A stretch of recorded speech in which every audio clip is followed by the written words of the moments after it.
squad side. This is it now.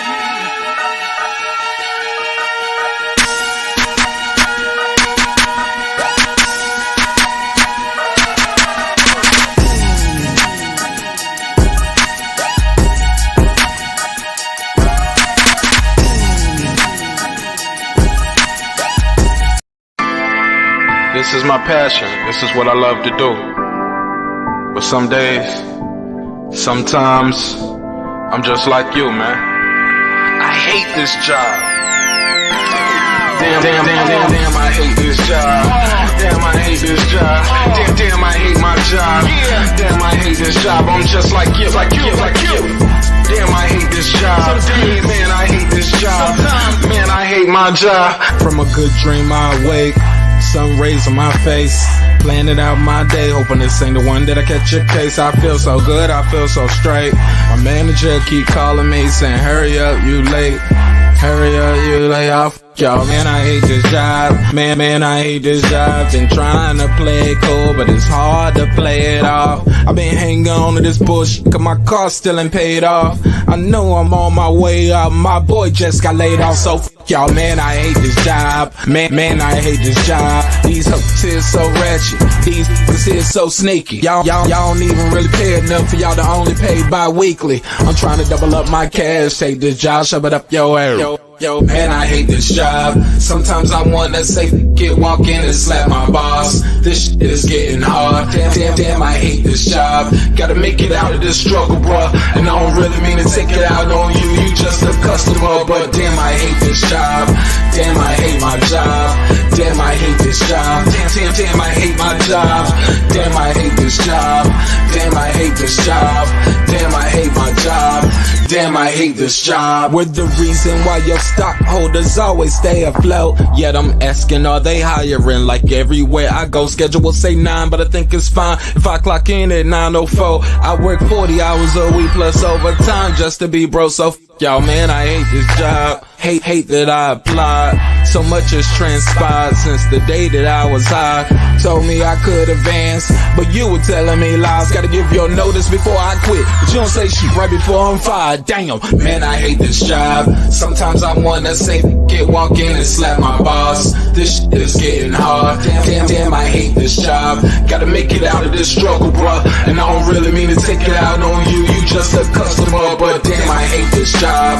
Damn, I hate my job. Damn, I hate this job. Damn, I hate my job. Damn, I hate this job. Damn, I hate this job. Damn, I hate my job. Damn, I hate this job. You and your procedures, you and your protocol, you and your policies, none of that shit don't apply to me. You and your quotas, you and your standards, you and your 2 sick days a year. Y'all niggas bananas. Wonder why the postman's posted with hammers, going postal with Popo on camera. His wage got him enraged, stressed out, it's hard to maintain. He flips the middle, grabs his. He said, if you don't get the picture, I quit, you ain't shit, mother. Man, I hate this job. Sometimes I wanna say, walk in and slap my boss. This shit is getting hard. Damn, I hate this job. Gotta make it out of this struggle, bruh. And I don't really mean to take it out on you. You just a customer, but damn, I hate this job. Damn, I hate my job. Damn, I hate this job. Damn, I hate my job. Damn, I hate this job.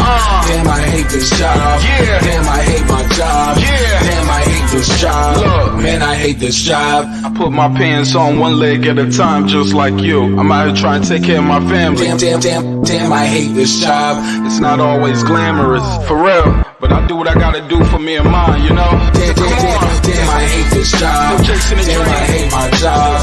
Damn, I hate this job. Damn, I hate my job. Damn, I hate this job. Damn, I hate this job. Damn, I hate my job. Damn, I hate this job. Damn, I hate this job. Damn, I hate this job. Damn, I hate my job. Damn, I hate this job. I'm just like you, nigga. Damn, I hate this job. Man, I hate this job.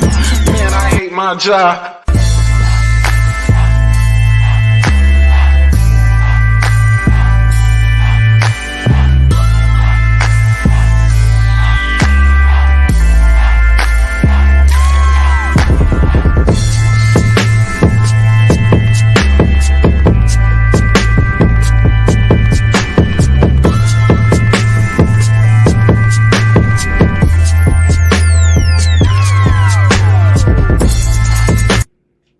The views and opinions expressed in this program are those of the speakers, commentators, experts, and or the host.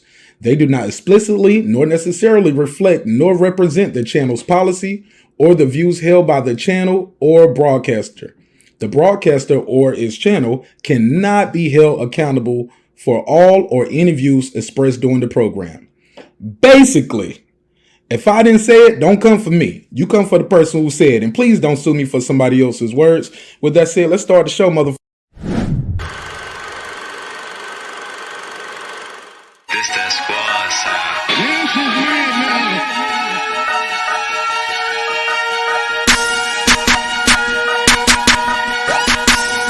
Check 1 2 1 2. Check 1 2. Let's go.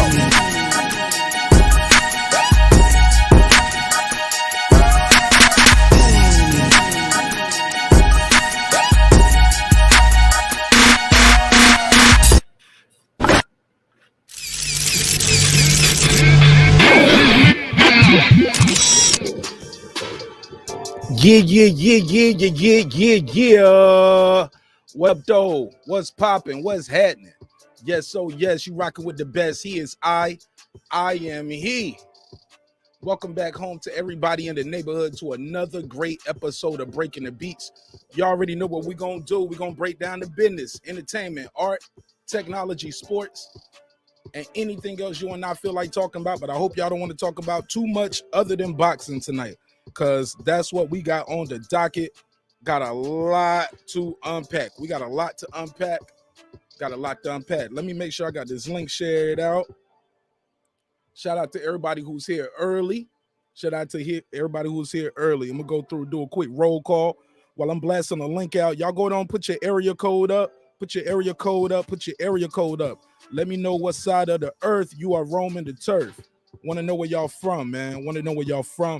So when I'm out and about making my rounds, your man Martin Nash might pull up on you in a major way. Shout out to Major Key Boxing. Shout out to Cooking with Sir Senior. I see you here early. Let me see. Let me get this link out here. We got to let this room populate. But we're going to get into it anyway. We're going to go and keep it cooking because we got a lot to talk about. Did y'all see the damn press conference today? Oh, my God. What a press conference. We finally got to see these guys go at it, go back and forth. We definitely wanted to see that, and we finally got to see it. I, for one, have been waiting for that for a long time. Been waiting to see these guys trade some words and go back and forth for a long time. We finally got to see it today. All right, so I got the link shared out. Let me see who is early. Shout out to my guy, Cooking with Sir Senior. I see you here. What up, my G? My sound effects at. Make sure we got the soundboard up and ready. I got all my video clips queued up so we can get right into it. Oh, man. Let me make sure these sound effects aren't too loud. Make sure they ain't too loud. I'm going to go through these topics. I'm going to give y'all my breakdown. I'm going to open these phone lines up. Okay, so I'm hearing a delay right there. So I guess. Okay, so that's me on the phone right here. All right, so look. Shout out to Sir Senior. Shout out to Rob G Films. Shout out to Andrew Charles. My guy right there, what you like to know? Major Key Boxing is in the building. 512-678. Okay. 865. I see what we doing tonight. 407 and 386. My guy said, I travel with my hustle. He said, this pimping on the road. We play this pimping on the road, baby. I ain't mad at you. Look, let's get into some of this boxing talk, man. It's a lot to unpack. Let's start here. Let me go through the topics. Let you guys know some of the things that we're going to be talking about today. Of course, you already know the main topic of the day is going to be this Fury Wobble. We got to unpack that. We got to unpack this. What did you guys think of the press conference? Who had the mental edge? That's going to be the first question I ask I gotta know what you guys think of that. Who had the mental edge? Because I'm gonna be honest, man. When I look at this fight, a lot of this is gonna be mental, man. Who can play the mental game? Who can work their strategy better than the next man? And it was a lot of little games being played, little subtle things. I'm gonna ask y'all. I'm gonna see what y'all noticed about them. But we're gonna ask you guys who won the mental game. I'm gonna put that poll up in the chat right now. Let me get that queued up. Another question I want to ask you: Did your pick change based off what you saw at the press conference? I gotta ask. These are things I want to know. Is Tyson Fury taking Wilder lightly? Because he seems to have his mindset where I beat you twice, nothing you can do to make this fight go a different way. Is he taking this fight too lightly? We're gonna ask. Another question I had regarding this was, can Wilder win rounds using the Malik Scott method? Or will he revert back to the right hand head hunter? Will he revert back? Y'all know how the age-old saying goes, everybody have a plan till they get hit. Or when they get in trouble, they revert back to, what they've done before. So we're gonna ask. Also, Shawn Porter was on the Porter Way podcast. Sounds like he's looking for a KO against Bud Crawford. Oh man, Shawn Porter is looking for a knockout. Is that a bad decision for Shawn Porter to be looking for a knockout? We'll ask. I'm gonna ask. I want to know what you guys think. He also talked about working with Caleb Plant. And he also kind of agreed with your man Mark Nash a little bit. He said he thought the presser was a little short. Same as me. I said the same thing. 2 minutes, 40 seconds. So we got that poll put up, but let me make sure we have this set up. Because if you're not subscribed, I don't even really want you to chat too much. I don't really want to talk to you. No disrespect. So, Don Shada, I appreciate you. But yeah, we got this little thing that I be doing over here where you got to be a subscriber to be in the chat. So, but we'd love to chop it up with you. Yeah, just click that subscribe button and give me a minute of your time, and you can chat with us all night. We're gonna open the phone line, and you'll be able to call in as well, or join the panel and get your bars off. So the next question I have for you guys is: Bud Crawford a Hall of Famer? Is he a Hall of Famer? We got to ask these questions. These are things I want to know. These are things some people are saying. These are things he is saying of himself. Is the man a Hall of Famer already? Or does he have more work to do? Does beating the PBC fighters who already have losses cement his legacy? Or will people say he fought leftovers and hand-me-downs? Will they say he's a Hall of Famer if he knocks out Shawn Porter? Would this cement his legacy? Because somebody told me earlier, Shawn Porter has fought several Hall of Famers. I want to know who are all these Hall of Famers that he fought. We'll see. We'll talk about it. Y'all know we're going to talk about it. And the last question, I'll save this one for last because the other topics are all gas. Straight gas, no smoke, all gas. Is Lomachenko and Commey have a fight set up for what I'm seeing? Is this will be the second fight between both guys. Second time both guys have been in the ring since they lost to Lopez. And Lopez ain't been back in the ring yet. Is Teofimo getting frozen out? And he don't even know he's getting frozen out? I'm going to go to the chat. We're going to find out. So, yeah, these are the 4 topics that I had on the docket today. We're going to talk about this Porter Way podcast and him talking about what he's going to do differently as far as getting this knockout against Bud Crawford. Yeah, that's what we're going to talk about. We're also going to talk about this press conference and what the hell Tyson Fury was wearing. I don't know if y'all saw that meme I had going around.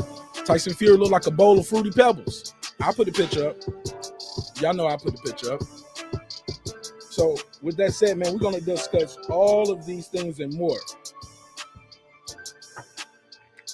Starting right now. Let me see who's in the chat. Let me see who's in the chat.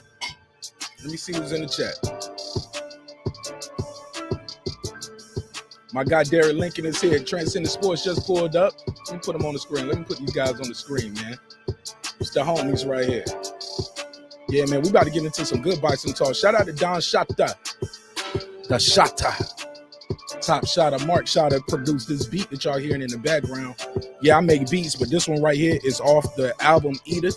Streaming in all of your phones right now by your man Mark Nash. And this song right here is called Mama's Proud. So y'all can check that out streaming on all platforms. But y'all ready to get into this? Y'all ready to get into this boxing? So I'm letting the room populate a little bit. Let the room populate a little bit more. I forgot to send the link to Twitter. Let me send this out to Twitter. And we're going to get started, man. Matter of fact, we're going to get started now. Let's get into some of this audio.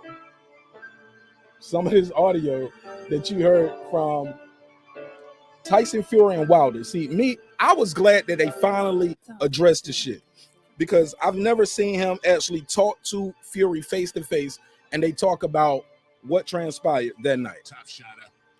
Fury said some interesting things. He was like, JD's was in on it too. Now, I know what y'all thinking. Some of y'all are like, you know what, Mark Nash, I get it. But I want to hear that. But I'm telling you, that's how it went down. He was saying JD's. What about Shelly Finkel? What about all of this? You know what I'm saying? Shelly Finkel. I mean, he said JD's was in there while I was getting my gloves wrapped. Why he's still in your corner? I thought that was interesting. Made a good point. But let me play some of this audio, and we'll come back with some commentary. Well, I've got a lot to say actually. Here's something that I think I need to say. It's like, turn the music. Wilder said that I only won the second fight because I cheated, but then he goes and changes his whole team and does all this extra training and...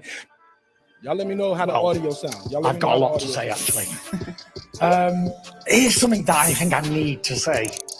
It's like, Wilder said that I only won the second fight because I cheated, but then he goes and changes his whole team and does all this extra training and trains as hard as he's ever trained and brought on all his team and all that. So I asked the question is, if I only won because I cheated, what was the point changing everything and doing all this other work? All right, stop right there. What do y'all think of that? Let's stop right there. Let's break that down. He said, if I only won because I cheated, why did you have to do all this extra work? Why are you changing your training? Does he have a point there? I want to know what y'all think there. Also, it's a poll in the chat. I got a poll in the chat. I'm asking, who won the mental game today at the press conference? Let me know. I'm going to read the poll off. I have some other questions I'm going to put in the poll too. Let you know, this ain't like the other poll. Once you click your answer, you cannot change it. So pick your answer and live with it. All right? Once you got your answer, live with it. Who won the mental game? Let me see what the poll is saying. Who's winning so far? I want to know. Let me see. All right, 53% is saying Wilder won the mental game tonight. We're going to see. Let me go back to the audio. Let's go back to the audio for this one right here. I got a lot of tabs open because I got the other thing for Shawn Porter queued up, as well as some things with Ellerby talking about Lopez and this Commey fight. And yeah, we're going to get into all of that. Let me play this, though. Can anybody answer that question? The whole team and does all this extra training and trains as hard as he's ever trained and brought on all his team and all that. So I asked the question is, if I only won because I cheated, what was the point in changing everything and doing all this other work? Can anybody answer that question? I know he can't, doesn't have the brains to. Oh, shit. No one can answer that question, can they?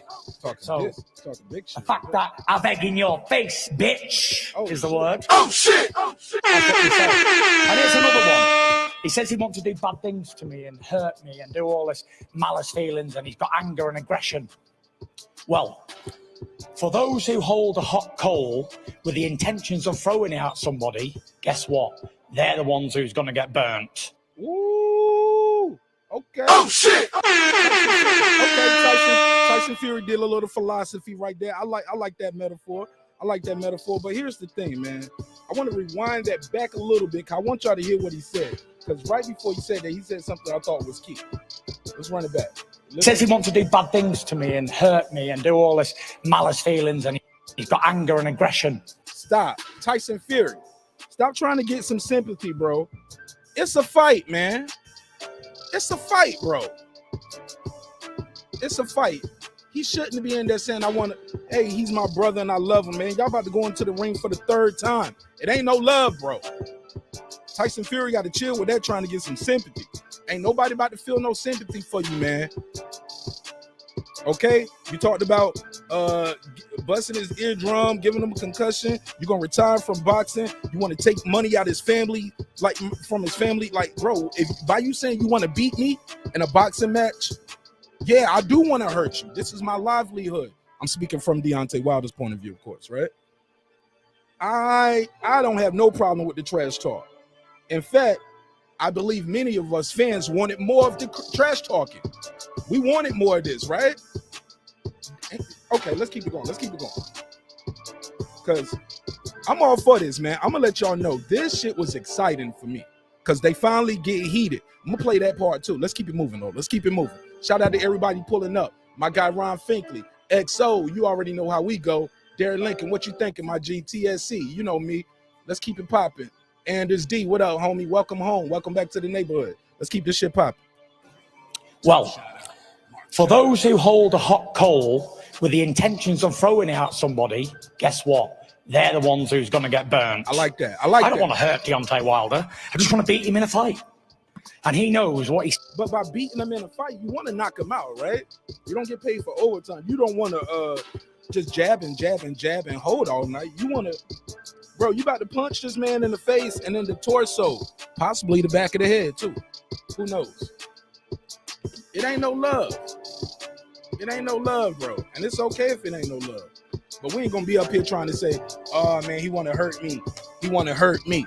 Come on, saying lies, and deep down in his soul, he knows that he lost, and he'll lose again. And he lost the first time, he lost the second time, and he's gonna lose the third time. And guess what? After this fight, he'll be back working in that fast food chain that he was working at. Oh man, did he go there though? Did he go there? Did he go there? Look, bro, I ain't got no bias. I'm only biased to the hotness. That was a Don DeMarco. Oh my God, he got him with that one. That one stung a little bit because I see Deontay Wilder on the screen. He was looking down when he said that. He looked up like, "Bitch, you brought up my Wendy's."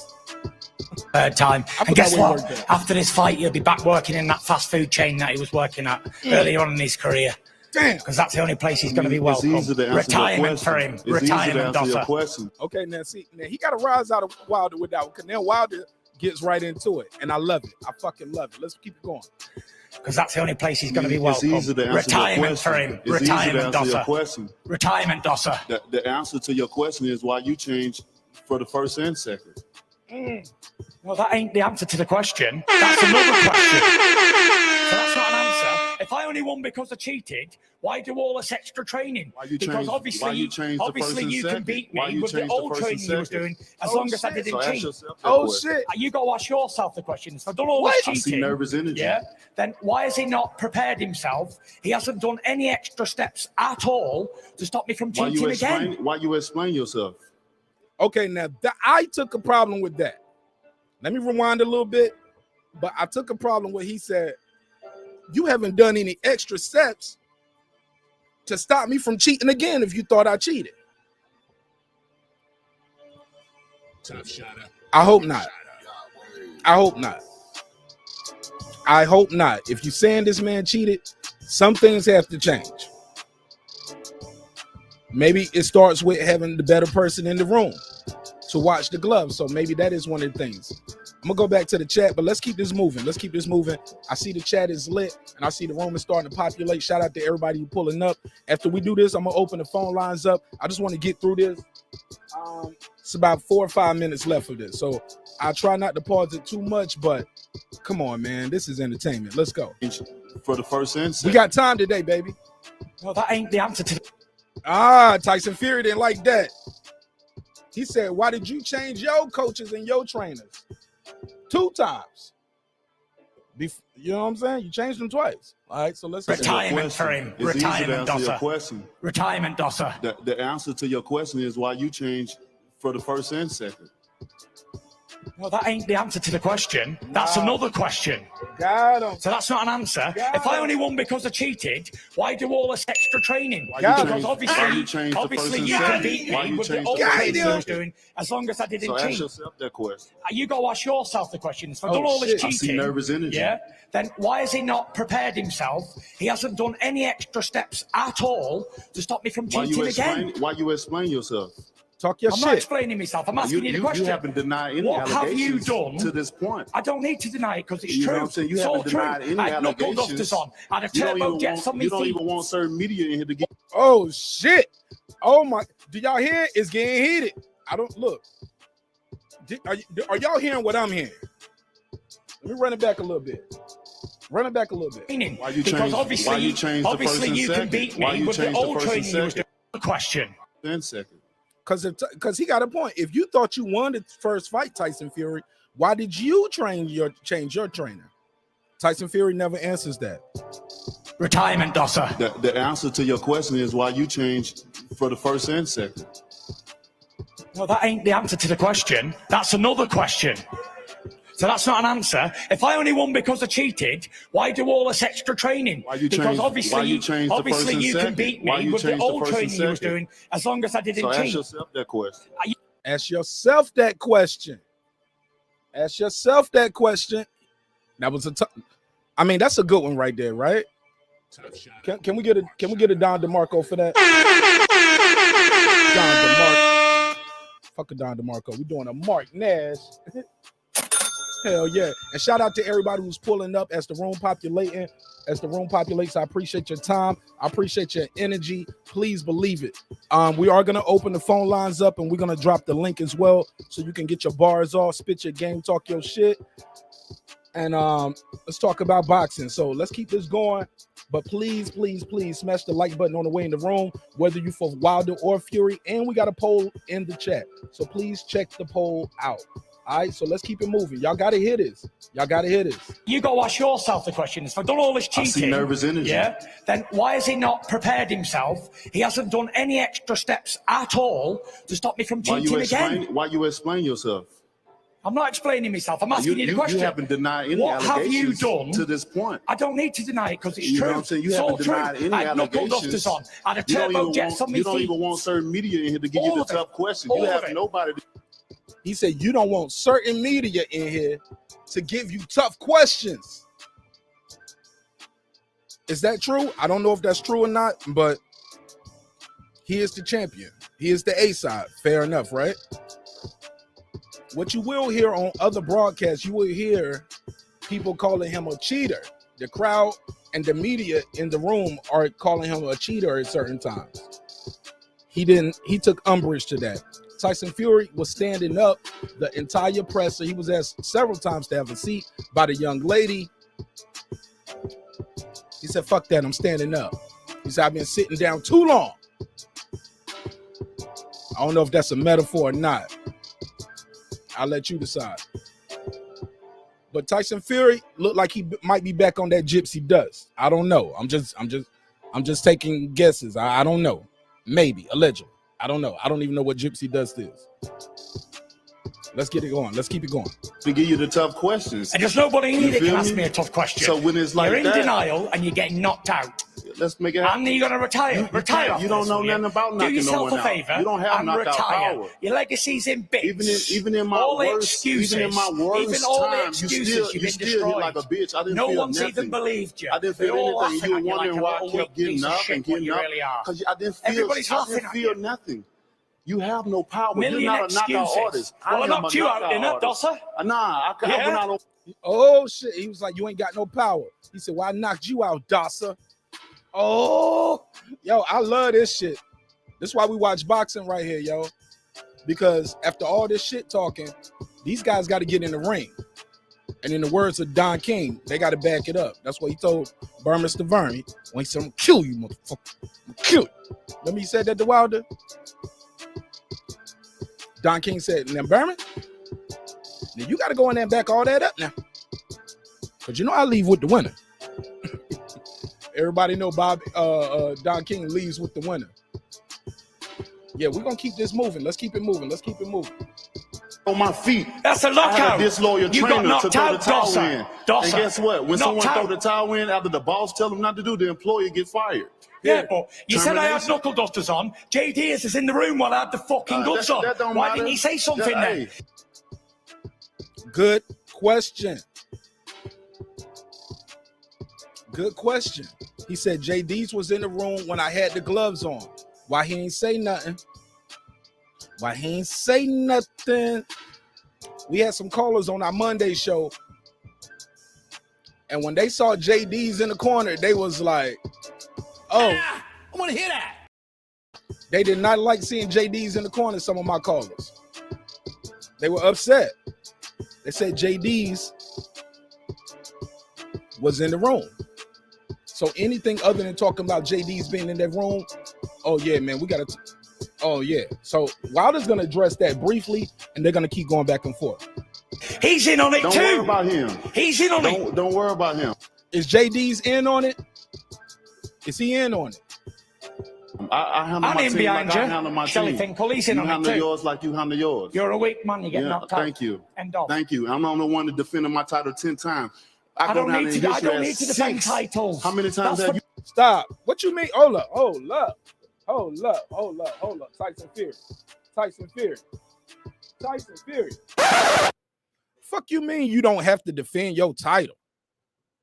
What you mean you ain't got to? Yes, you got to defend your title, Tyson Fury. Did y'all hear that? Did y'all hear that? Let me rewind that for the people who didn't hear. Don't worry about him. He's in on it. Don't worry about him. I handle I'm my in team behind like you. I handle my Shelly team. Finkel, he's in You on it handle too. yours like you handle yours. You're a weak man. You get knocked out. Thank you. End of. Thank you. I'm the only one that defended my title 10 times. I go don't down need in to. I history don't as need to defend 6. titles. How many times That's have for you dossers defended? like you. How many- Stop. That is not no Dosser, bro. Bro, he got to chill with that. I don't want to hear that. He played himself with that one. Silence. Silence. Oh, yeah, Tyson Fury, you got to be quiet with that. Because nobody in the chat, whether you agree with Tyson Fury or not, look, whether you agree, yeah, Tyson Fury, entertaining. Shout out to Joseph. Joseph Makuta? Makutel? I just call you Joe. Shout out to Joe. Joe said Tyson funny and said, you damn right he funny. That shit is funny as fuck to me, yo. But let's be clear. Even if you rooting for Tyson Fury or not, you rooting for Tyson Fury or not, you know you want to see the champion defending his title. You know what I'm saying? Because when he said that, I was thinking like, No! Oh, shit! Say it again. Say something else. Oh! Say something else. Say something else. In behind like I handle my you. Shelly team. Finkel, he's in You on it handle too. yours like you handle yours. You're a weak man. You get knocked out. Thank you. End of. Thank you. I'm the only one that defended my title 10 times. I go don't down need in to. I history don't as need to defend 6. titles. How many times That's have for you dossers defended? like you. stop. I don't need to defend titles. Hold this. You got like fucked up. Yes, you do need to defend that title. So y'all let me know right now in the chat, who thinks Tyson Fury does not need to defend his title? Whether you're rooting for Tyson or Wilder, it doesn't matter. I want to know, yes or no, do you think he need to defend his titles? We almost done with this video, y'all. Dossers like I you don't have defend to them. cheat. I don't need to. I've never had to cheat Look at in me. years. I've come here If you look representing up your WBC history and you today. look up my You've come like a history, Trump which dressed I as me. advise everyone to do their I dressed as me homework. on a training day. You look up you and you look up me. I'm a nun in this sport, baby. Woo!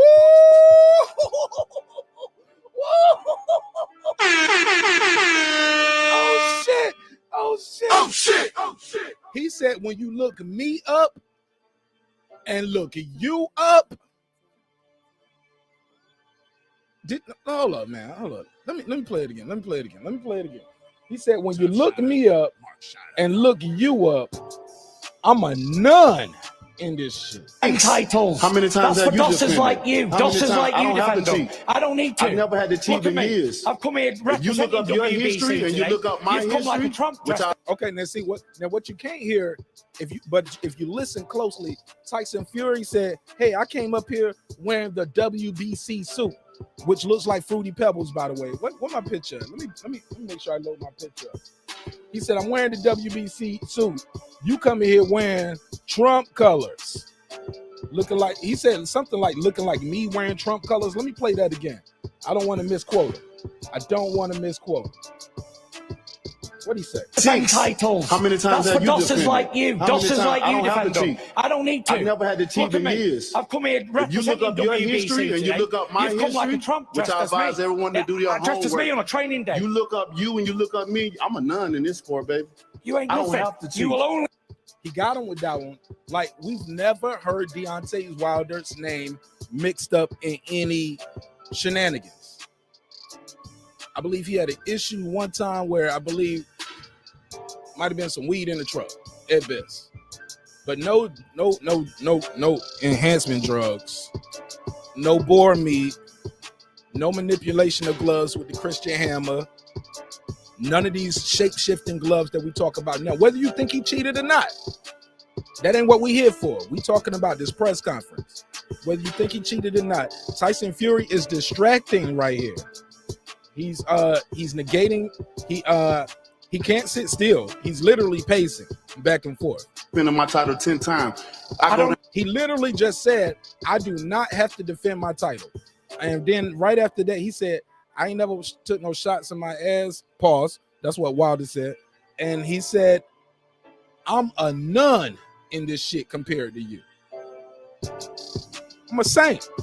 I don't need to defend titles. How many times That's have for you doctors defended? like you. How many Doctors times? like I you don't have defend to them. cheat. I don't need to. I've never had to cheat Look at in me. years. I've come here If you representing look up your WBC history and you today. look up my You've come like a history, Trump which dressed I as me. advise everyone to do their Dressed as me homework. on a training day. You look up. See, why he talking about clothes?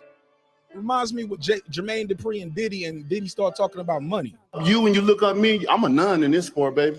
You ain't I don't nothing. have to cheat. You will only I ever don't be have to eat remembered boar meat. for I don't robbing have to. Tyson I Fury don't in have Los to stick Angeles shit up my and ass get to make me knocked feel out a by certain me. type That's of way. your legacy. I don't have to Tattered. use Torn certain to things. bits. I don't have Finished.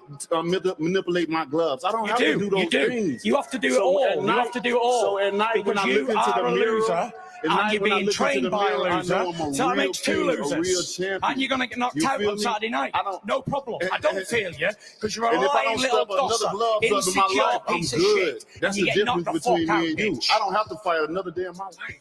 Doesn't matter. I'm good. Because your legacy's already finished. Is Wilder's legacy already finished, or is that cap? Is that cap a real rap? I don't think his legacy's finished. That's me. You don't have to agree with me, Mark Nash. I want to hear what you think, and I want you guys to be your true self. Tell the truth. Say how you really feel. And don't time nobody out if they disagree with us, yo. If I like, or if they disagree with you. Like, if you got a wrench, don't just time them out because they disagree with you or they disagree with me. Let them rock. Good. All the excuses. I'm good. You've been Can done. you say the same You've thing? been done. Finished. Can You've you been say beat. the same thing? You've been beat. You've been So keep feeding humiliated, your and you've nose. been busted. And let- See, because Wilder, since he want to start talking about the clothes, Wilder said, "Well, look, I ain't never got a box again, bro. I'm good for life." Can you say that? Fury's maybe he didn't hear him, or maybe he's just so in the mode. But That's You the get knocked difference the between fuck me out, and you. bitch. I don't have to fight another day in my life. Doesn't matter. I'm good. Because your legacy's already finished. I'm good. All the I'm excuses. good. You've How been can done. you say the same You've thing? been done. Finished. Can You've you been say beat. the same thing? You've been beat. You've been So keep feeding humiliated, your nose and you've been busted. and let's End get of. ready. End Let's of. go. And that's it. And there's no one in Nervous here energy. can accept the fact that this little pussy got his ass handed to him, not once, but twice, and he can't do nothing about it. oh shit, accepted the Because he ain't I- fucking man enough. I accept. Tyson a hype though. Tyson Fury selling this shit. If you didn't buy your pay-per-view yet, Oh man. That shit gonna be jammed up. Don't be waiting till the last day. That shit gonna be jammed up trying to call on Saturday. That's why. I accept with look. Tell him what to say, Shelley. Come on. Tell him what to say. Now at that point, Shelly Finkel has just came over and whispered in the ear of Deontay Wilder something. And that's why he said, tell him what to say, Shelly. When I was in the condition I was in, I could have stopped the fight. I could have went back to my corner, but you know what? I'm a king. I'm a warrior. You didn't look like a king when you was. Now you can hear the crowd cheering a little bit. If you're watching the top ranked version of this broadcast, you don't really hear the crowd cheering. But you watch other versions like from other people out there. He said, we need a dent picture. Yo, you niggas wild. I love it though. I love it. There you go, Ron Finkley. Talk your shit, Ron.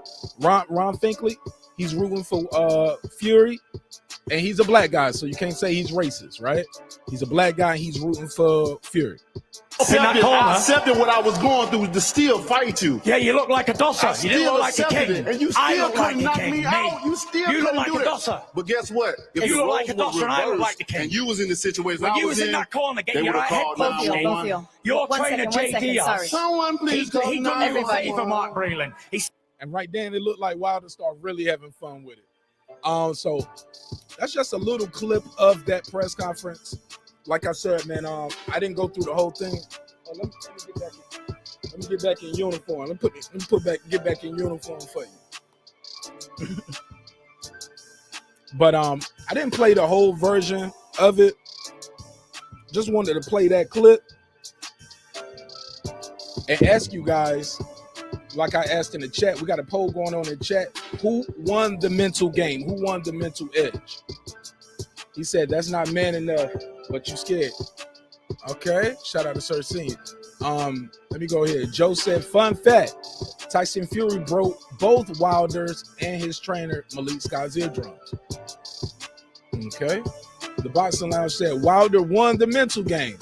Fury sounded like he was coming down. What matters is what happens after the fight. I think what matters is what happens during the fight for me. Boxing Lounge salute.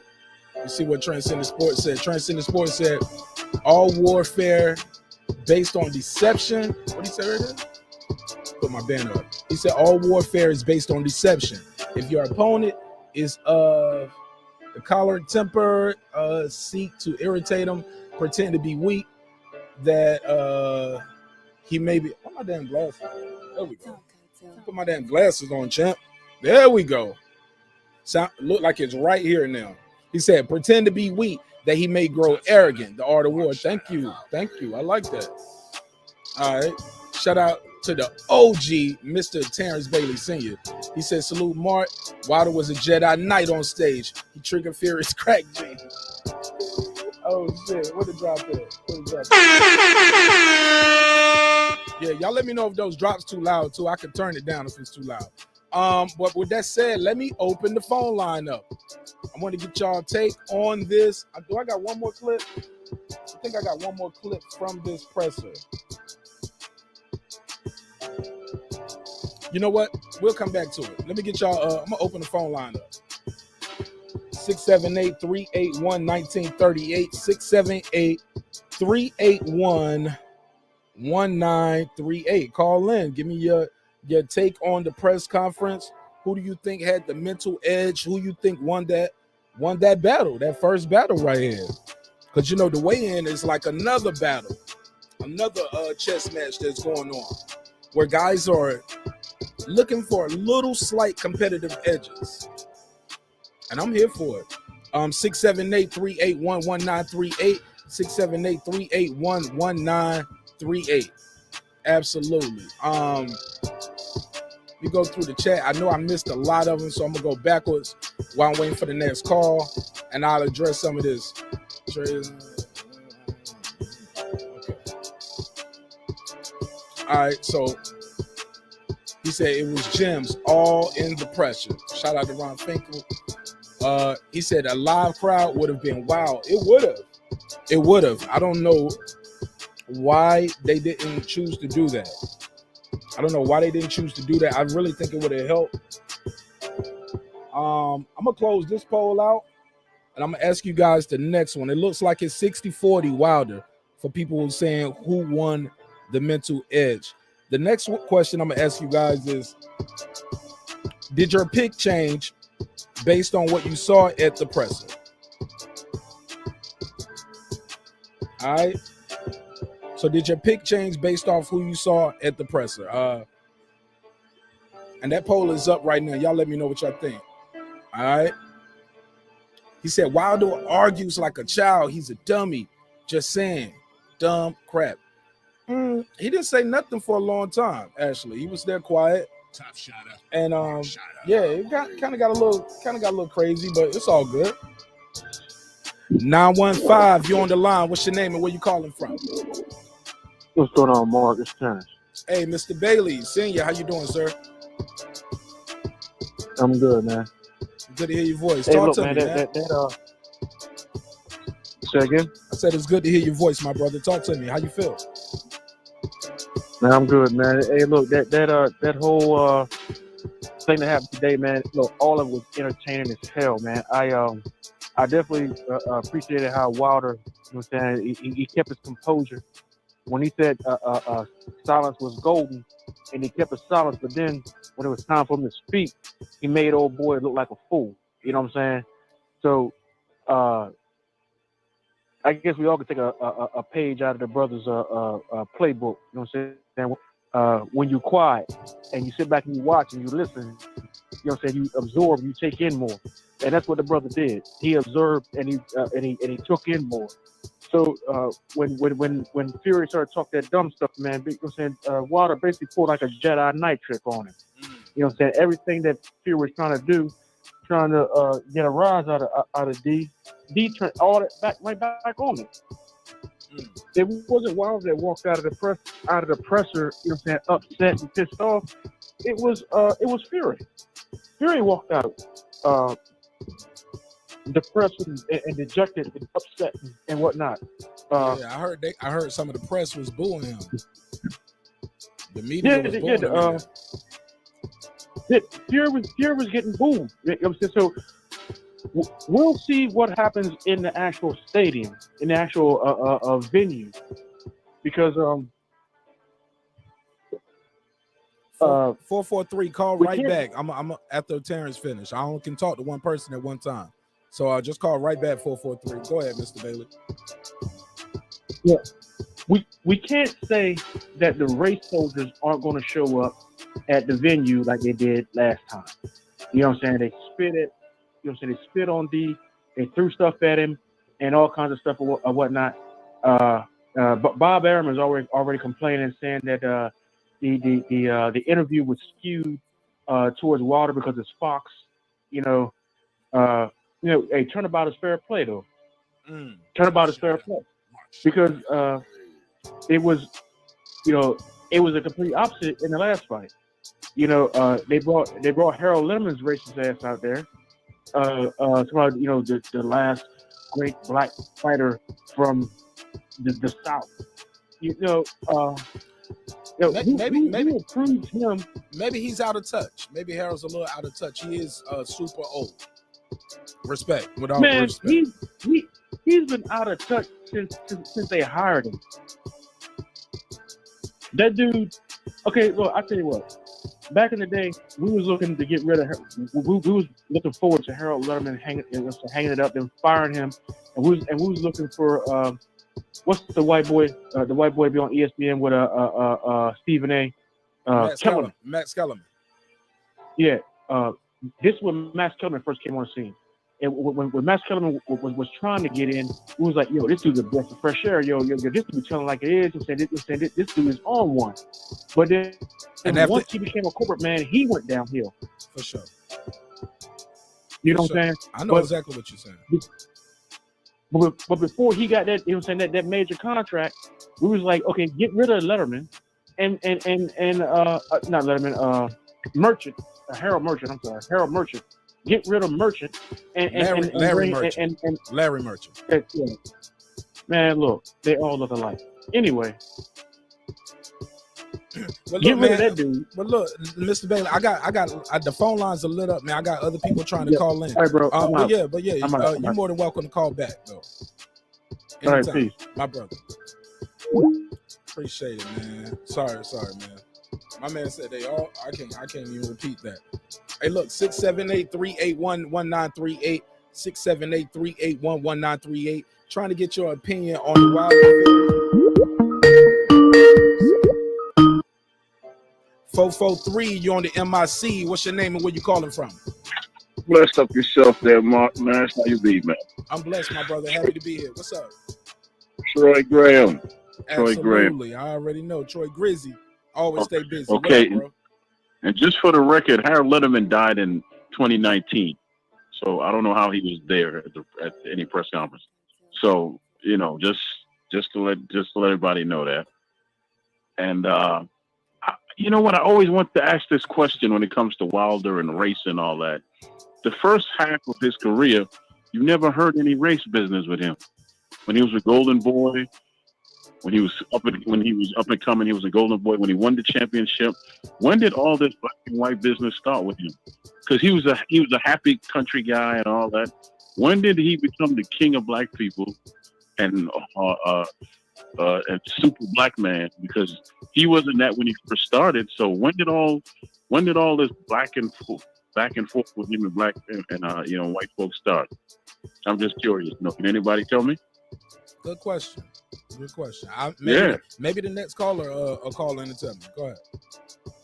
Yeah, and then also, it's been 20 months, y'all. Stop talking about this whole cheating business because I haven't seen 1 ounce of proof. It's been 20 months. Almost you might as well say 2 years. You can't prove something in 2 years? And on top of that, if he's a cheater, why the hell are you fighting him for a third time? I ain't gonna lie, I used to say that all the time, Troy. When this shit first came out, that was my thing. I would be like, if somebody cheated me, though, but keep in mind, I'm not a fighter. I don't know what it feels like to go back in there and just beat the shit out of somebody. You know what I'm saying? On some cause keep in mind, Miguel Cotto, he knew Margarita cheated. We all knew, and he fought him again. You get what I'm saying? So, but let me take the next call. You're more than welcome to call back, Troy.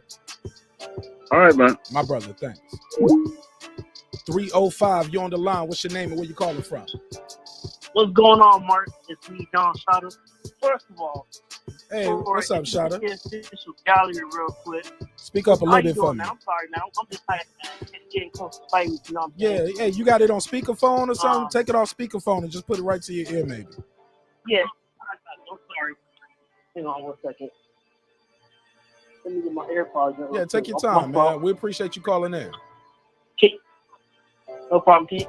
Ricky put me on the channel, by the way, man. I appreciate it. Ricky in the chat, too. Shout out to you, Ricky. Can you hear me better now? Let me turn the music down some. Go ahead, my G. Can you hear me? Can you hear me now? It's a little low. Can you just speak up a little bit or put the receptor closer to your mouth? Or I don't know if you got it on pods, speaker, Bluetooth. But go ahead, man. Get your bars off. Let me hear what you got.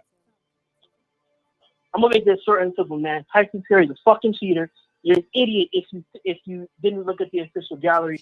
All the pictures and videos say all you need. The man has a history of cheating. You know what I'm saying? Eddie Khan came out and said that's the dirtiest fighter that man has ever refereed. Nicholas Asbury's video, John McDermott, Christian Hammer, Wilder 1 and 2. Anybody who says Fury is not a cheater is a fucking moron. I want Wilder to bury that man come Saturday. If any got a problem with it, eat a dick straight up. For sure. Hey, man, I appreciate it.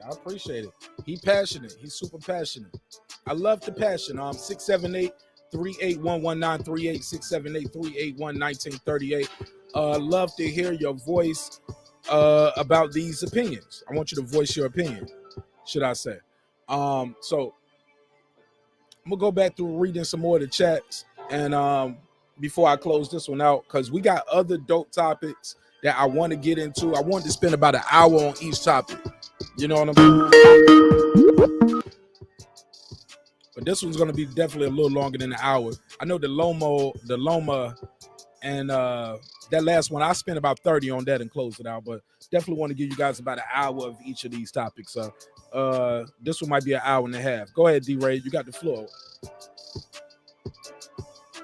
Nash, what's up, bro?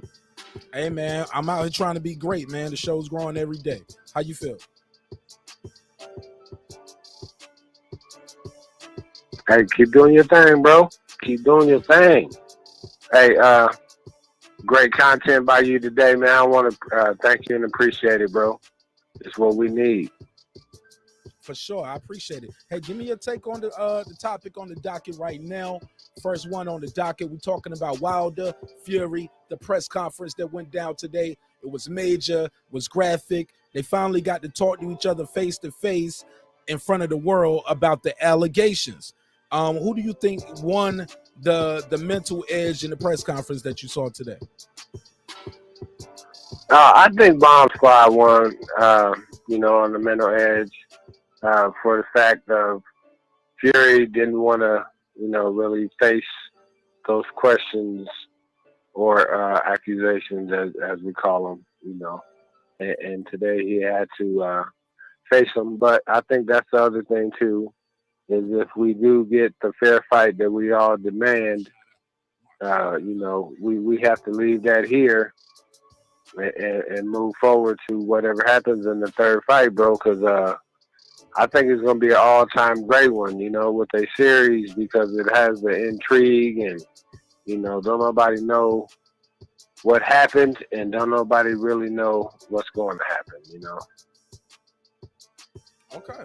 But we all have what we want to happen. Go ahead, Mark Nash. Do your thing, bro. Hey, what do you think about Troy Graham? Troy Graham asked the question, and I said I'll ask the next caller. I forgot to ask the other brother because he hung up so quick. Yeah, it's like he dropped the mic, yo. He dropped the mic, and that's cool too. He said, as he should though, because he came with the fire, bro. Because I love the energy. I love the energy. Yeah, hey, and the thing is though, right, is to make you think, because even I was sitting there like, I don't know when it happened. I mean, but I wasn't like super in tune to Wilder and all that stuff really until the Ortiz thing. So, I kind of try to catch up with the AJ and, but all the other stuff. I don't really know what happened, man, but I'm going to guess that it was with the AJ when there were people, when it was AJ against Wilder. I'm just guessing, bro. You know what I mean? When the if we want to call them black content creators or whatnot, supported Wilder more than they did AJ. Say what, bro? No. I was agreeing with you around that timeline. That does sound familiar. Fair enough. Yeah. All right. Hey, but I'm only guessing though, bro. You know what I'm saying? Because, and that's the thing that I appreciated about his call though, man, because he did come with some real fire, bro, to make you think, even if you're on the opposite side, you know what I mean? You have to think the whole thing through so we can know what's going on, man. But, hey, I think though, man, that it did kick the fight up a notch though, because really, like you kind of said, you know what I mean, with Wilder being silent and Fury, doing Fury, it was kind of good to get them on the stage and let the people, see what it's about. But you see how Bob Arum did not want to let them guys get face to face, bro, because he know that they ready to start swinging right now. And you were talking about a crowd. Man, that crowd could have got them guys out of control today, bro. So I'm glad, because I want them to, have this trilogy, because, I did want to see that before Undisputed. So, I just want to get it out the way, and then we'll just move on to the next chapter, man. I appreciate you, bro. Everybody subscribe, share, and like. Mark Nash, do your thing, bro. Peace. Appreciate it, man. Shout out to D-Ray. Good call. I'm gonna go back to the chat. 678-381-1938, 678-381-1938. Can call in and voice your opinion. Give me your take on these topics. Where we at? Okay, so where we at? Where? I lost my spot over here. I'm sorry, y'all. The chat The chat line is popping. Again, man, if you are able to share the link, please share the link. Whether you got Twitter, Facebook. Did I share it on Twitter? Make sure I share my own shit on Twitter, right? Let's go into, I want to see what this poll is at.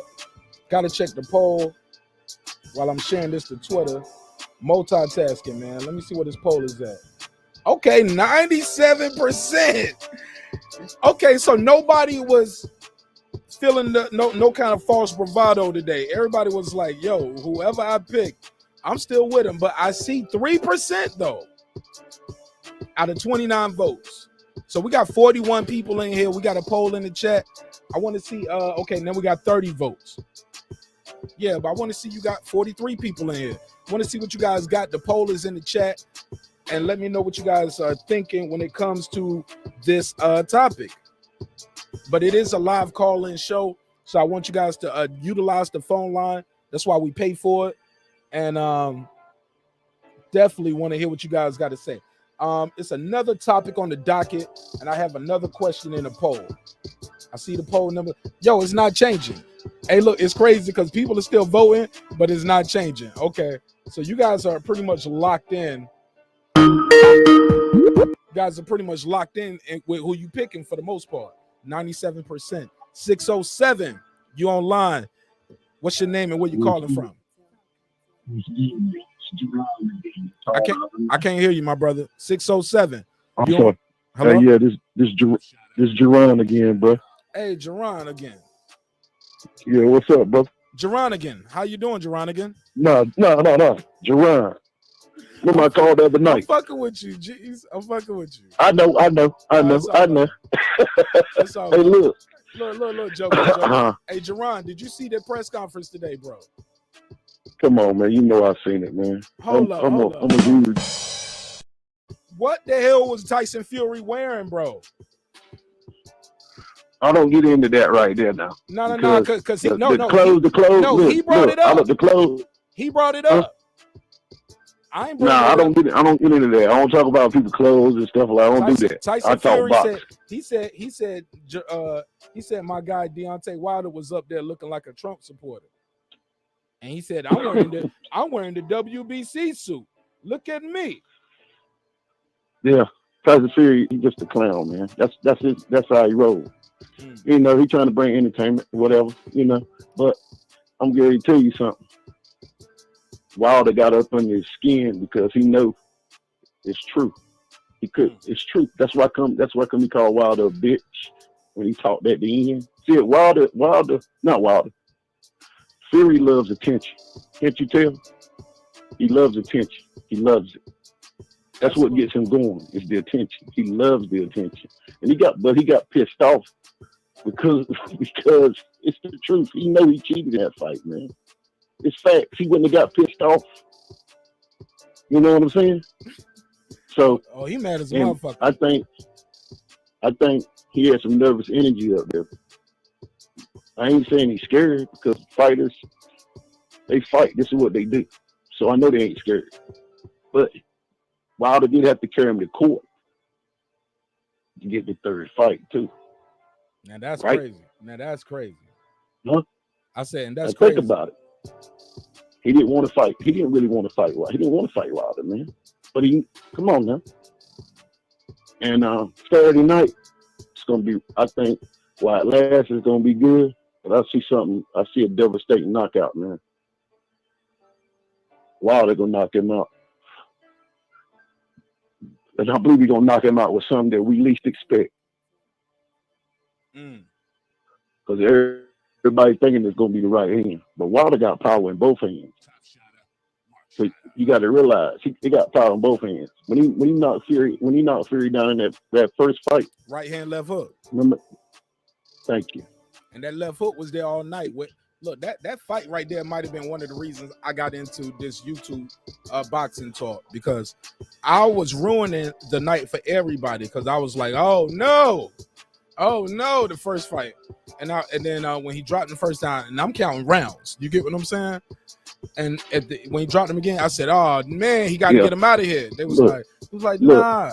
They said he lost, man. I was like, nah, it's gonna be a draw. I said it's too much money on the line. And he did win a couple early rounds. I see people in the chat talking about Wilder can't fight going backwards. Wilder knocked people out backwards. I've seen him knock people out backwards. And you have too if you've been watching boxing. What about Arthur Spuke? When he was biking up in the ropes. He was on the ropes and he biked up and caught him with that left foot. And spun out. That was the left one or was it the right? And spun out. Yeah, he spun out. And think about that. Wilder's athletic. He's way athletic than what you really think, man. He showed you with Malik Scott Method. He's very athletic, man. He's athletic, man. He plays sports. Play football, all that. Come on. He's athletic, man. He's an athletic guy, man. See this? What Wilder got to do is Fury gonna faint a lot. One thing he do is let his hands go, man. He hits hard, man. He's ready. He's calm. You see how calm he was? He's ready to fight, man. And I see this Fury. I see him knocking Fury out, man, because Fury's not a knockout artist, man. I know boxing. I've been watching Fury. He's not a knockout artist, man. I've seen this man basically throw probably 10 punches against Klitschko and win the belt. For sure. My guy Joe out here. I said for sure. We got my guy Joe on the line. He said Tyson was already knocked out by the right hand. The left hand had nothing to do with it. He really won the fight, man. He won that first. Really Wilder knocked him out the first fight, man. We all seen it. That was a long count. Hey, look, let me ask you this. How do you feel about, because look, Jerron, like you and I don't know each other. We never met in the person. Yeah. And you never really been on the panel. Like you prefer to call in, correct? Correct. And that's why we got this phone line up here, and to give the people like you time to call in, right? My brother, what do you say about the I never asked you about the Mark Breland, Spike My Water, a disloyal trainer. How do you feel about that? Answer this. Has Wilder ever lied before? Have we ever caught Wilder in a lie before? Huh? Not that I know of, but I just want to know why you can't believe the man until you catch him in a lie. We done caught Fury in plenty of lies. I'm talking about Mark Breland though. I ain't caught Breland in no lies though. Like, listen, man, doing nothing to him. Boxing's a dirty sport, and people do stuff for money, man. Yeah, remember. But where's the money? Yeah, remember, Barbara. Like, what would it been in cash? We don't know. I don't know, man. Boxing's dirty, man. But for him to say that shit, told you. Hold up. Listen, Shada. I'm sorry, I called you Shada. I'm reading the chat.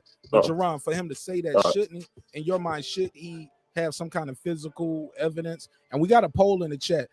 He got it, man. He probably listen. You got to realize when he carried him to court, he probably can't. He probably signed something to where he ain't gonna say nothing about it. You got to realize Wilder. You got to realize our culture. We get shit back in blood. We don't run to the cops when stuff happens. Think about it now. We don't do that. We get it back. He just want a fair one. I ain't gonna lie, man. That's all we want. If somebody cheated me, bro, I would want your boxing license. I would make you have to surrender that purse, motherfucker. I want you in jail. Like I want that. I want Wilder, that. Hold up, brother. Hold up, because you said our culture, so that means I have a say, right? I want that O taken off. I want that one taken off my record. I want that to be turned back to an O. You know what I'm saying? Because that's important to me, to be undefeated. That's me. But so I don't want to be inclusive with everybody, because we're as a culture, we're not monolithic thinkers. Some people accept things in the culture that we don't accept. If you from a certain cloth, we like, nah, we don't roll like that. That's these new niggas. That's that new way. All right. So let's be fair. And not be so inclusive and monolithic in our thinking. What I want to say is this though. Me personally, I would want that O off my record. I would want your purse. I want you banned from the sport for life, and I'll be on my way to undisputed. I wouldn't be giving you another payday, bro. When we went to arbitration, I would have had everything in there. We would have had a case. It would have been over. But fighters are different. Yeah. You know what I'm saying? And that's a different culture. You get what I'm saying? That fight culture is different.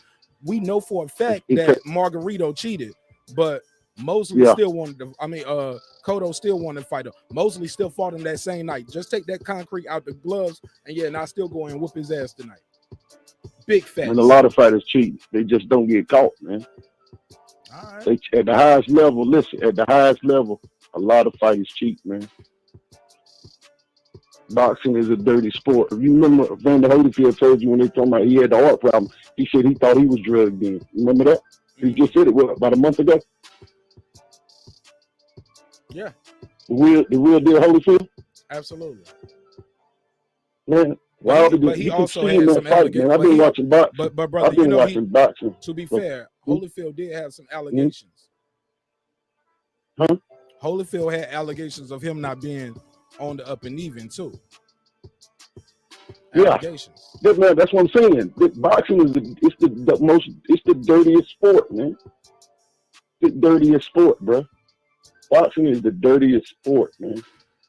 It's a dirty sport, man. I've been watching boxing for a long time. I'm 45, about to be 46. I've been watching boxing since I was about 5 years old. Hey. And I can look at a fight. Style make fights. Point blank, period. That's no lie. Normally, the boxer beats the puncher. But in this fight right here, I just believe, this is my opinion, Wilder is a different type of dude, man. They tried to basically, honestly, I'm straight up. I'm straight up. So I call it like I see it. They tried to lynch Wilder in front of us. You seen this? They tried to break this dude, man. I seen it with my own eyes. I'm a truth teller, man. And if you didn't see it, you don't know boxing. Well, yes, sir. Well, let me get to you don't know about. Let me get to some more calls. You're more than welcome to call back in, though. Because we're going to. All right, brother. Yeah. Because we got other topics too. We're going to talk about Shawn Porter said he want the KO against Bud Crawford. Style made fights. That's gonna be a good fight too. All right. So look. Make sure you get in on this poll right here. It said, is Tyson Fury taking Wilder lightly? What's your answer? Do you think yes or no? No, he ain't taking Wilder unlikely because he's one of the most dangerous heavyweight, man. Is Deontay Wilder, man. Okay, so he understands his power don't go nowhere. His power don't go nowhere. He can knock you out in the first round. He can knock you out in the 12th round. That's why he tell you he's willing to die in the ring, man, because he always got to punch his chance, man. One punch, like he says, he only takes him. What? You got to be perfect the whole fight. He only got to be perfect for 2 seconds. One mistake, and it's lights out. And he ain't playing this time. We ain't never seen a calm Wilder like he is now doing fight. Okay. He's in a different place right now, bro. But I'm gonna get off and let everybody else do their thing, man. Thank y'all. Thank you, brother. And peace to the chat and peace to everybody, man. Keep doing your thing, brother. Call back in, my brother. Call back in when we get to the Shawn Porter, Bud Crawford topic. That's up next. Okay, brother. Yes, sir. Yes, sir. Yeah, man. The next topic on the docket, man, I'm gonna be talking about Shawn Porter. I'm gonna play the clip from the Porter Way podcast. He wants that knockout with Terrence Crawford. So we're gonna talk about that. But the phone lines are open: 678-381-1938. 678-381-1938. Definitely want to know. Ron Finkley, call in, my G. Phone line is open. The number's on the screen. Call in. Let me know what you think. It's a couple things that the brother said and I saw in the chat that I'm gonna speak on it and I'm gonna address it. It's a couple things. That wasn't it, but hold on. Is this right here? I saw Border Wars. That's how I feel with my Border Wars fight. He said I felt like I was robbed in the guy's hometown. Sir Isaac, I saw your fight. He said, I need my get back. Fuck everything, yo. Oh shit, what a drop there. Let me get. I like that energy right there, Sir Isaac. Let me give you the drop, bro. Let me give you the drop. Where you at? Oh shit! I like that. I like that energy, Sir Isaac. He said he got robbed in Border Wars. Yo, Sir Isaac, you gonna be at the one in Tampa? You going back down to Florida? It's gonna be in Florida this time. I'm trying to make my way down there, but they got a fight in Madison Square Garden. Your man might go up there for that, man. I might go up there, be on the ground. Might be right there on the ground doing that top ranking event. Might be covering that in person. So We'll talk about it. But 678-381-1938. 678-381-1938. He said, Fury, shout out to Jimmy Boxing. If you are here, Jimmy, that means you subscribe, and I appreciate it. This is a dope way for me to connect with other boxing and other content creators too. So I'll see you subscribed, and I can support you as well. And check out your content. We ain't got to agree, but we definitely got to show each other love and support, right? He said Fury tried to use that. Wilder accused him of cheating to get out the fight. The arbitrator believed Wilder. Woo. Okay. I remember that, Jimmy. People forget that part. It wasn't just the fact that they had a contract. Oh, no. Fury's like, he disrespected me, disrespected my culture, and all this stuff, so I ain't gonna fight him. But what about him calling you a cheater? It was your culture, him calling you a cheat. Okay, you can just, that like, come on, bro. He hurt my feelings, so I don't want to fight him. That's the only thing I didn't like. But this fight can go either way, guys. Whether you're rooting for Wilder, whether you're rooting for Fury, we're talking about 6'9", 6'7", two guys well over 200 pounds. Anything can happen. Anything can happen, and I don't want to lose sight of that. Oh man, are we gonna go through the undercards on the Friday show? Friday show, we're gonna talk about the undercards, because sometimes things happen and they switch these undercards out. So we're gonna do the undercards on the Friday show after the weigh-ins and after all of that stuff. But yeah, man, this is a definitely a great undercard. Like, this undercard is crazy, so I'm super excited about that. Y'all want to get into this? Let's get into this. Ain't nobody calling in on this one no more, so let's get into this top ranked PBC co-main event going down November the 20th. Showtime Shawn Porter versus Terrence Bud Crawford. As you know, we got to play a couple bills, so while I pay a couple bills, give me about 35 seconds, run this ad from one of our sponsors, and I'll be right back, and we're going to talk about this right here. This should be a good one right here. Should be a good one. Since our first day in business, Essentials of You has been offering our customers the best selection of products at unbeatable prices. Our online store has been synonymous with quality, and we ensure our continuous variety of fantastic merchandise along with unique limited edition and seasonal items that fit any budget. Check it out and start shopping today.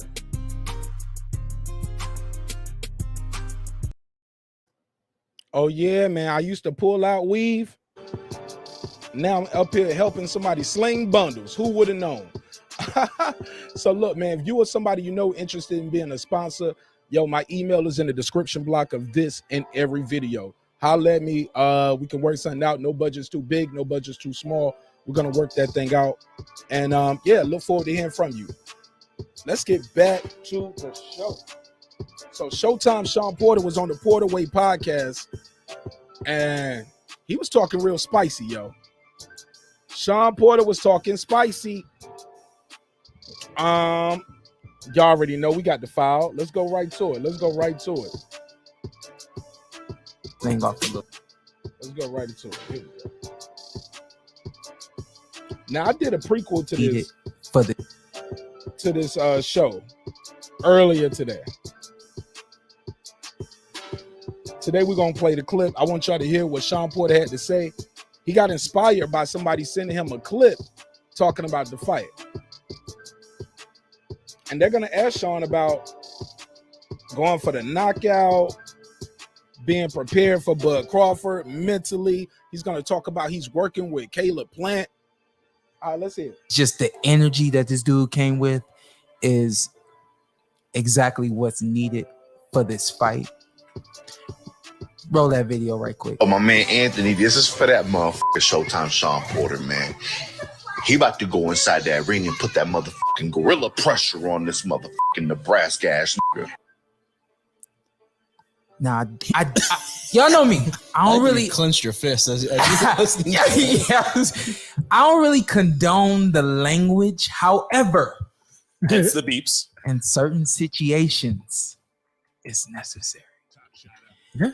When you sent that video to me, like it took me to the fight. Okay, Shawn got pumped up. Shawn Crawford got pumped. I said Shawn Crawford. Shawn Porter got pumped up by this little clip. Did y'all hear that? Play it again. This clip got Shawn Porter going. Old boy's talking cash. He's like, he gonna beat this Nebraska. He done made it regional, right? Roll that video right quick. Oh, my man Anthony, this is for that motherfucker Showtime Shawn Porter, man. He about to go inside that ring and put that motherfucking gorilla pressure on this motherfucking Nebraska ass nigga. Nah. Gorilla pressure. Shawn Porter has won some big fights using that gorilla pressure. Let's be clear. But he lost a lot of fights with that gorilla pressure too. And when he got buzzed, he kind of said, "Hey, let's go to boxing." When Ugas got him with a couple good shots, he retreated and started boxing. Check the tape. Julio Diaz got him with a good shot. And that's the reason why he got that draw on his record, because those last 2 rounds, I believe of a 10-rounder, he danced around, held, did the Cleveland Shuffle. Shout out to Boxing Syndicate. Y'all know me. I don't really clench your fist. I don't really condone the language. However, hence the beeps. In certain situations, it's necessary. Yeah. When you sent that video to me, like it took me to the fight. And what am I? I'm like, I don't know what, 7 weeks from the fight or something like that. So at this point, just so y'all know, like throughout the course of a week, I go to the fight maybe, half the week. So he said mentally, when he's saying go to the fight, he's talking about mentally. He goes to the fight in his head. And he's talking about how he's seeing the fight play out, what he can do, what the other guy might do. So that's what he means when he says, I'm going to the fight. And he's going to elaborate on that more, because they're going to ask him about going for the knockout and not being nice, and what other guys tried with Terrence that didn't work. This might be an early night. Fuck it. I'm going on the limb. I'm going to just say it. This might be an early night, bro. If he think he going to go in there and just try to bully Terrence, it ain't going to work, B. Through the course of the week, I'm at the fight. Different moments in the fight. The crowd. I swear to God, I had a dream last night that I was walking out like still sleep, nigga. You still sleep. The crowd. Respect. I swear to God, I had a dream last night that I was walking out like I'm always at the fight. So to get that video was right on time, and then the energy that my man came with was like, when y'all see me on fight night, that's the energy that I'm gonna have. And I was like, you know what? Let me show my man Ray Main. Yeah. So he's shouting out the guy who did it. Some y'all don't feel like y'all want. Yeah, man. What is y'all take on what Showtime Shawn Porter just said?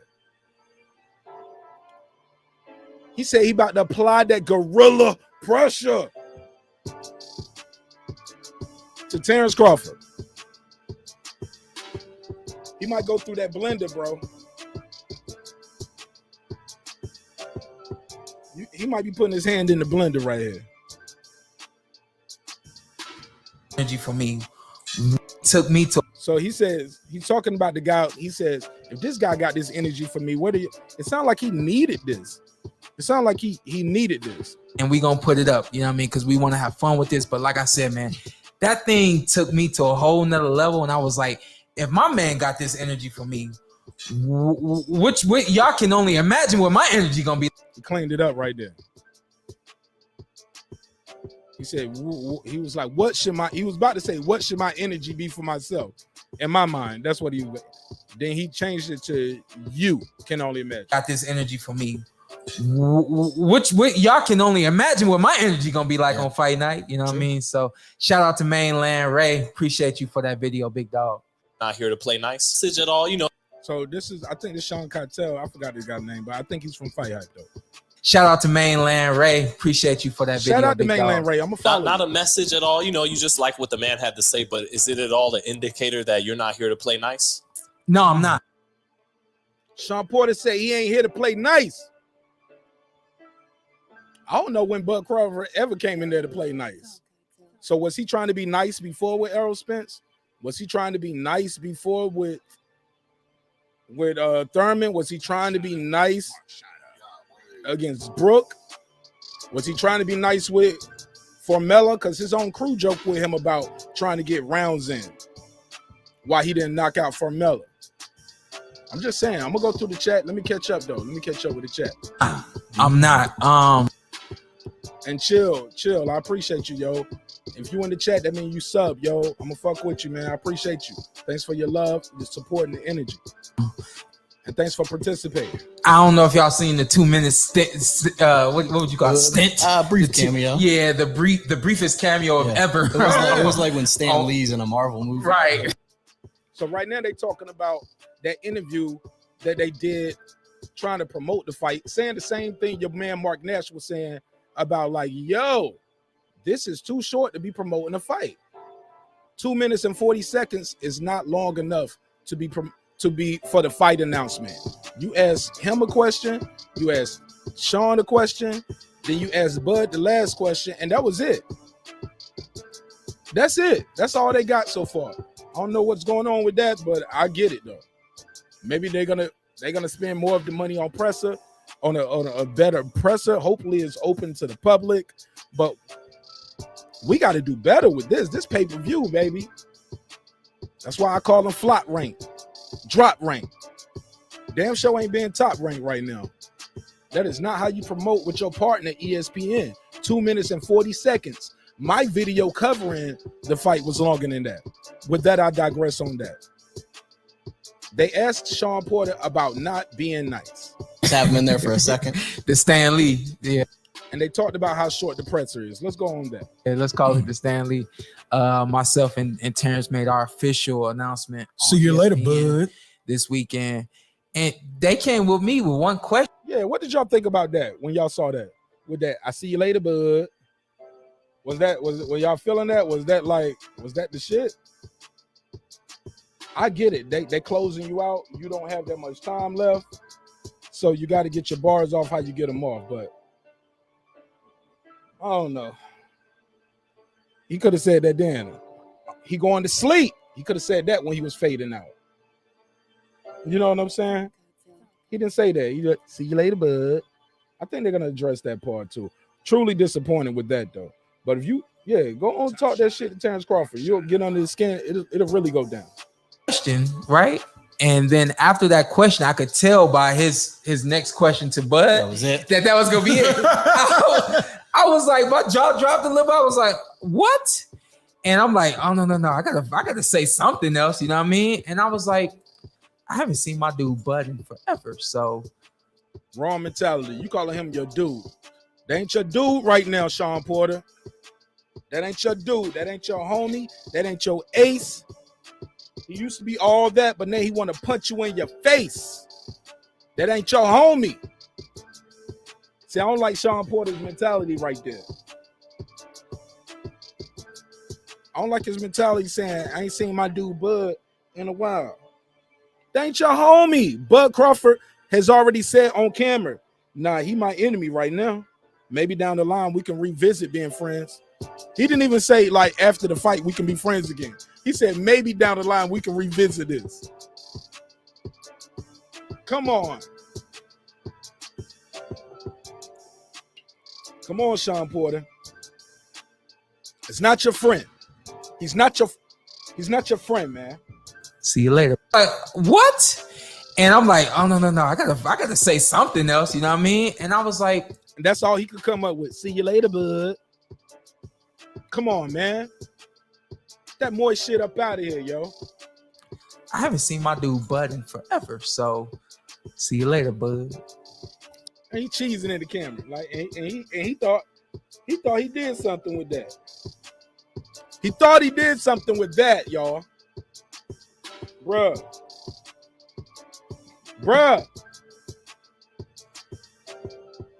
And I'm like, oh no, I gotta say something else, you know what I mean? And I was like, I haven't seen my dude Bud in forever, so see you later, Bud. Bruh.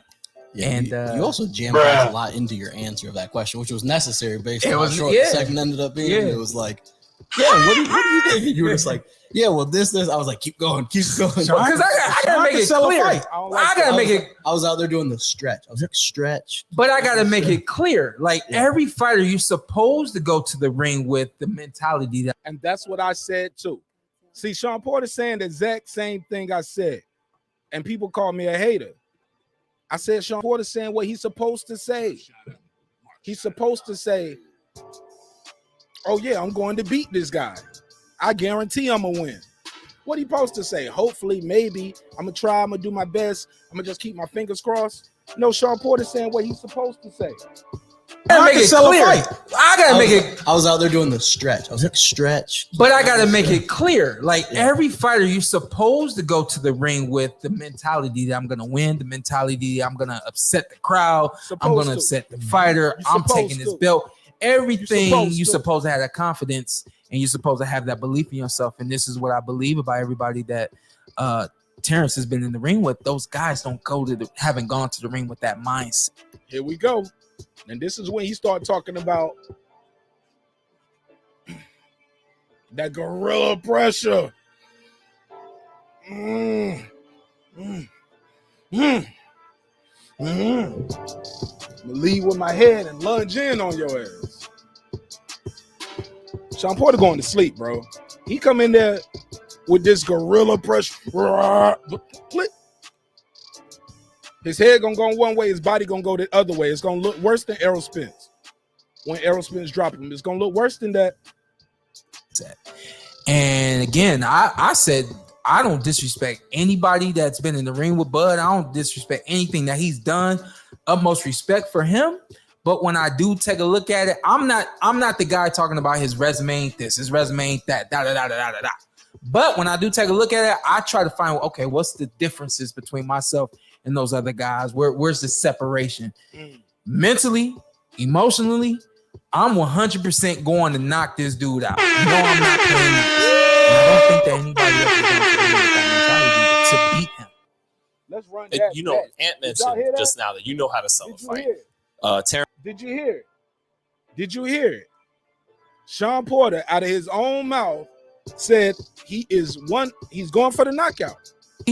Emotionally, and those other guys. But when I do take a look at it, he's saying these guys who face Terrence Crawford, they won't try to knock him out. They won't try to knock him out. Oh, shit. Let's hear it. I try to find, okay, what's the differences between myself and those other guys? Where's the separation? Where do we separate? Where do we separate? This is where they tell the difference between us. Let's go, Shawn Porter. Mentally, emotionally, I'm 100% going to knock this dude out. 100%. Y'all remember that. So no more of that. Shawn Porter got a good jab. He got good footwork. He's going to put that gorilla pressure on Terrence Bud Crawford, and he's going to knock him out. No, I've been going for an hour and a half. I'm about to drop that link so you guys can join the panel. But also keep in mind, when you join the panel, I will still be taking calls.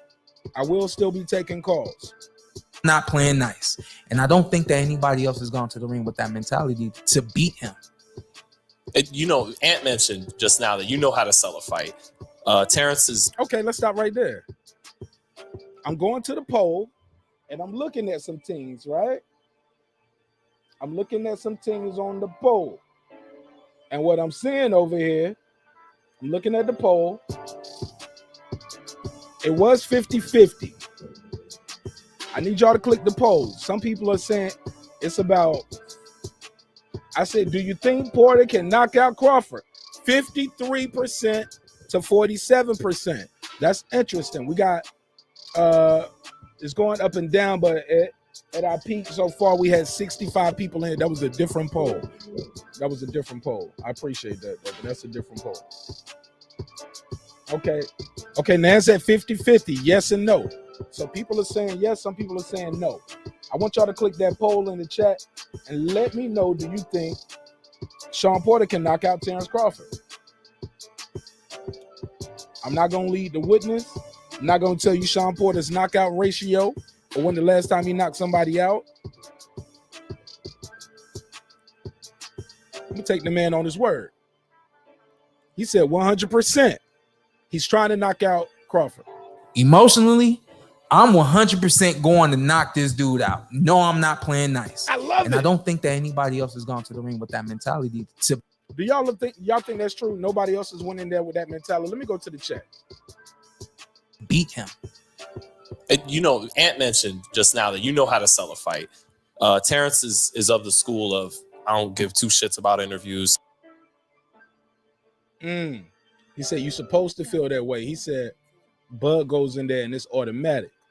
Shout out to Pool Counter Boxing. I follow you, Pool Counter Boxing. I don't really be getting notifications, so that's why I'm glad you guys are in the chat and I can put it on the screen so I can go back, see your name, and make sure I subscribe to you back. I would definitely subscribe to you back, even if we disagree. He said if Bud had knocked out Porter, Thurman, Garcia, and Errol Spence instead of Benavidez, Mean Machine, Amir Khan, Kell Brook, nobody would have questions we have today. Fair enough. Can't get them in the ring, though, because they wanted to do infighting. In the words of Errol Spence, I'm going to take the easy way. Some consider that easier competition for him, but many of us understood what he meant as in these fights are easier to make. But a belt is a belt, man. Get unified. Like, that could have been a big fight. That fight has lost some of its luster to me as well. And I still would buy it, but I feel like excuses might be baked in the cake. Show up on fight night to fight the best. But what do you think about that part of the game outside the ring, selling the fight and talking and doing it? It's a maturation process. So Shawn Porter is talking about selling a fight, and it's a process that he said when he first came into the game, he was like Terrence, like, I just wanted my skills to speak for itself. But as I got older, he said gorilla pressure KO. You gotta speak, otherwise people won't want to see your actions. You know what I mean? So that's kind of how it happened for me. And then, I think being myself and realizing that people appreciated me being myself, like, really kind of pushed me to do it even more and more and more. And so now I'm just completely comfortable in my own skin. I had a conversation with Wade on the track a couple of days ago. He said, you have a fantastic quality. He said, but it gets you into trouble. He said, yeah, so I just dropped the link. I want you guys to give me your take on this interview. Was this an interview? But Shawn Porter is a very articulate young man, very articulate, and he does well on this Porter Way podcast talking about boxing. So it's interesting to see him chopping it up with his guys about his own fight coming up. Only thing you're thinking is whatever, because you feel like you're the only one that's there. You're the only one that matters. He said, but you're gonna have to sometimes figure out when to use that, when to not. So that's kind of how it happened for me. I was like, I don't care what anybody else says. I don't care what anybody else does. I'm gonna wear these suits. I'm gonna smile. I'm gonna have fun, and I'm gonna enjoy the beginning and the end. And it's hard to do. You know what? And then again, salute to Bud, because I was watching Bud. I've been watching him for so long, and I was like, this is one of the only guys I know that gets in the ring and has fun in the ring. Yeah. There's not too many guys that can get in the ring. Fight. November 20th, I think it's gonna be a little different, but it ain't gonna be different, in my opinion. He gonna have fun with Shawn Porter. Shawn Porter ain't gonna be able to just buy time in the ring, yo, and just lunge in and hold in and be doing takedowns and scooping and slamming it. Like, no, bro, it ain't gonna go that way, Porter. I'm sorry, and I hate this comes across this way, because when you hear me say these things, you would assume I never liked Shawn Porter. Nope, not true. Not true at all. Not in the least. I like Shawn Porter.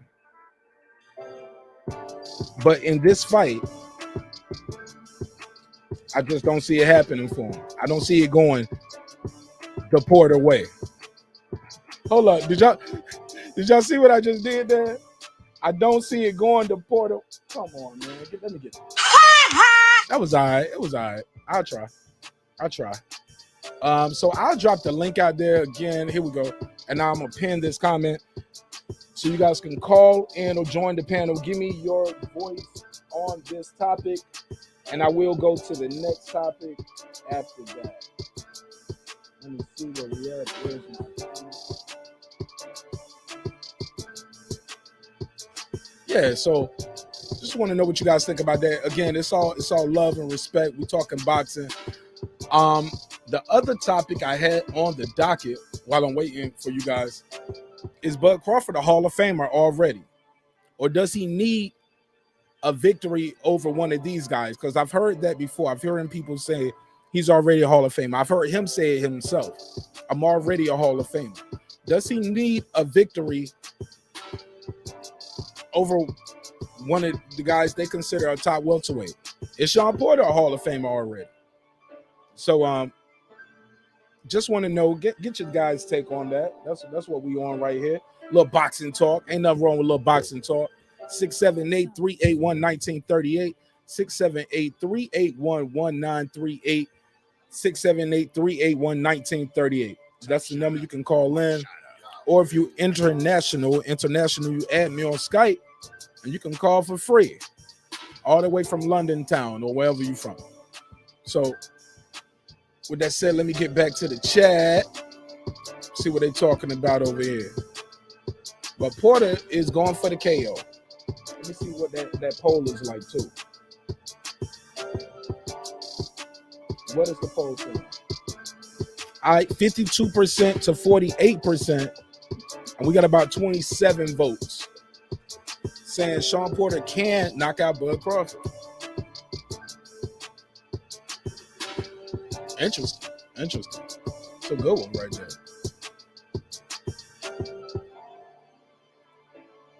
He said, what belts Porter got in his whole career? He had the IBF and he had the WBC. Yep. Beat Danny for the vacant one that Keith Thurman dropped. Defended against Ugas, then lost to Spence. Shout out to Ricky Williams. He said, no, if Gotti in the Hall of Fame, then Bud is a shoo-in. Yeah, Gotti had some wars. Is Shawn Porter a Hall of Famer? The fight been pretty much 50-50 in every poll. How about that? I think when I took the poll before, I think he didn't win the poll when I did it on Monday. I'll go back and check the playback.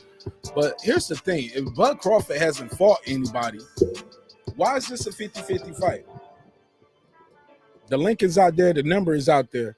If Crawford hasn't fought anybody, why is this a 50-50 fight? I don't get it. Both things cannot be true. You can't say the guy hasn't fought anybody, but this is a 50-50 fight, and Shawn Porter fought everybody. I don't get it. Let me go back to the chat. WBC, IBF, two-time champ. 2 belts, Bud got that. He got that in almost every weight class. Okay. He said, Andrew Charles said, I don't mind. He said, I don't keep up with the Boxing Hall of Fame. I don't know what the standards or the criteria are. Fair enough. We can't say a 3-division champion, though, should be in there, right? But we don't know what the future holds. I get it. Until Floyd, then it was a slaughter. Which I don't know what you mean. PCB, pull counter punch, pull counter boxing. I don't know what you mean with that one. Maybe I'm missing something. Taylor Bell said, who are those crusty pale faces in the pig? Have they ever seen the sun before? I don't know what you're talking about there neither. I know one pick I thought was funny though. Tyson Fury suit. The hell is Tyson Fury wearing right here? And he said Deontay Wilder looking like a Trump supporter. That's crazy. This is crazy. I didn't even have to work hard to make this, y'all. I didn't even have to work that hard. I did not have to work that hard to make this image. It's kind of self-explanatory, right? You see it as soon as you see it. You can't make this shit up, yo. Sir Senior said he on his way to his second already. Yo, Tyson Field was. Oh, you talking about this belt? You talking about Bud Crawford? Yeah. Absolutely. We're gonna see, man. So I'll ask you guys this, man. Let me see what this chat's saying. And shout out to Taylor Bell for the donation and the super chat. I see it and I receive it. Thank you so much. I really appreciate it. Really appreciate it. And I appreciate it again. He said, let's go check. Time to support for the show. I appreciate it, man. There you go. Do the cash mob challenge out there. Yeah, man. First donation, man. We've been here for almost 2 hours. I appreciate it. Let me go back to this video, man. There's some more audio that I want to play from something that I saw earlier today. Not to move around too much and jump back and forth, but I forgot to play this clip. It was on the Tyson Fury and Wilder thing, but I'll go to it after the part. D-Ray, what up, my G? How you feel? What's up, Mark Nash? I'm good, bro. Talk to me. Hey, Shawn Porter, man. Hey, he trying to sell the fight, bro. I appreciate it. Get them dollars up. So he's just talking. Yeah, talking. Hey, but here's the thing, though, bro. I thought it was going to be Kenny Porter that was going to talk him into a worse beating, but he going to let somebody off the internet do it with his friends, though, bro. So, hey.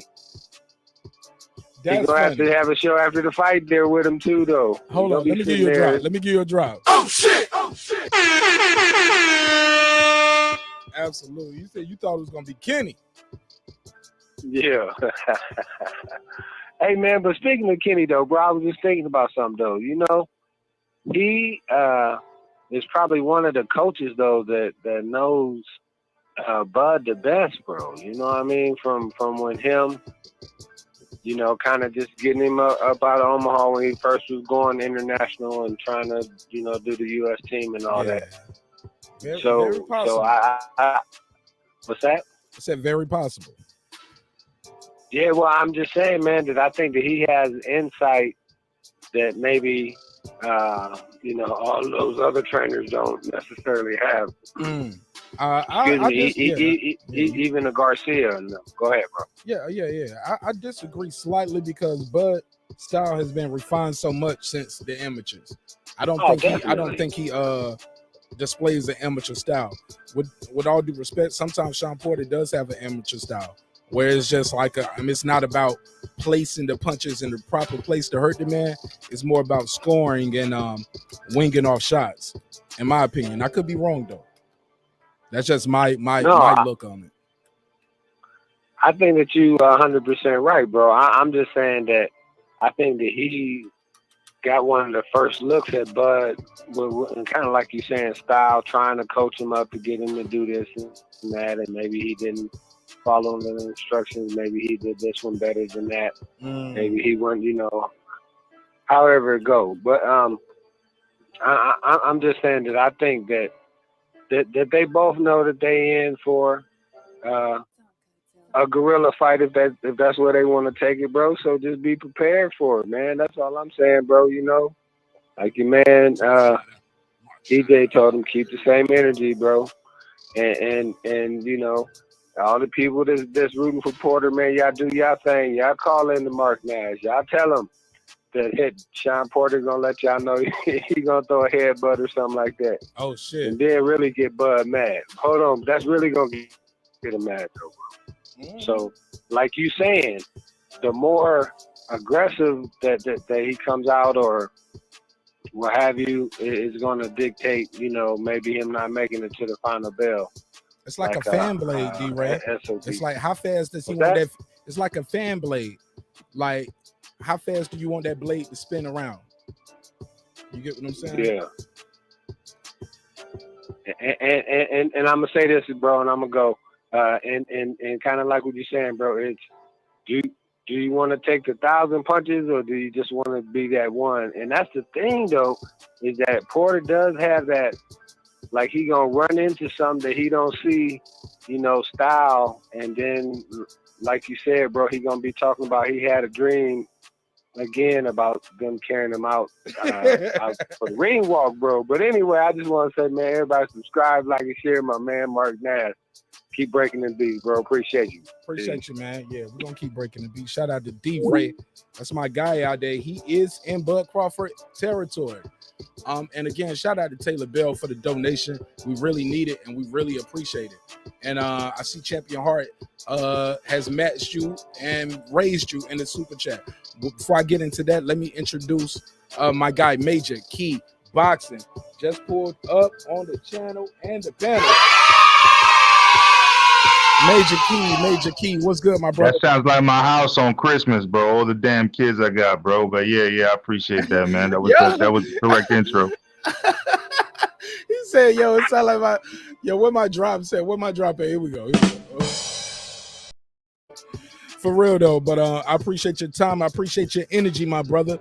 I'm over here cooking, man. We cooking. No doubt. That's my point, man. Talk to me, man. Which topic you want to jump in on? You got a chat right here about Champion Heart. Absolutely.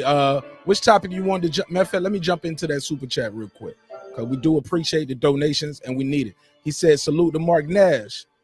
Peace to you as well, Champion Heart. It's a good dude right here." He said, "Who saying Bud can't fight for who he said? Who saying Bud can't fight for it not to be a 50-50 fight?" It almost sounds like he wrote it in Shakespeare right there, or maybe I read it wrong. Sound like he wrote it in Shakespeare. That was definitely that was definitely some Mark Twain type of writing right there. You know what I'm saying? Yeah. But nah, people saying he ain't fought nobody, Champion Heart. I hear that going on. Nah, but shout out to my guy Ricky Williams. I see him in the chat. You know me, I'm gonna put an address on it. I ain't ashamed because it's all love and respect. But Ricky Williams. I've heard my brother BFTB, you know what I'm saying? I've heard guys on other channels and panels. Like, I got love and respect for all these guys, and I wish them success, even if they wish me the opposite. How about that? And with that, that's beautiful. That's beautiful. This is a family right here, man. We're like, we disagree and all that, man. That's all good. But we only disagree on the fighter, but we all agree these fighters should be taken care of. We believe and the beautiful, ugly of our sport. We all believe the sport is corrupt and need to be cleaned up. So we agree on the fundamental things. We just disagree on who gonna win certain matches. So. But go ahead, Major Key. No, I'm saying, like, you ask me whatever question, I'll answer, because as far as that particular part, where you were talking about Bud Crawford, I believe number one, you asked the question of is he going down as a Hall of Famer? He's undisputed. He's definitely going down as that at least. Does he have a second career right now where he can add more to that? Absolutely. Now he's talking about all-time pound for pound, because he's already going to be a Hall of Famer by being undisputed. You know what I mean? So now moving past that, right? We could talk about the other subjects. What do you want to talk about? Because you already captured a couple. Oh, I got a lot of questions on the docket. You want to go backwards for the ones you missed earlier? Yeah, I mean, I'll answer them quickly. Yeah, I don't need to spend too much time. Yeah. Oh man, I just looked at my wrist. I got time today. Yeah, let's do it. See how we cooking, man. Man. Solo dolo, man. No, and I shouted you out, man. By the way, at the end of my show, Troy's show. Troy was hosting today with the Ring 10. You know how we do the charity every Wednesday. We've been doing it like lately every other Wednesday. And we had to shout out Mark Nash and let everybody know you was going live at 10. You know what I'm saying? I shared you on my Facebook, my brother. You know what I'm saying? That's why the show look. That's why the show doing so good, because it's starting to pick up. We telling people, look, we're gonna share your link, share our link. If you ain't got YouTube, you can't share yet on YouTube, share it on your Twitter, Facebook. I don't care if you got 10 people in there, share it. Absolutely. And I'm glad you brought that to my attention, because you know what? You damn right. I wanted to support you in some way, but I didn't have 1,000 subs to be sharing it on my YouTube. So now I know I found a different way. We're gonna do that. Yeah, absolutely, bro. You know what I'm saying? So yeah, man. What's the other topics, man? I'll chop it up with you. Oh man, let me get this call, and I'm gonna let Troy let me get this call real quick. All right. 607. What's your name and where you calling from, Playboy? Hey, this Jerron calling back. You told me to call back on this Porter and Bud. Hell yeah, and I'm a man of my word. I got you right on the show. Is Bud Crawford a Hall of Famer already, in your opinion? Is that Jerron again? Yeah, he already a Hall of Famer, undisputed, and he welterweight. Yeah, he already a Hall of Famer. Already, he ain't got to fight no more. He ain't got to fight no more. He could be. He's a Hall of Famer. Danny Garcia's a Hall of Famer. Them two already Hall of Famers. Oh, love. Danny Garcia's a Hall of Famer too, bro. Danny Garcia. He's a Hall of Famer because think about it. You got to look at this. It ain't about if you lost or not. It's about who you fought, man. I ain't say the best fight the best. It ain't about. He's a Hall of Famer, bro. Danny Garcia's a Hall of Famer because he fought everybody, man. He kind of got a point there, like you know. But you got to win too, though. He fought everybody. I could go in and fight everybody and get beat up. And he was unified champion, and he was a WBC champion. Okay. He's a Hall of Famer, bro. Okay. I ain't gonna take it. Oh, I kind of feel him on that, Mark. I kind of feel him. I mean, it would help if he solidified that by getting another win. He can't hear you, Major Kid. So only I can hear you. I'm sorry. No, you good. I was just letting the caller know that you couldn't hear him. You believe it or not, somebody on the panel agreed with you 100% though. Yeah, Shawn Porter's a Hall of Famer. Okay, Shawn Porter's a Hall of Famer already. So these guys don't need. Yeah. Okay, is Errol Spence a Hall of Famer already? No, not yet. He close. Oh shit! He need that. I'm a Errol Spence fan, man. I'm a truth teller though. Errol Spence need Bud Crawford. He need that fight. They need that. That's what about Thurman? What if he didn't fight Bud, but he beat Thurman? Will he still be a Hall of Famer?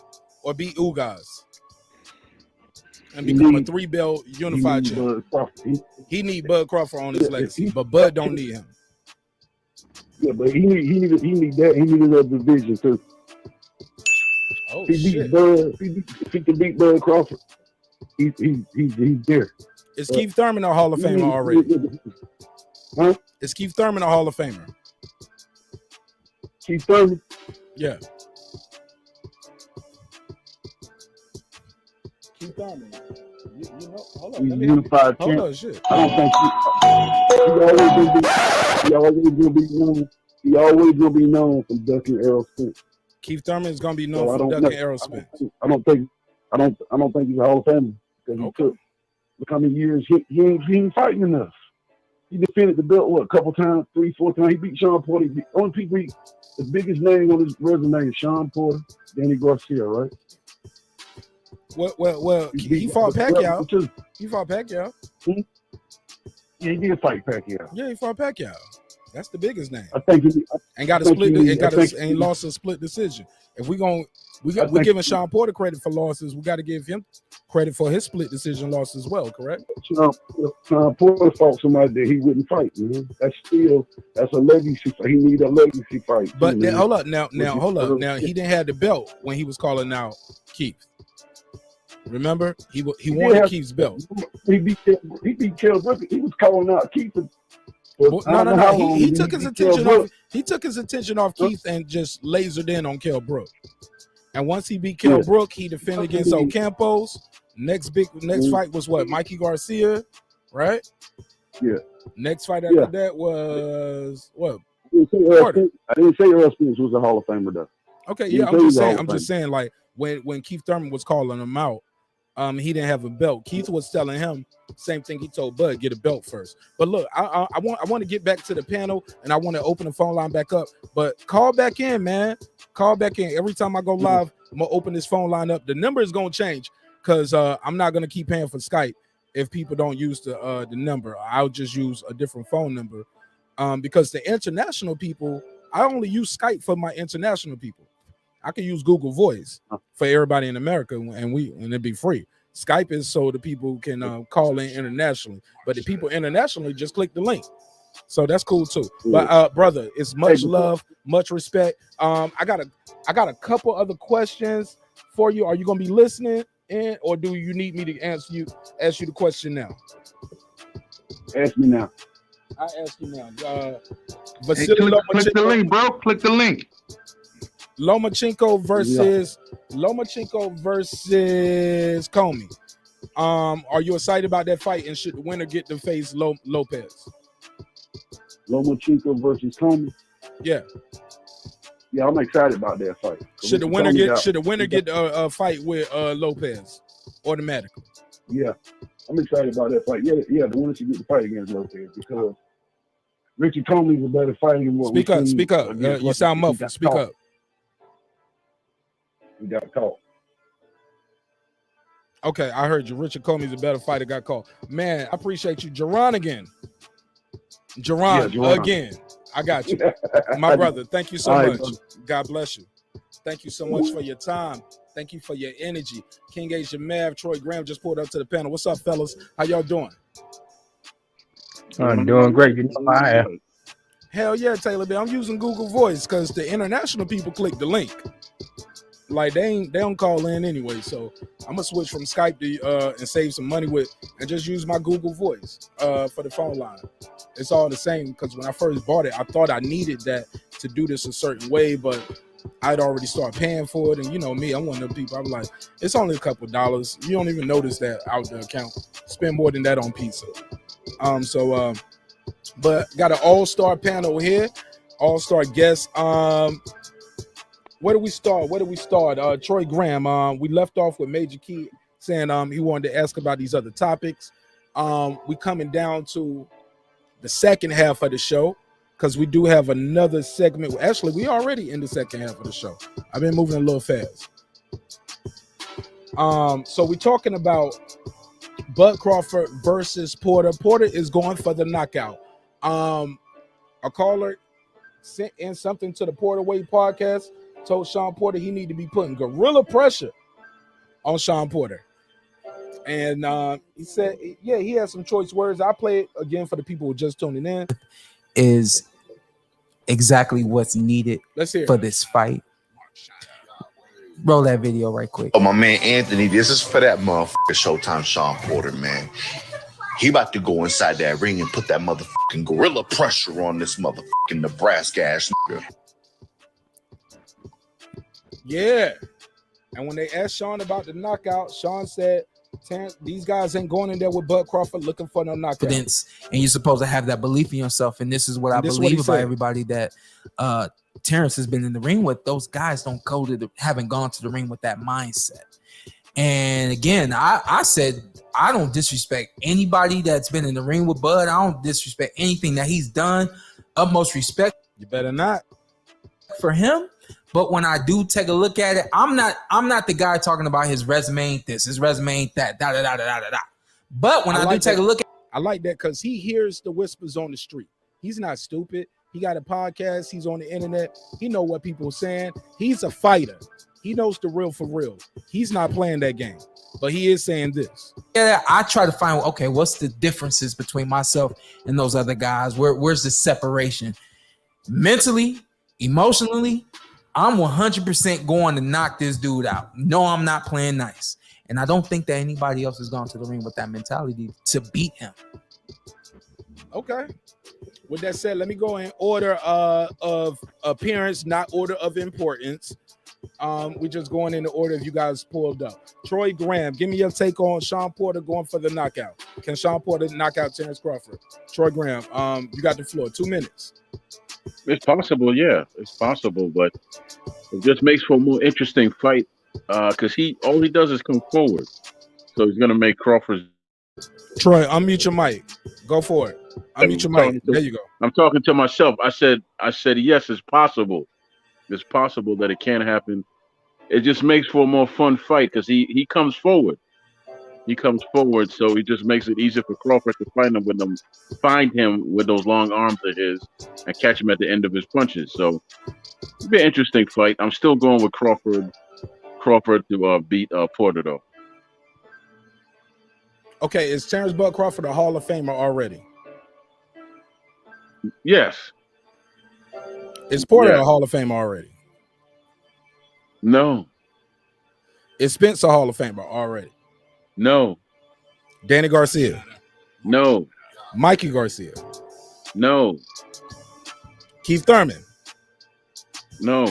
Ugas. No. Adrian Broner. No. Okay. I beat that boy. No. Okay. Had to ask. Can Shawn Porter go in there and get a knockout against Terrence Crawford? Of course he can. Anything's possible in this game here. Anything's possible. Temple shot, kidney shot, anything's possible. All right, fair enough. Troy Graham, hell of a way to do your opening statement. King Asia Mav, I'm gonna ask you the same questions. 2 minutes on the clock. Once I start the clock, your mic is gonna be muted, so unmute your mic.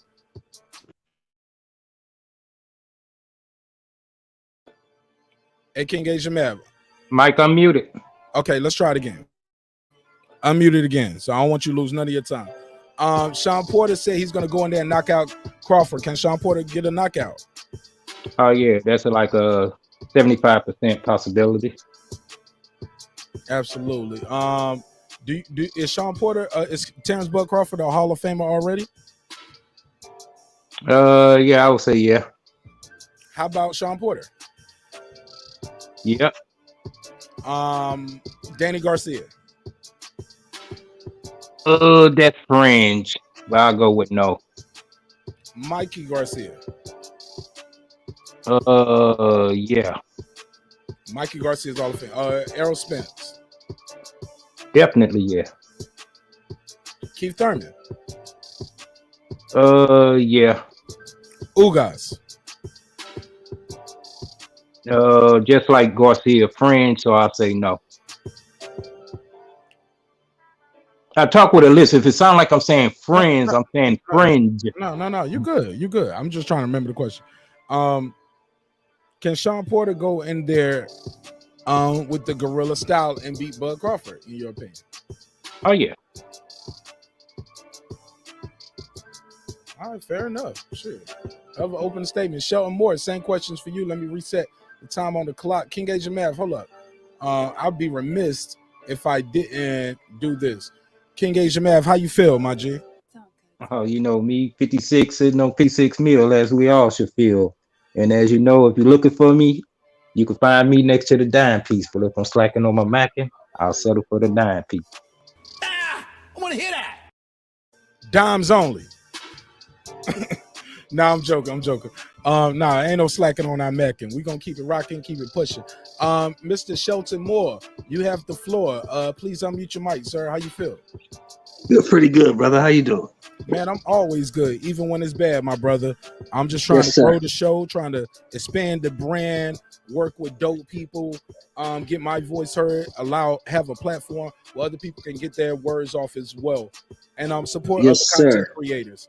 I met you in person, saw you at the weigh-in. Yes, sir. Some would say, let Kyle tell it. I snuck y'all in. He trying to get my pass taken, but regardless, we was there. We was there together on the floor. We were. All the fans up there. We right here beside Barrio's family, and we with the Boxing Voice, World Combat Sports, Ellie Setback, right here on the floor. Yes, we got a bar. They even got to meet Paul Williams. Remember that? Yeah. They ain't had no bar up there where the fans was at. They was just thirsty. Man, y'all had drinks. My brother bought me a beer. We had a beer together. Toasted. Yes, we did. Yes, we did. And then I saw you at the fight again.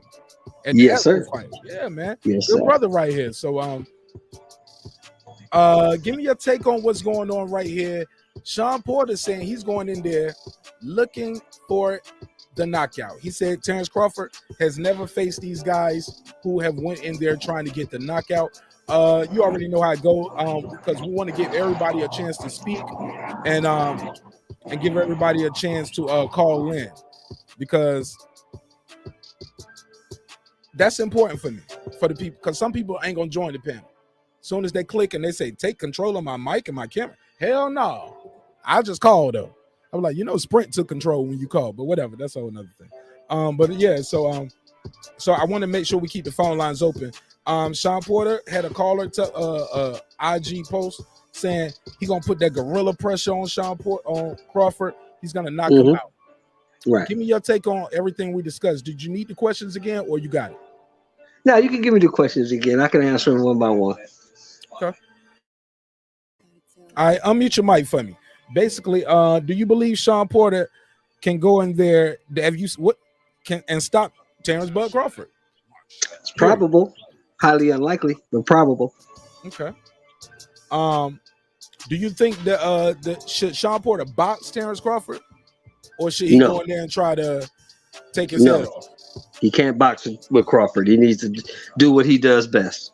No, he'll lose that way, definitely. Okay. Is Terrence Bud Crawford a Hall of Famer? Yes. Is Shawn Porter a Hall of Famer already without even fighting each other? No.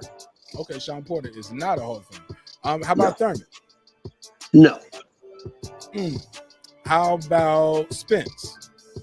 No. Mikey Garcia? Yes. 4-division world champion. Yes. Mikey Garcia is a Hall of Famer. Is Danny Garcia a Hall of Famer? No. 2-division champion? No. No.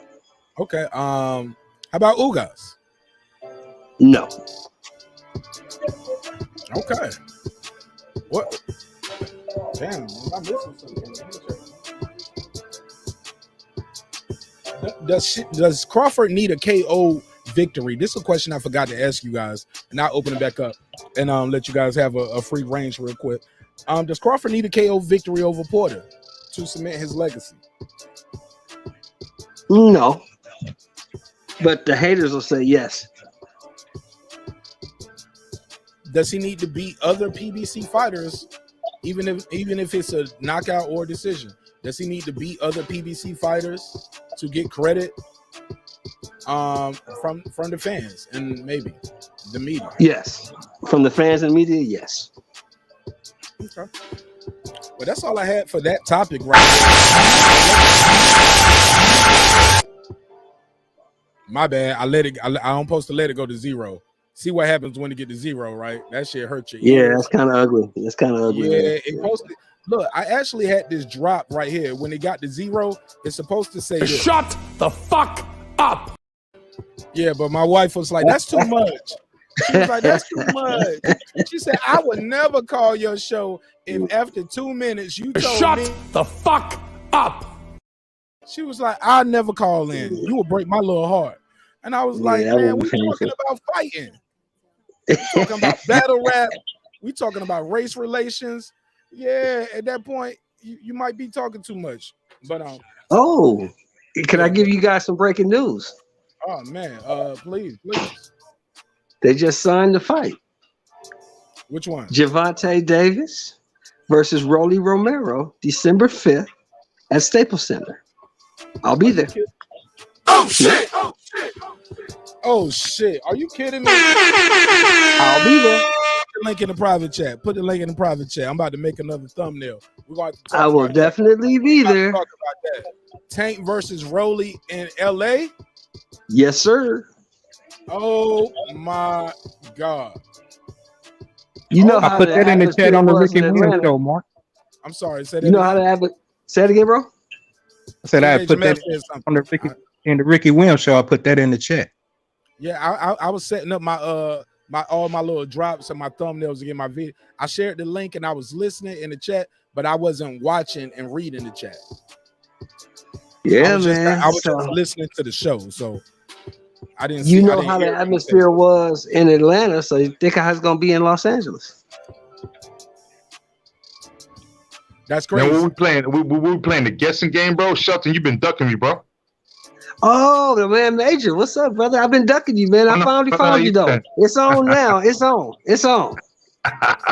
We gonna sign it on the dotted line. We're not gonna be like these fighters and duck each other. We gonna sign on the dotted line. I'm shaking in my boots, brother. I'm shaking in my boots. How you doing, Major? I'm chilling, brother.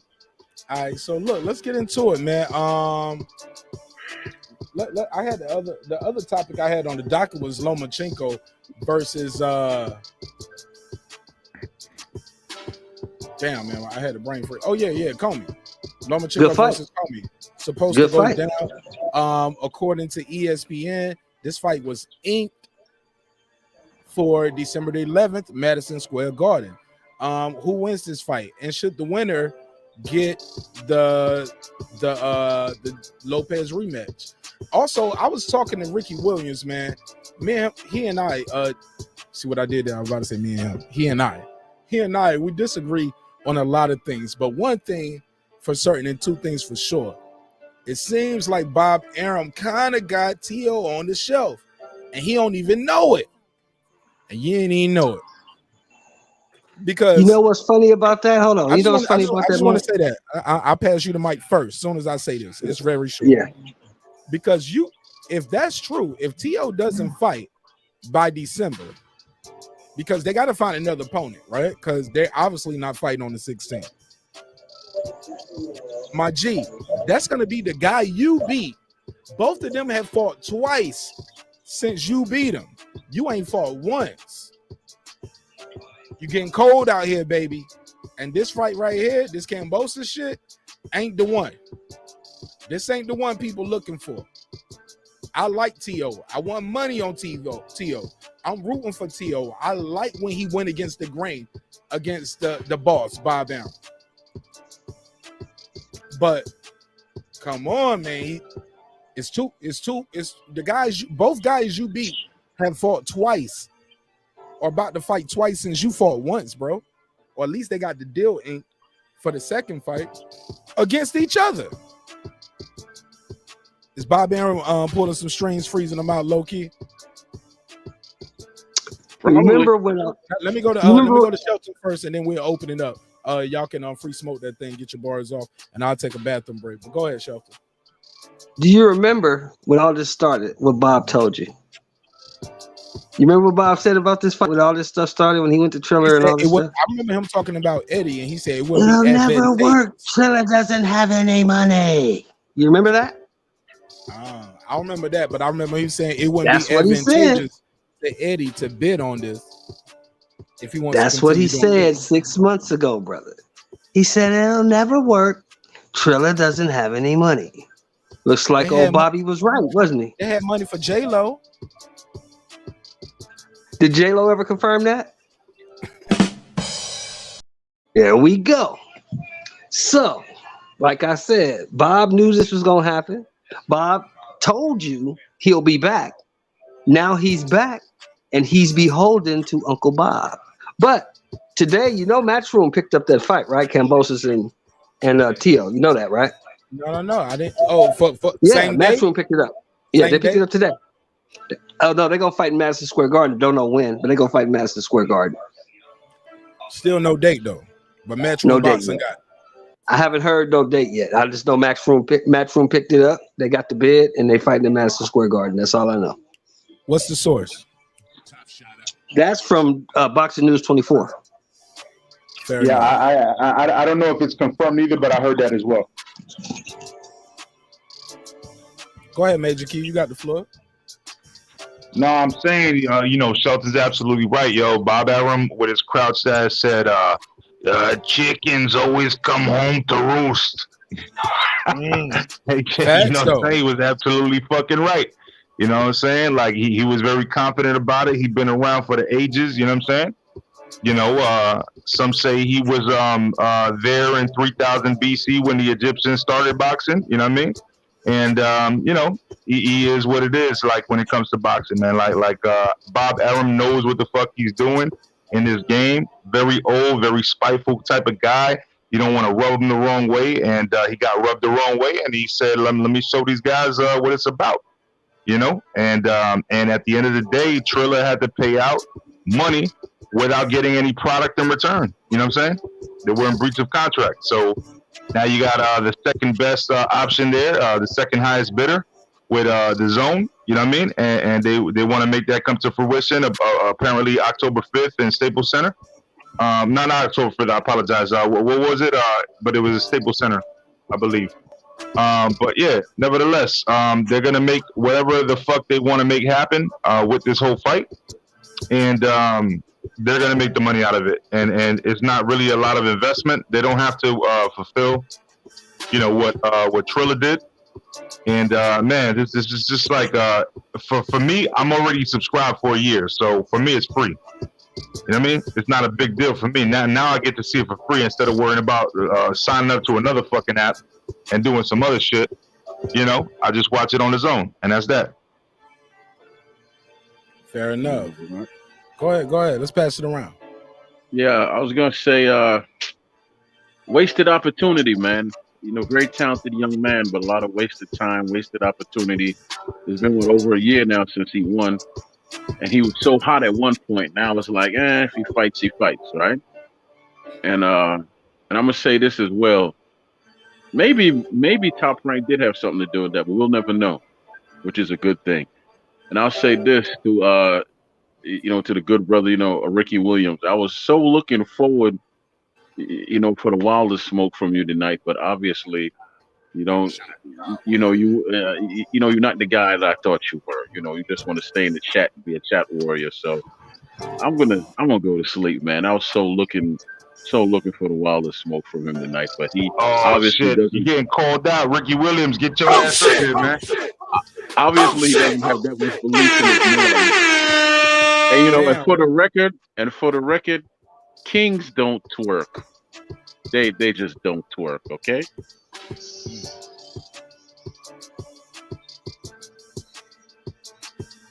I'm slow on the draw with the drops. I'm slow on the draw, but I got you right here. Here you go. Yes. All right, let's. Troy, you in here starting shit? Troy, you starting shit? Absolutely. Troy said absolutely. Troy said yes. He said I'm disappointed in Ricky. Damn, man. I like Ricky Williams. Ricky might not be in the chat no more. We don't even know if he's still here. Let's be fair. And shout out to Ricky Williams. He shared my link. He's a man of his word. I told him, man, we're going to keep helping promote him. And I told him, man, we stronger together, yo. I wish everybody was like that. You keep your word. You help him get to that 1K. Look, I can't take all the credit. He got to get all the credit because he takes the time and energy to go live. But he appreciates us sharing his link, and he reciprocates that favor by doing the same thing. It takes no time. It takes no energy. You ain't even got to watch the show, but it says a lot, even if we disagree. You get what I'm saying? So I think that's super dope. With that said, man, I got other questions on the docket. King HMF, what do you think about what Shelton Moore said about this upcoming fight with Rolly and Tank, though, before I go to continue on this Loma? I mean, that's a good thing. Shout out to boxing the second half of the year. They have picked up steam. They were pretty stagnant. So we're finally getting some good quality fights. Some people probably say this is not a good quality fight, but I mean, at least have the talking points on the build up. Rolly been calling them out. And now the talking point is people say, hey, be careful what you ask for. You just might get it. Now we got it. And now it's showing proof time. So shout out to them on that. You know what I'm saying? Is that pay-per-view? That haven't been confirmed just as of yet. No, that's not a pay-per-view fight. Why would Tank go backwards and not fight on pay-per-view, though? Well, I might have mentioned. No. Rolly is not a pay-per-view guy. He is not worthy of a pay-per-view. No. But Tank is. And Tank fought Barrios on the pay-per-view, right? No, was that pay-per-view or was that Showtime? Yeah, it was. No, that was Showtime regular. No, that was Showtime pay-per-view. That was pay-per-view. It did 225,000 buys. I might have misinterpreted the question. I thought you was asking me, was it, or I didn't know she was asking me, was it worthy of pay-per-view? Either or. Take the question how it come. Whatever you think. Well, I want to know what it is. I mean, I can say, hey, it's worth green beans. You know what I'm saying? Word it for me better, Shelton Moore. I'm over here trying to get the thumbnail together. So help me out. Oh, well, is the Tank Davis versus Rolly Romero, is that a pay-per-view worthy fight, in your opinion? Yeah, if Tank is on it, every fight is worthy. It might matter if he fighting Grandpa Pigeons. Let's see him knock him out the ring. Tank is worthy. I heard that. Yo, let me ask you a question. Yo. Oh, man, bro. I hate this late night arguing shit, but HLD, what does Javonte Davis being 79.99 versus fucking Barrios have to do anything with Teofimo Lopez fighting Kambosos on his own? That is completely irrelevant to me. So unless you're like, if you're trying to link it, you didn't do a good job, because I'm trying to understand where you're coming from, but I didn't understand at all what that had to do with anything.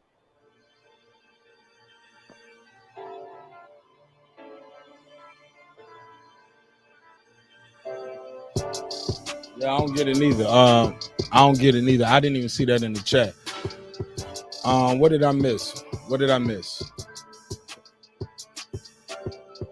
Anybody, if anybody's talking, your mic is muted.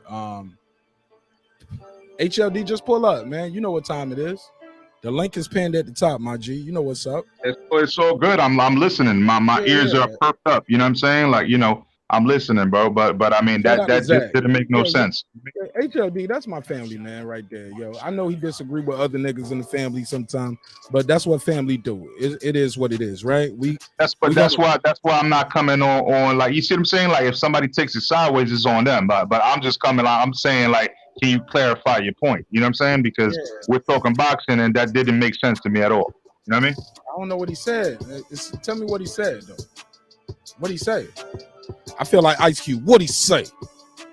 All right, he said drop the link. Well, he basically just the link should be pinned at the top with the phone line, y'all.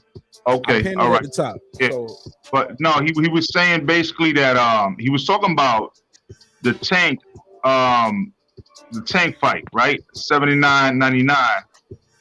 And we were talking about Teofimo and Kambosos with this zone fight, right? So I guess I'm maybe a little foolish and I don't understand what's going on, but it doesn't make any sense why that comment came after the topic.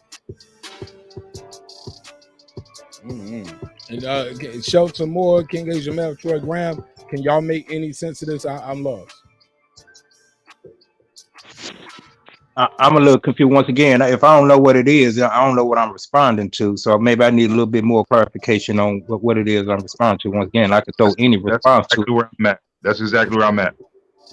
All right. Well, shit. So look, do y'all think Bob Arum has got T.O. on the shelf, low key, and he don't even know it? Could be. I mean, but at the end of the day, Teofimo didn't have to fight, and he got 75% of that. You know what I'm saying? Like the 1.2 million. How much he get from that? I didn't even know that. I believe it was about 75% that he got out of that, because he was pretty much a champ. You know what I'm saying? So he got 75% out of that 1.2 million. You know what I mean? Just because they fell in default. That ain't bad, bro. Yeah, it was a free. You didn't even have to do your work for it. You had to throw a punch. All you had to do was be, yeah. Yeah, exactly. Hey, well, look. In the words of the legend, Super Zab Judah, all call outs are mandatory. Shout out to my guy HLD for accepting the challenge, and welcome home, my brother. Welcome back to the neighborhood. What's going on, Mark? Hey, everybody on the panel, except for Major Key Boxing, who's always just trying to call my name out. Hold up, bro. God, you see what I'm saying, bro? Let's start with some love. HLD, I'm starting with love. No, it's love with everybody on this panel, but I'm going to make it clear as day. I don't like that fool who's next to your right or to your left. Okay. Well, shoot. Hold That's all right. I'm always be here though. You know what I'm saying? All right, man. I'm not ducking. HLD, look. I'm always be here though. I'm sorry, man. I'm sorry, but I just really dislike this dude. HLD, y'all gotta let me do this. Y'all gotta let me do this, man. Come on. We just getting started. HLD coming in hot. I love the energy. I respect the energy. I apologize though. Fuck that. I don't want no apologies. Cause like I told King Age, like I told you last time with Ricky, look, I'd rather you guys handle it right here on this Wi-Fi than to see each other at a fight and shut down the event on some little boosie shit, right? You know what I'm saying? Like, let's not go. You know what I'm saying? Let's have discourse and let the chips fall where they may. You know what I'm saying? So go ahead, get your bars off. Explain to me what you said in the chat. Yeah, that's what I'm on here for, to clarify what's on the chat. You guys were talking about Tank Davis. Somebody mentioned if it was a pay-per-view. They don't know if it's pay-per-view yet. And somebody said it's not a pay-per-view, it's not a pay-per-view worthy. I put down it hasn't been announced. But since somebody said it's not worthy, I mean, hey, Barrios was pay-per-view worthy at $79.99. I mean, why wouldn't Rolly be? So that was a premise of that, because I was following the conversation. I'm on the chat. It doesn't take too much for Major Key Boxing to follow that. But none of us. No, you were the only one looking at it, because I look, like right now, I'm not even looking at the chat. I don't look at the chat. I'm engaged with right now with Major Key Boxing at the moment. I'm going to be talking with Mark Nash and anybody on the panel. I don't worry about what people are talking about on the chat. So why you here? If you're because I'm here on the panel. You see, that's what you're on for. Everybody else is the audience to what our chat is. So and if there's something to be addressed, the host will address it. You're a guest. Yeah, that's why the host didn't understand because you brought it out. Because you like to call my name out. You like to get cooked by me every time you go anywhere you go, man. So that's what you want to do. Then let's do that again. Because we were talking about something different. You were making it that you guys were just talking about that. To be fair, Major Key. Hold on. To be fair, Major Key, I didn't know what the hell he put in the chat till you said something about HLD in the chat. To be fair, right, because I've been reading the chat and they've been going back at each other, but he just came with some random comment that nobody was backing each other with anything. What the hell are you talking about? I'm not talking for you.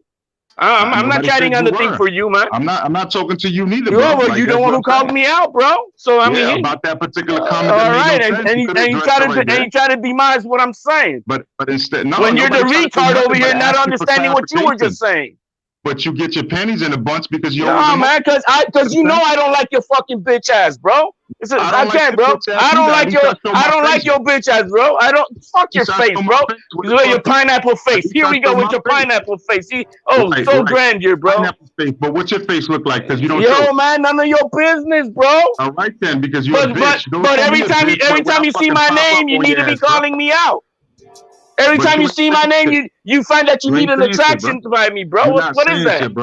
You're a fanboy of mine? Are you a fanboy of mine? What I told you when I cooked you last time. Stop calling my name out, bro. You got cooked on Black and Brown. You got cooked on Rap Star. And what else you want to get cooked on? People there, prospects. What else you want, bro? What else you want? Who are you, bro? Like, stop mentioning my name and that's it, my man.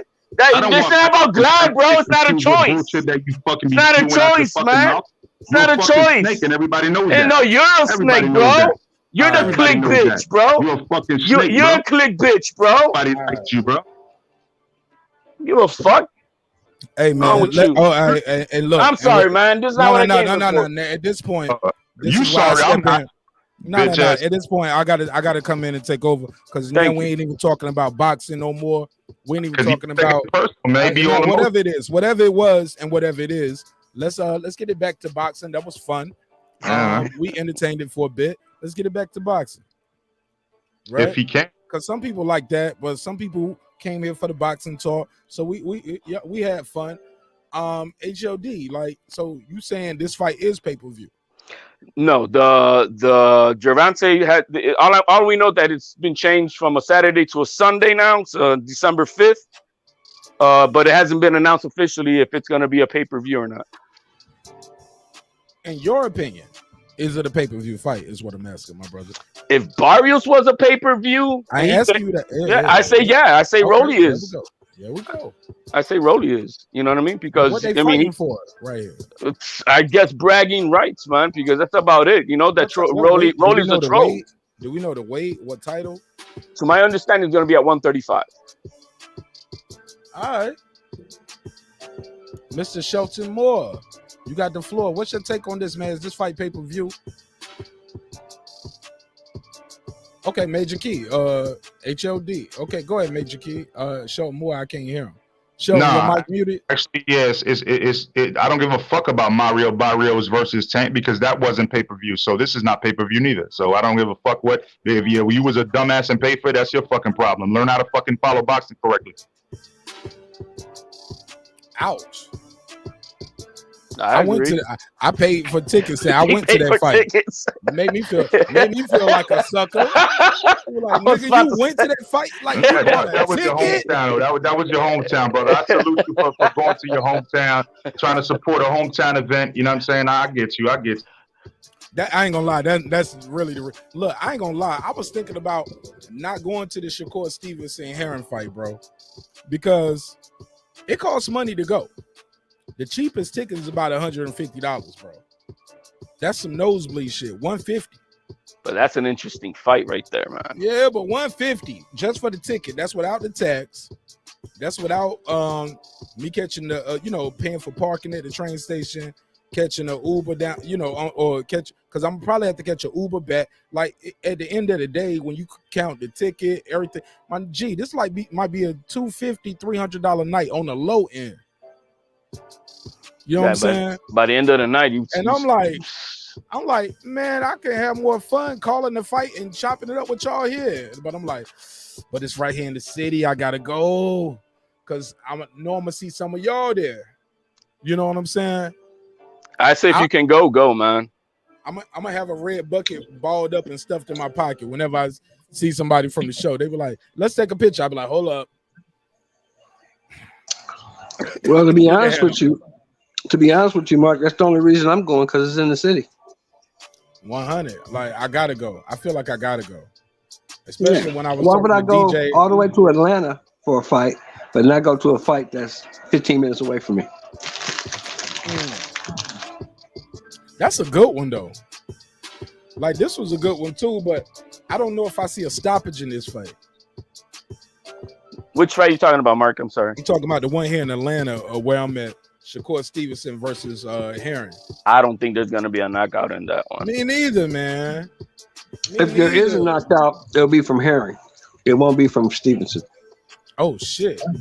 I'm leaning that way. I'm not saying by much, but I'm leaning more Herring over. I mean, this is the first step of fight for Shakur, man.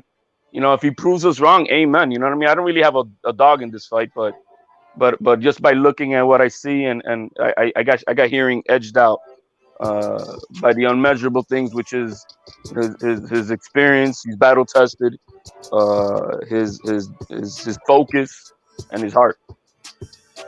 So we'll see. Shout out to that's my thing. Go ahead, bro. That's my thing right there. That being the fact that Herring's been to combat, he's experienced things that other people haven't experienced. Most people haven't experienced. So that's what I'm saying. I think he's a Marine. Yeah, that changes you. It makes you willing to go through things that other people are willing to go through. And if he can make the fight ugly and dirty, I think he can bully and beat Shakur. But he has to make it dirty. He can't allow Shakur to box and do whatever he wants to do. If he does that, Shakur's the superior boxer, and he'll beat him. Yeah, I totally agree with what you're saying. I think the mental aspect of the game, with this combat, I think definitely Herring's got an edge. He can impose that on Shakur. I think he could break him. But we'll see. Yeah, Mark, you gotta go to the fight, man. Yeah, I gotta go. Yeah, it's gotta go. I mean, you gotta go to get the footage. Nah, it ain't even about the footage because I don't know if I'm gonna have a press pass for this.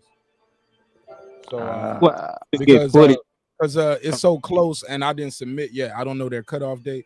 I'll submit, but y'all know how my show is. My show is kind of, it's not PC. So sometimes they don't like guys like me to be in the press room and all that. I make people uncomfortable, But I'm not gonna change the format though, because the show is growing. People like that style, so I'm not gonna change the style just to get a press pass, my G. How would they know that, Mark? If I may ask. That, Oh, because they do research. Like really? Oh yeah, they definitely do. They like definitely do. you submit your website. Go ahead. Y'all talk. Yeah, you talk to a publicist. The publicist asks you for your numbers. They ask you for video footage. They do their research before they connect you. You know what I'm saying? That's the way it always is. Well, I was suggesting you go commando, just go rogue with it. You get the behind the scenes footage on your own as an independent media person. That's what I was suggesting. I ain't say, hey, do all the political stuff, because once again, we know how they roll with that. You know what I'm saying? They already got it set up. You can only ask these questions. You can't ask those. You sit over here. You only get 2 seconds. Don't fart. Sometimes I think that's part of the problem. Sometimes they don't know what you're gonna do when they give you the mic. So that's Right. why, like, they go for the safe people sometimes, or the people they got relationships with. Mike Coppinger got kicked out today. And I get it. Oh yeah, I saw it. Hey Mark, can I ask you a question? Oh, you just did. Okay, is that Big Baby Davis behind Rolly Romero? That's funny. I don't know who that is. I didn't make this. That looks like Big Baby Davis, man, from the Boston Celtics. That's what it looks like.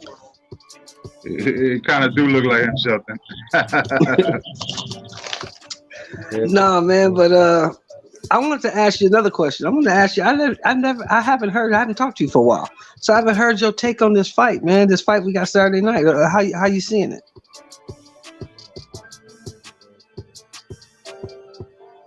I think Mark step out. No, I'm right here. I'm setting up my next poll. Go ahead. Let me get HLD's take on it and get King A. Jamal while I'm setting up this. Yeah, go ahead. KO mid-round stoppage. Oh, wow. Wow. Okay. Yeah, I mean, it's all contingent upon if Wilder go in there and execute the game plan that I was privy to see behind the scenes. Can't reveal that. If he go there and he stick to that, pretty soon it being a real convincing fight and a redemption fight.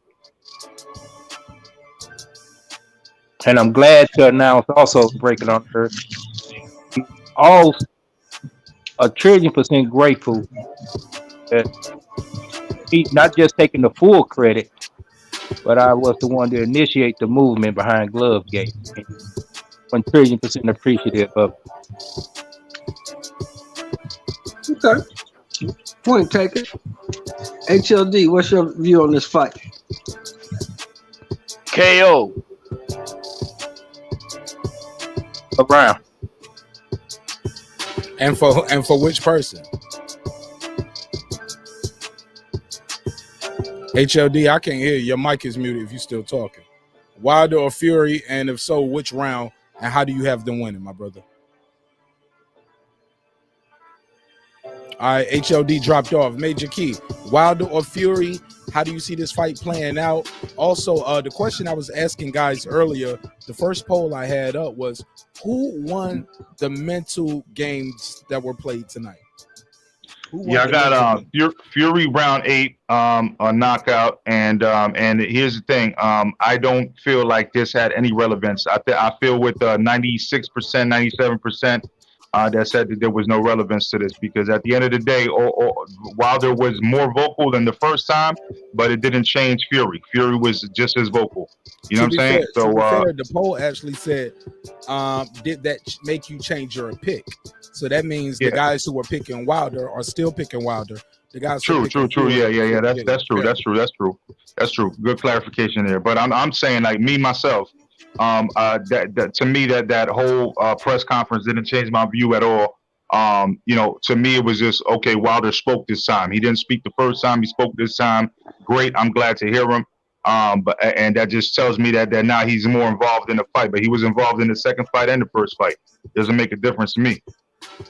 I feel you on that, because I've heard some people say, hey, we heard this bloodshed and I'm coming for war, and I got, we heard things like this before, and I get it.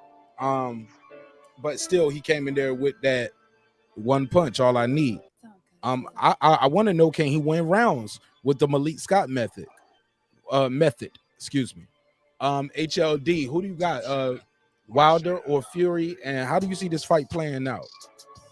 Got KO, 7th, 8th round. By who? Fury. Okay. Oh shit. See, you got to say that because I'm black. People are always assume everybody who's calling in is black, and they're all rooting for the black guy. No, we got guys, Puerto Ricans, Dominicans, Asians, white guys, black guys. Like, look, it's an international show, thanks to the beautiful thing called Wi-Fi, right? So it's global.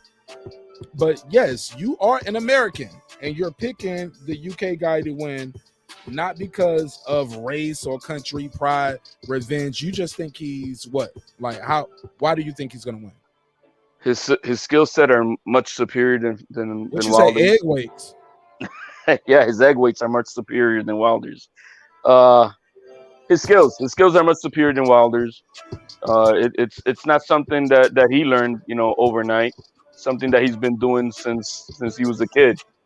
Wilder won a bronze medal. You can't win a bronze medal or be awarded a bronze medal. No, it's just not by saying being off the couch. So we always have them like bootleg Jordans. No, fake it's not. gold chains. It's not even that.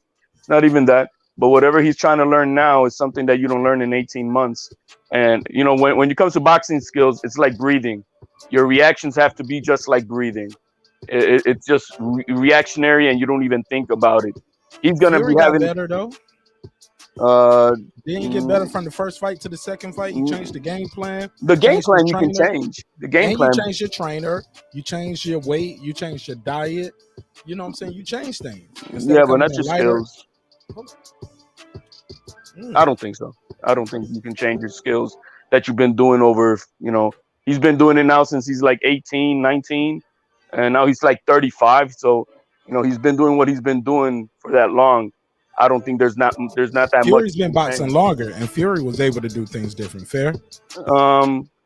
Game plan wise, yes. I think So maybe another the game plan might be work the body more and not rely so heavy on the right hand. Work this left hook to the liver. We never seen Wilder focus with left hooks to the liver. I give this the chance for Wilder. He's gonna need to beat Fury within 6 rounds. If he doesn't knock out Fury within 6 rounds, he's gonna get tired. He's gonna be gassed out after the 6. The new added weight, new added muscle. He's gonna be depleted. He's gonna be depleted. VO2 is gonna be maxed out, depleted, and he's gonna. Now, what is VO2 for the people like me who don't know? It's the amount of oxygen your blood cells carry to your muscles, and when you have more muscles, you need more oxygen, and so more muscle means more oxygen, and the more muscle you have, the more tired you're gonna get. He's gonna be able to go like a freight train the first few rounds, but he'll gas out. I think he should have came in a little lighter instead of coming in heavier, so that he can maintain a steady pace of battle with this man. But right now, the way it is, the chance I give him, he's gonna have to knock him out within 6 rounds. And for the people who don't know, I did a quick Google, fact checker Nash. VO2 is for volume, and the O is for oxygen, and the 2 is for the max, as in how much oxygen is intake in your blood when you take a breath in and out. Okay, there we go. See, look at me doing my own. Look at me producing our own show. Hey, I like that. I like that. That's good. Hey, look, you got to do your Googles, man. What's the point of having thousands of dollars worth of equipment and I just need somebody in the chat to tell me? Got to pull it. Well, up. But go ahead, Mr. I believe that Mike Tyson gave him the best advice. Did you hear what Mike said to Wilder? No, sir. Mike said Wilder needs. Mike said Wilder needs to go in there and go for broke for the first 6 rounds, win or lose. Leave it all, let it all hang out. Try to get this guy. Go get him out of there. Oh shit! He's not gonna win a boxing match with Tyson Fury. He needs to go after him and try to get him out of there. If he does that, I think he can get him by round 7. But like HLD said, if he don't get him by the 7th round, it's probably gonna be a bad night for him. He got to get him out of there. He can't outbox the guy. Yeah, he can't do an AJ. He can't do an AJ. Try to outbox a boxer. He can't do that. You're gonna get picked off, is what you're saying. Yeah, he's not skilled enough. He's not Mav. skilled enough to box with I Tyson disagree. Fury. I hate when people say that. He can't box. Now I like what you. Hold on. I got you, brother. I got you. Let me look. I'm very clear-minded. My bad. Very clear-minded. But I like how you prefaced it, and you didn't say that exactly. I'll just take it from where you left it. Yes, sir. You said, I don't think he can win a boxing match. He can box, but he might be in there with a superior boxer. Facts. I disagree with that as well, my brother. I believe Wilder believed his own height, and he believed what people were saying. Now, I know some people are going to say, Martinez, don't you rock with World Combat Sports? Yes. Martinez, didn't you do an interview with Tay Jones? Yes. Do I support Wilder? Yes. Did I do the intro for the Tay Jones show? Hello, world. Yes, that is still me. But what I'm telling you is the real for real. The brother can box, but I believe Malik Scott said it best in his interview when he talked about he relied too much on the right hand. I hate we got Troy Graham gone. Damn, I wish Troy Graham was still here. Troy Graham wanted all the smoke tonight. I wish somebody would have brought it to him too. But let me play what Malik Scott had to say real quick. If you got your mic unmuted, I'm gonna ask you to mute your mic. I'll mute your mic for you if you're unmuted. And please don't unmute your mic unless asked. Because you might have background noises and it's going to mess with the quality of the show. We are moving this show to being a podcast as well. That's why the audio sound is super important. We are moving towards being a audio show as well. For the people who don't have YouTube, don't want the ads, so I get it. Well, when it comes to working with Deontay fundamentals, it was easy because he have good fundamentals. It's just at times he didn't. A lot of times he didn't use them. So it goes back to the statement that I'm really just reminding him about so many different tools that he just wasn't using, and we wasn't going to do those things one time on one sparring partner good and then forget about it. No. We're fighting Tyson Fury. Stop. He understands the assignment in front of him. Did you hear that? He ain't taking it lightly. He ain't saying Tyson Fury cheated, the suit, egg weights, water. He said, no, we're not looking for one punch. For the people who are still hung up on the fact that he cheated, the camp, it sounds like, yeah, we'll use this as a talking point. Like we want to talk about it. You want to talk about it? We can talk about it. But they understand the assignment in front of him. He talks about dipping shots versus Wilder used to bend real low and do certain boxing movements that he shouldn't be doing. He don't need to do those boxing moves. Anybody want to talk on that? HOD, let's go first because you are picking Fury to win. Give me your take on what Malik Scott just said. I think if he had to be reminded, he's not going to be prepared for it.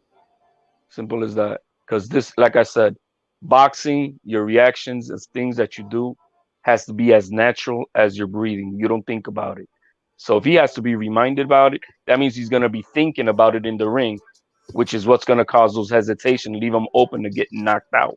Let me play advocate here because when I spoke to Sugar Hill and I got a chance to do a brief interview with them on another platform, I asked him, I said, how do you take a guy who wasn't a knockout puncher like Tyson Fury, and now he's knocking out a guy who got hit by Ortiz, got hit by Stavern.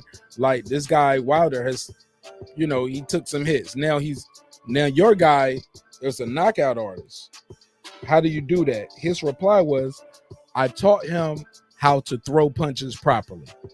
I taught him how to turn the punches out. And I said, well, some would argue that even in that fight, he wasn't throwing punches properly. They were slapping punches, and they had an effect. He said, yep, exactly. He never addressed it. He kind of just moved on. You get where I'm going with that, HLD? Yeah, I get what you're going with. So that's for the conspiracy theories. But let me answer to your point, my brother, and answer to what you said. Sugar Hill said in one training camp, he taught the guy how to throw punches properly. If Tyson Fury's such a master boxer, he might, some will argue you don't need that, but I'll play the game and that you set up on the board and let's go for it. How did Sugar Hill do it for Tyson Fury? How did he tell him in one training camp that was not even as long as this training camp was? Because he fought two other guys, right? Fought Otto Wallin and he fought Tom Schwartz before he fought Wilder again. In one training camp, Sugar Hill taught him how to turn punches over. So he said, even though you can see me clearly doing this, I said, well, some of his punches were doing this, Sugar Hill. He was like, exactly. He kind of just brushed over it. Shout out to the people who interviewed him after me. They had the opportunity to go a little deeper with him with the questions. But everybody brushed over my part of the interview when I asked them very clearly, how did you do that in one training camp? Turn into a power puncher. But we hear people, the naysayers like you, no disrespect, HOD. I'm not disrespecting you, right? It's me and you, bro. It's not man, it's all love, bro. It's all love. You know that, man. You know that, man. But you know, I'm the host, and I don't even want to smoke with you. I don't want it with nobody, bro. Look, I want to have a safe space here for boxing fans to get their bars off. But shit, if you got a problem with somebody, y'all can check it out real quick. But then after that, at some point, we got to get back to the show. You know what I'm saying? Because at the end of the day, they came to hear boxing talk, not YouTube beef. Let's pass the mic around real quick. Let's go right to the man. My guy, Major Key Boxing. What do you think of Malik Scott's statement? Let me play the question. Right. I think people on the back of that really want to know, what does that mean for Deontay Wilder in terms of the way he approaches this fight? Does he come out aggressive? Quickish answer if you can, sorry. Well, when it comes to working with Deontay fundamentals, it was easy because he have good fundamentals. It's just at times a lot of times he didn't use them. So it goes back to the statement that I'm really just reminding him about so many different tools that he just wasn't using. And we wasn't going to do those things one time on one sparring partner good and then forget about it. No. We're fighting Tyson Fury. And fighting Tyson Fury, he's not just fighting Tyson Fury. I'm going against the intelligent, great brain as far as Sugar Hill, because Sugar Hill come from the cloth. So when I approach he come from that cloth. I approach a fight like it's the opponent. Then it's the brain behind the opponent. And that's strong coming from over there. And what that did was it created a fervor, an anger kind of. So when I would do film study and I would have scheduled 10, 12 rounds for him to spar, I say, no, we're doing 16 rounds. I'm going to stay up till 5 a.m. to do film study. I'm going to call you at 2 a.m. to get you up. I'll make sure Joey Scott is on you because I know who we're facing. And knowing who you're facing and how he's likely going to come out, do you start equally as aggressively? Is that the game plan? Oh, the game plan is we have an answer for anything Tyson Fury do. Let's go, Major Key Boxing. Get in. Let's go. Let's break that down. That's Malik Scott talking about the upcoming fight. Major Key Boxing has a dope show. Make sure you follow him. I'll put his link in the chat. Go ahead, Major Key Boxing. Go ahead. There's a lot of fluff there because the thing is that, man, it sounds all great and it's all cosmetic, right? Because it all sounds great when you're saying that. But at the end of the day, we're forgetting that that Wilder has metal pieces in his hand, and that's actual fact. So, you know, this is not a glove game. So he got a weapon. So you saying he got a weapon walking in there? Well, why you think he got so many damn knockouts in his whole career, man? But nobody want to talk about that. They just want to talk about that Tyson Fury did this with no proof and shit like that, man. At the end of the day, man, Tyson Fury learned how to negate that. He's the bigger guy. He learned how to put that pressure on him. And that's that, man. Like everybody gonna hate. They're gonna hate. Let me jump in. I'm gonna give you back the floor. Are you telling me? Remember, I don't know how many of y'all watch wrestling, but y'all remember Lex Luger. He went away as Lex Luger. He came back as the narcissist, and he was doing the damn. He had metal plates in his forearm, and he would throw people to the rope, He'll jump and hit him with the forearm to the head. They were like, he hit him with the metal plates in his arm. Yeah, you man. saying Deontay Wilder is going to the ring every night with a loaded glove in the right hand? Is it not true, or are you telling me that I'm not? That I'm it's not asking fact? you. Enlighten me. Yeah, Enlighten no. the I listeners, mean, man. everybody knows that, bro. He's got fucking wires in his hand, bro. Metal rods. You know what I'm saying? See, this is new information to some people. I never heard this. Oh wow, yeah, that's actual fact, bro. You can look that up, man. Yeah, you can Google that. That's true. Okay, he had his hand. He broke his hand in a fight, and he got it was the titanium Areola plates. fight, right? When he broke his hand, right? Yeah, he got titanium in his hand. Yeah, I was at that fight. So Deontay Wilder, y'all telling me he's the real Thanos?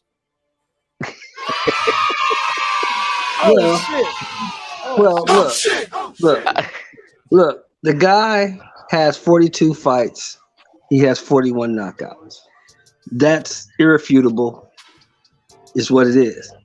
Now, we're not saying he fought the very best guys in the world, but he fought 42 guys and knocked out 41 of them. You can't take that away from the guy. And dropped everybody. Right. Everybody That's a fact. That is a fact. But here's the problem that I think where he miscalculated.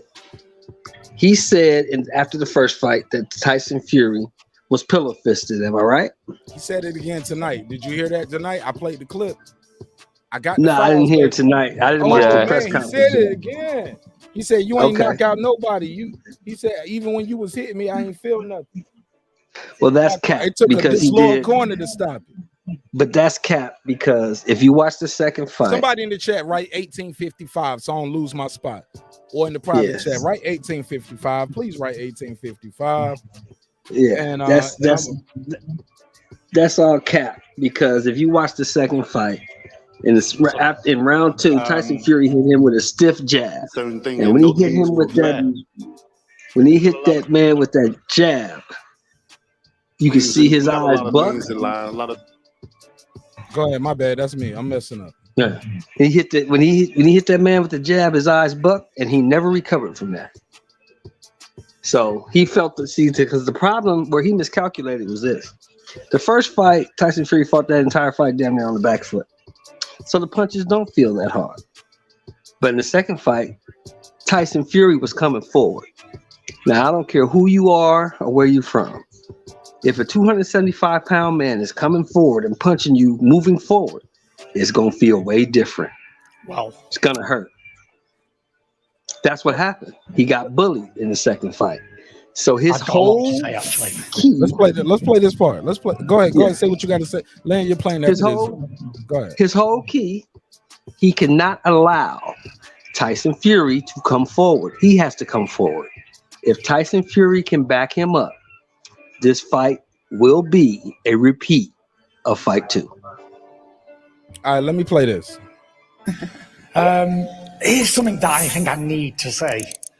It's like, Wilder said that I only won the second fight because I cheated, but then he goes and changes his whole team and does all this extra training and trains as hard as he's ever trained and bring on all his team and all that. So I asked the question is, if I only won because I cheated, what was the point in changing everything and doing all this other work? Can anybody answer that question? I know he can't, doesn't have the brains to. So no one can answer that question, can they? So the fact that I've egg in your face, bitch, is the word.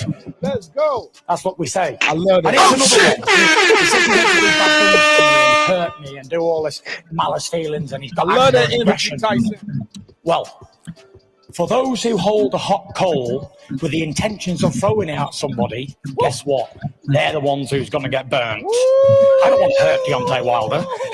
Let me pause it right there. He played. I wish I could show y'all the screen. I don't want to get sued. But Deontay Wilder didn't like that, I love my guy D. But D was like, this motherfucker's stealing my bars. This nigga using my own shit against me. Because y'all know Wilder's known for dropping a dope-ass quote on him. The Bible says silence is golden. Like, he'll give you one of them dope-ass quotes. You were like, my grandmama did tell me that. Tyson killed him with that one. He said, but he's lying, though. Let's be clear. He's lying. Where did he lie at? He's lying. Where? Let's play When? it. I'm gonna tell you where he lying at. He lying though. Okay. For those who hold a hot coal. Now this is dope right here, and I tell this to my wife every day now.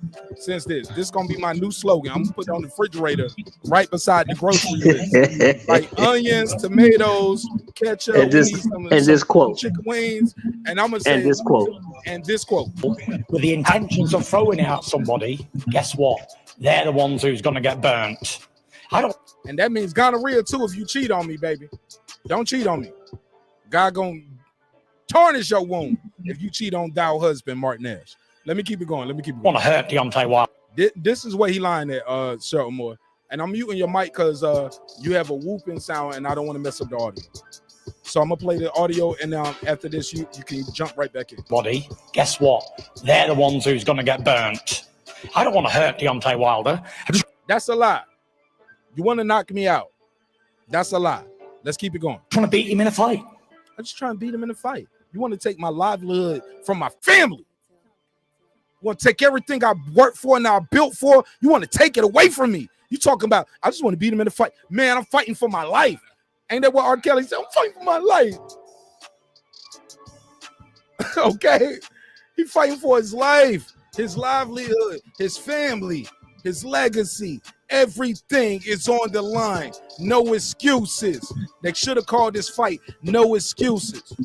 From either man, best man win. Let's go. And he knows what he's saying is lies. And deep down in his soul, he knows that he lost. And he'll lose again. And he lost the first time. He lost soul. He knows that he lost. And he'll lose again. And he lost the first time. He lost. I could see it. Wilder looked at the interview. I forgot the sister name. Beautiful sister. And he's like, man, give me that motherfucking mic. Let me turn up on this nigga. Watch what he does. Second time, and he's gonna lose the third time. And guess what? After this fight, he'll be back working in that fast food chain that he was working at earlier on in his career. Wilder like this. Let me show you how Jordan dunked from the line, my nigga. Because that's the only place he's going to be welcome. So I'm going to stop right there. Shelton Moore, give me your reaction to Tyson Fury's opening statement. And then I'm going to play Deontay Wilder's bars because he got off some bars. He went off. They both went off. We was lit tonight.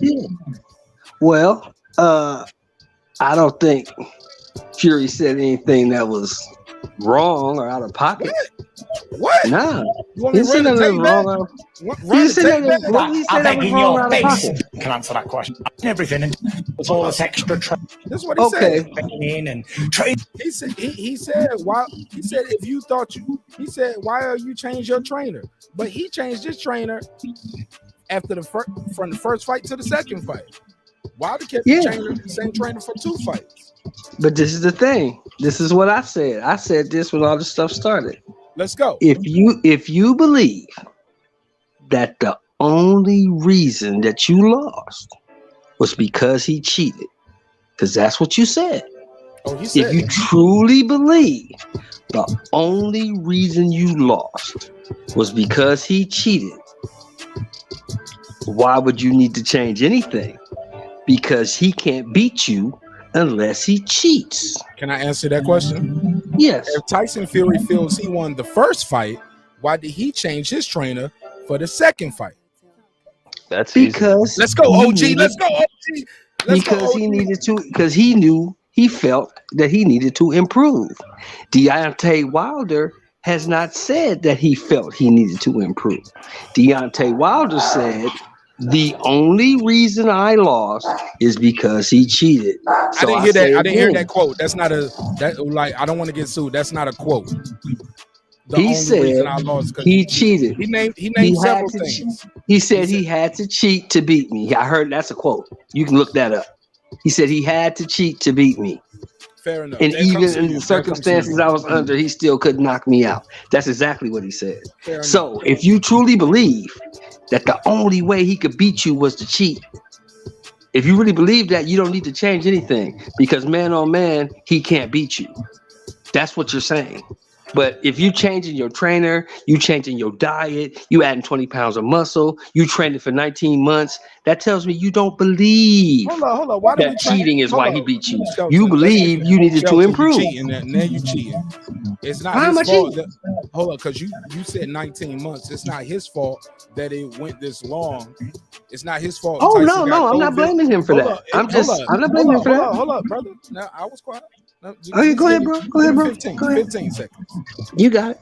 Between the first fight and the second fight, Tyson Fury wanted 2 fights. We can Right. all agree to that. Yes. That's on him holding up the fight in the careers again.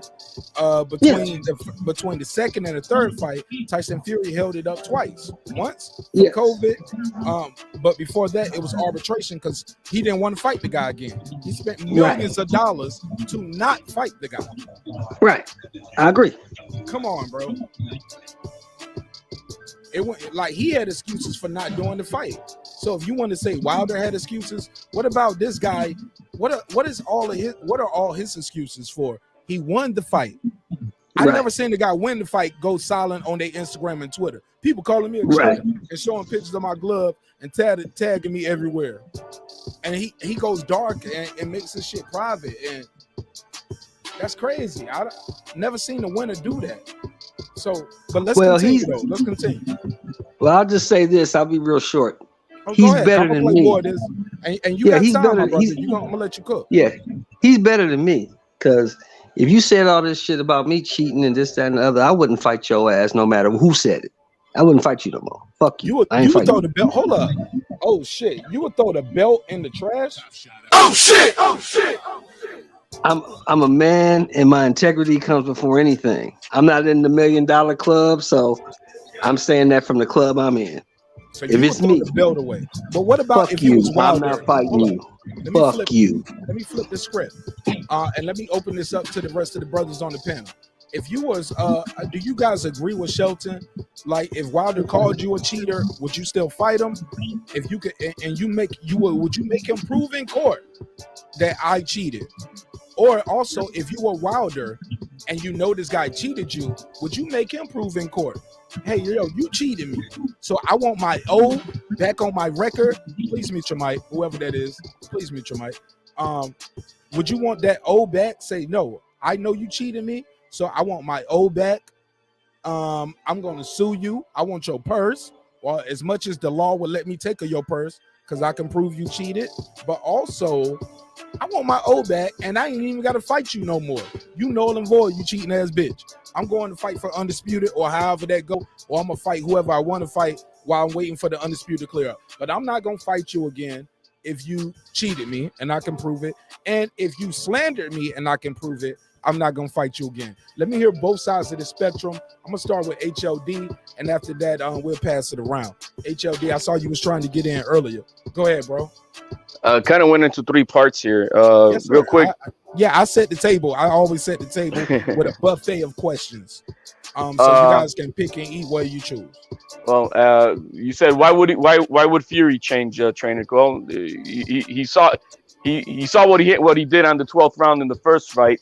He figured out that going forward is the way to get at Wilder. So by taking that strategy, HLD, I'm sorry to cut you off, but do you need to change your trainer to do that?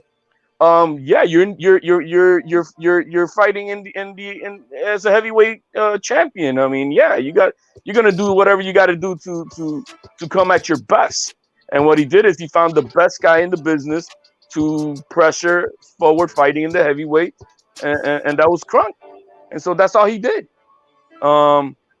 As far as what you were just saying right now, yeah, I mean, my thing is, man, if he felt so violated, man, why is he fighting for money for revenge? Why don't he just grab this dude right in front of him and snap him in 2? Because I mean, because now you're going to jail, brother. That's not a sanction.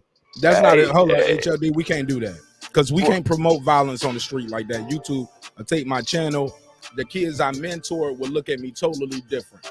I don't support just random acts of violence. I'm in a figure of speech. Yeah. No. Yeah, I get where you're coming from, and I'm not trying to chastise you. These guys are in the hurt business.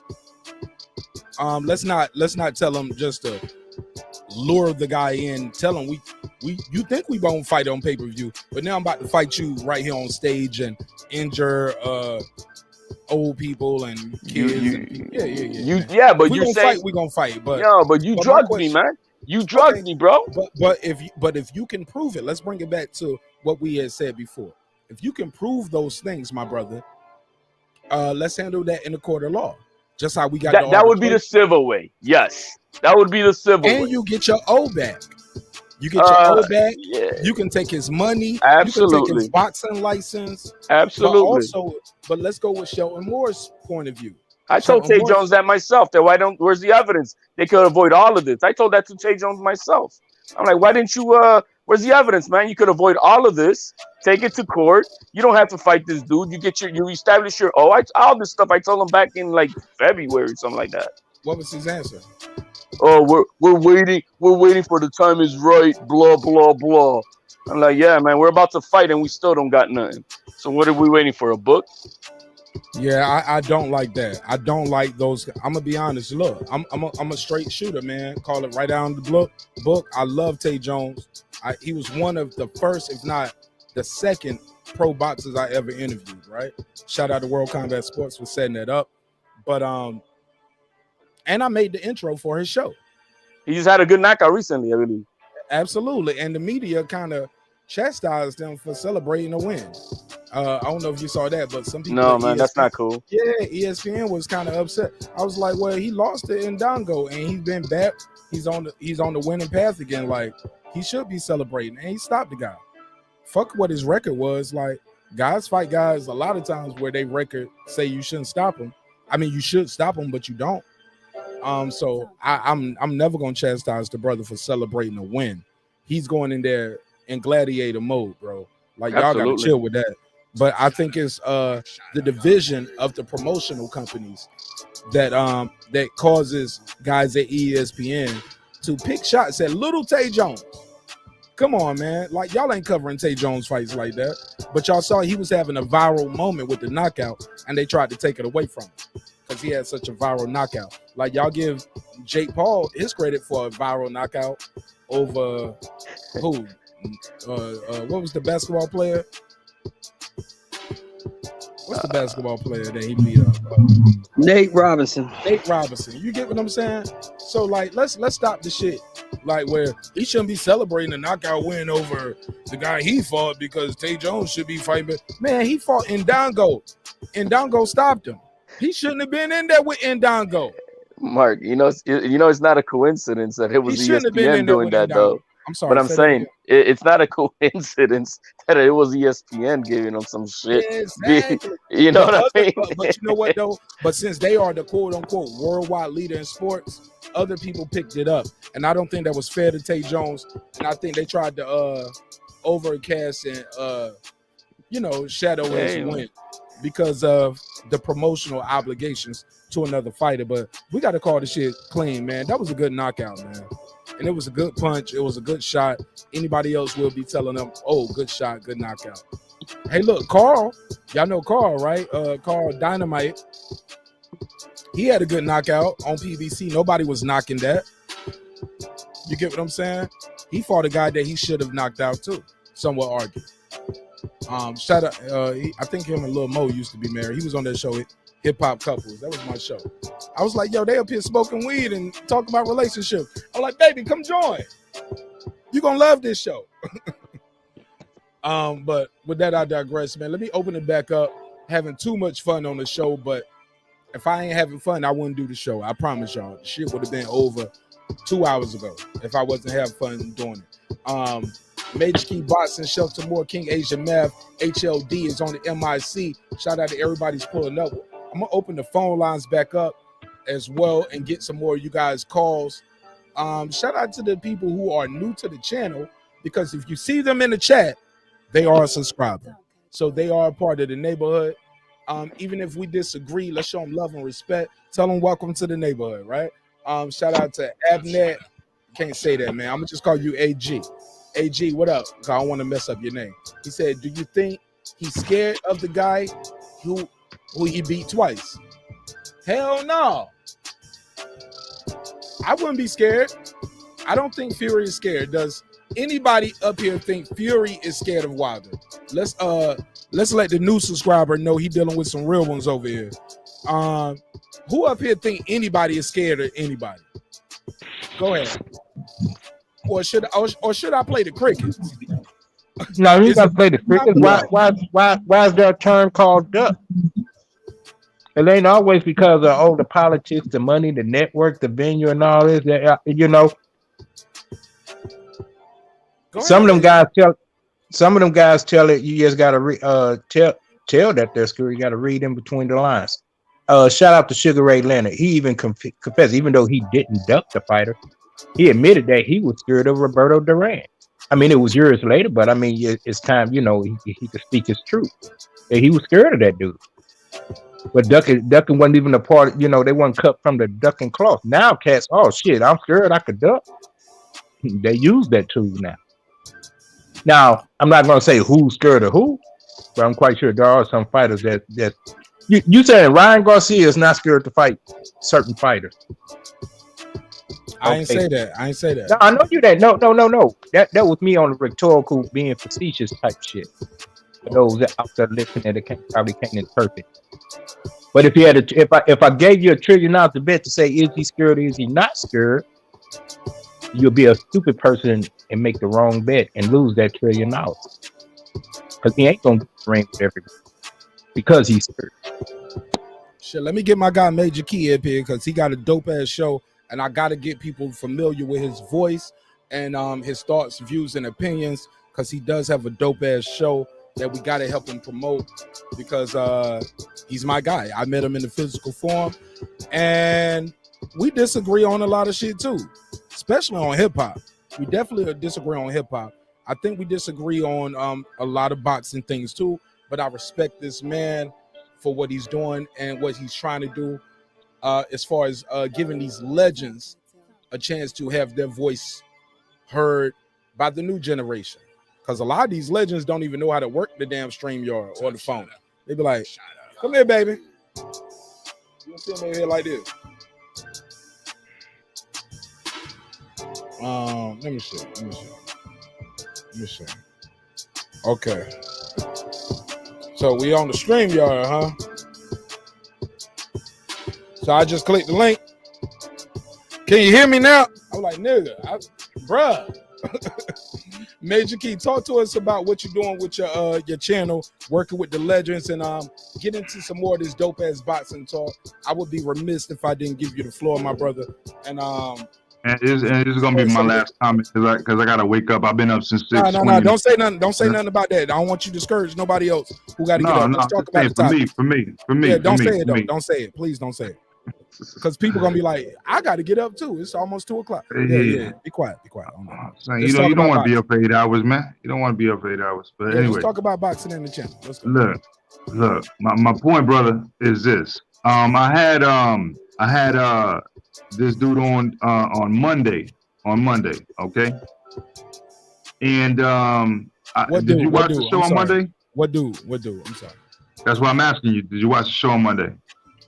Bro, it's Wednesday. My days are blending. Don't put me on the spot, bro. I've seen the show. I know I shared the link. Okay. So I had Rick Glacier on. Rick Glacier on, right? You did. I have Rick Glacier on, and he's a straight shooter, man. He talks straight off the top, man. Like he doesn't really care. You ask him a direct question, he's gonna answer it. You know what I'm saying? And I asked him about this whole thing, and so everything is pretty much irrelevant to me at this point because he even said it himself. He said, "Listen, man. I've been promoting for a very long time. I've been doing all types of things in boxing. There's no way that Tyson Fury conspired with the whole Nevada Athletic Commission to make this happen. And there's no way it's going to happen again, according to people that think that it happened the first time. You know what I mean?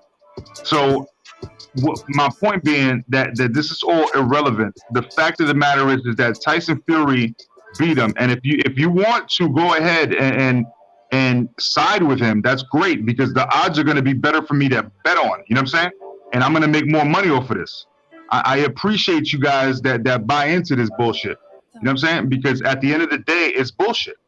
You know what I'm saying? And that's what he said. He said it's BS. You know what I mean? There's no way that happened, and there's no way it's going to happen a second time if people think it happened the first time. So with that being said, man, everything else is kind of irrelevant because you know, it all leads to that. Why did he change trainers? Why did he do this? Why did he do that? The fact of the matter is that Fury changed trainers too, brother. We keep saying I didn't say he didn't though. I didn't say he didn't. Well, my point being, you know, Shelton. Hold up, brother. But we always said it though.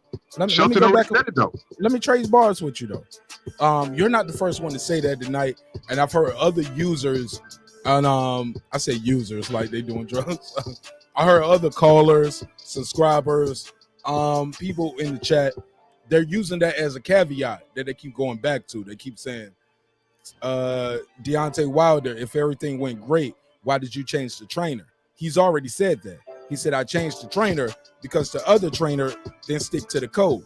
Let me go out on my shield. Do not throw a towel in. Let the ref stop it. Let me go out, but you don't throw in no fucking towel. But Tyson Fury, on the other hand, if he thought he won the first fight, and my G, it's no reason for him to switch his guy. Deontay Wilder kept his guy for at least 2 fights until he broke code. Tyson Fury switched his guy, and he needed 2 years. Are you holding a poll for them or something, or what? No. I'm just trying to address the statement you made because no, but you're not addressing my statement because I never said that. Like what I'm saying is you're addressing people that spoke earlier. I never said that.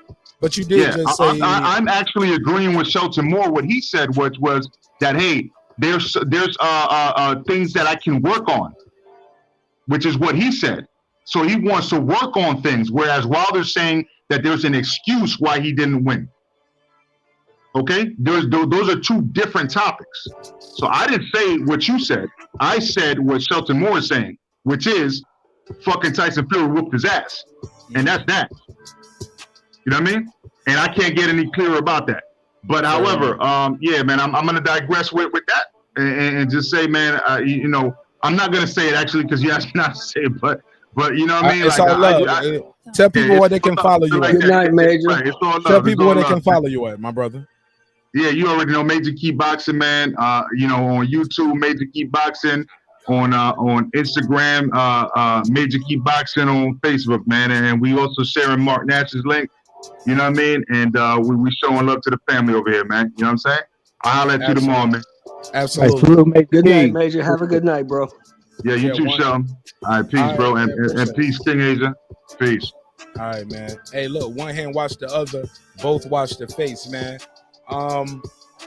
If you guys want to call in and give me your take on this, 678-381-1938. 678-381-1938. Again, 678-381-1938. Shelton Moore, King Asia Mev, HLD.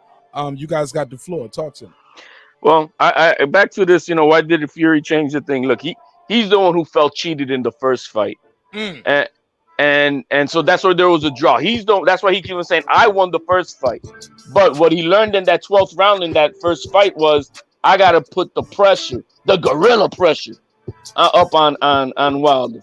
You see what I mean? That's what he. But if you know the game plan, you don't got to change the coach. Oh man, of course you do. Like Ben couldn't help him with like going forward. Like all you got to do is work on. Like if you know what you need to do, shit. Some would say, what's the point of the coach? Because you want to get coach guarantee that I'm gonna be getting the best knowledge in this. Guarantee that the man who's gonna teach me to go forward is the best in the business.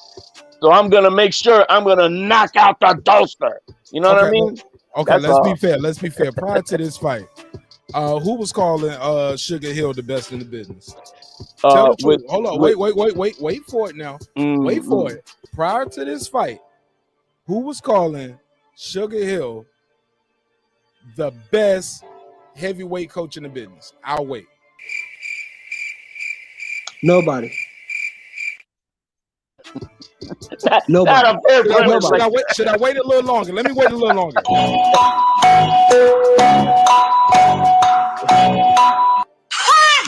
All right. Let me stop. Nobody. Jeopardy will sue me. Clowning, bro. Nobody was. Nobody was. Saying. You're right. And forward pressure. That's it. Nobody was. Go ahead. Nobody Show was. more cook up, show. Nobody was. But Tyson Fury realized that Ben Davison wasn't the right guy because Ben Davison's game plan was to box on the back foot, box on the back foot, box, move, stick, move, and that only got him a draw. Which, like HOD said, he felt he won, which I felt he won until I rewatched the fight, turned the sound off, rescored the fight, and I scored the fight 115-114 Wilder. Because there were rounds in that first fight where neither one of them did shit. So the first couple rounds, right? A lot of swing rounds, yeah. And you give the champion the benefit of the doubt, right? Right. But like I said earlier, he realized, like HLG said, which is true, when that fool dropped me in the 12th round and I got up, I caught him and damn near had him out of there. So I have to come forward on this guy. Who can I get to teach me to come forward? Oh, I know. I worked out at Crunk Gym before. Those guys at Crunk have a pressure come forward style. Let me go get with those guys and learn how to come forward. In the second fight, you saw him coming forward, putting pressure on Wilder. Boxing 101. If you want to take a power puncher's power away, you back him up. Most power punchers cannot punch and generate power going backward. That's all that happened in the second fight. There was no spiked water. There was no egg weights in the gloves. There was no manipulating the gloves. There was no crab in the bucket referee. There was no... The Nevada State Athletic Commission was in on it. There was none of that. There was no disloyal trainer because the trainer, his job is to save the fighter from himself. If I see my guy is tired and I see that my guy has no chance to win this fight, why would I allow my guy to take unnecessary punishment? There was no point in that second fight where you thought Deontay Wilder had a chance to win. Now, was there? Not if you watched the same fight I watched. There was no point in that fight where he had a chance to win. So why allow him to take unnecessary punishment and probably never fight again? Because that's a 280-pound man beating on you. The trainer's job is to save the fighter from himself. So no, he got his ass whooped. He didn't know how to handle it, so he made up a bunch of excuses so he could sleep better at night. When he knows deep in his heart he needed to improve, that's why he changed trainers. That's why he went to 3 or 4 training camps in the last 19 months. That's why he gained the muscle. That's why he did all that shit. Because he knew what he brought in the second fight was not good enough. That's what got his ass kicked. He needed to change it up. Hey Shelton, let me ask you something. Yes. You know that we had the trainer throw in the towel, right, to save his fighter. But by that point, shouldn't it have been on the ref already, who is in charge of this fight, to protect the fighters and have stopped this fight even earlier? Well, if you notice, after the 6th round, Kenny Bayless went to Deontay Wilder's corner and said, "Look, you gotta show me something. If you don't, I'm gonna stop this fight." They came out in the 7th. Tyson got him in the corner. Kenny Bayless was getting ready to stop the fight. He looked to his right. The towel came in. He stopped it. But he had already told him at the end of the 6th round, if you don't show me something, I'm gonna stop this fight. Fair. Even though I felt that he was about, just at the same time the towel got thrown in, it looked like he was ready about to stop the fight himself. But I think he should have stopped that. I think the fight should have been stopped in the 6th or the 5th, somewhere around there. It probably should have. But anyway, well, the thing I was just throwing you that out gotta there. give the champ, but any referee will tell you this, I gotta give the champ a chance. I gotta give him an opportunity. That's why I went to the corner to warn him, hey, you better show me something. If you don't, I'm gonna stop it. Because you're the champ. I'm not gonna take this from you, but you're gonna force me to do my job. That's why, Mark, he did all the stuff he did. He can make up any excuse he wants to make up to make himself sleep better at night. But the bottom line is, he didn't train for the second fight. That's why he came in at 232 pounds. You'd never seen Wilder that heavy. That's why. Hey, look, I remember. Go ahead. I don't want to cut you off. Go ahead. You'd never seen him that heavy. I didn't like that. He took this guy lightly. He didn't train. He went up in there and got his ass kicked.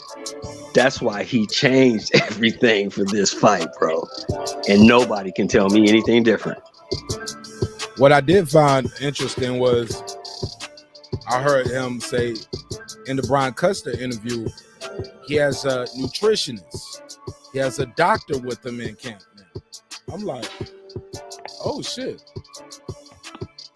I remember because when I was if you watching remember, you remember the build up to the second fight. He said he don't need no nutritionist. He a heavyweight. His auntie was cooking his food. Remember that? Yeah, bro. I just said it. I don't know if we got a delay, but go ahead. Cook up. That was in the first fight. That was in the build up to the second fight. His auntie was his nutritionist. She making collard greens and black eyed peas and cornbread and all that shit. You know what I'm saying? Yo, man, She was some doing good all food, that. man. That's some good food, yeah. But he I'm like, wasn't. nigga, I want to eat with your auntie out. But training for a fight, though, I want to hear that. Not training for a fight. He took that guy lightly and got his ass kicked. That's what happened. So you think you're gonna take him lightly this time? Hell no. Taking nobody lightly. Hell no. He saw what happened the last time. He ain't taking him lightly. He coming in there, he gonna do everything in his power to win. King Ajamav. That was the whole point of me saying what I said. When I said he changed things. He not just the trainer, he changed the chef. My auntie ain't just cooking black eyed peas, collard greens, and neck bones and how I'm paraphrasing, of course. Like, he now has a doctor and a nutritionist in camp. He has a gym built at his house. He's invested. He's locked all the way in. I truly believe that he took the guy lightly the second time because you dropped him twice in the first fight. It's easy for you to feel like that too, right? And then your next two fights, you knock them out. Oh yeah, I'm ready for this guy. Tyson Fury went through a couple little wars before he fought Wilder again with Tom Schwartz and Otto Wallin. Say what you say, but the cut, the blood, the rounds are the proof, right?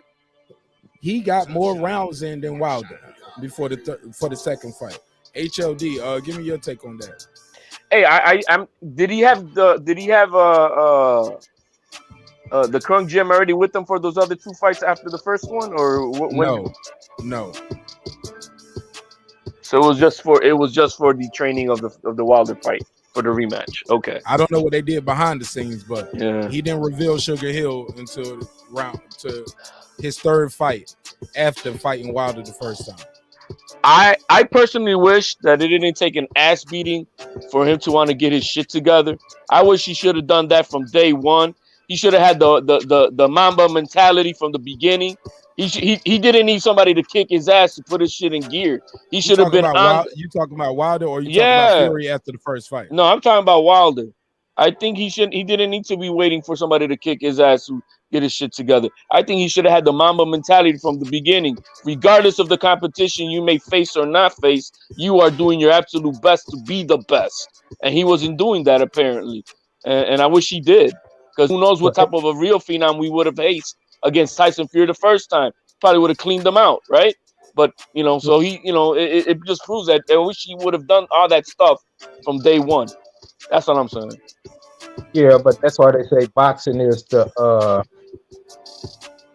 greatest art to say art imitate life, because we all go through that. Sometimes we got to, set ourselves up for those type of adversity to see what we really made of. No, your point is well made. If he would have trained, Fury wouldn't have got up from those two vicious knockdowns, or if he would have got back up, he would have been sure to go right back down.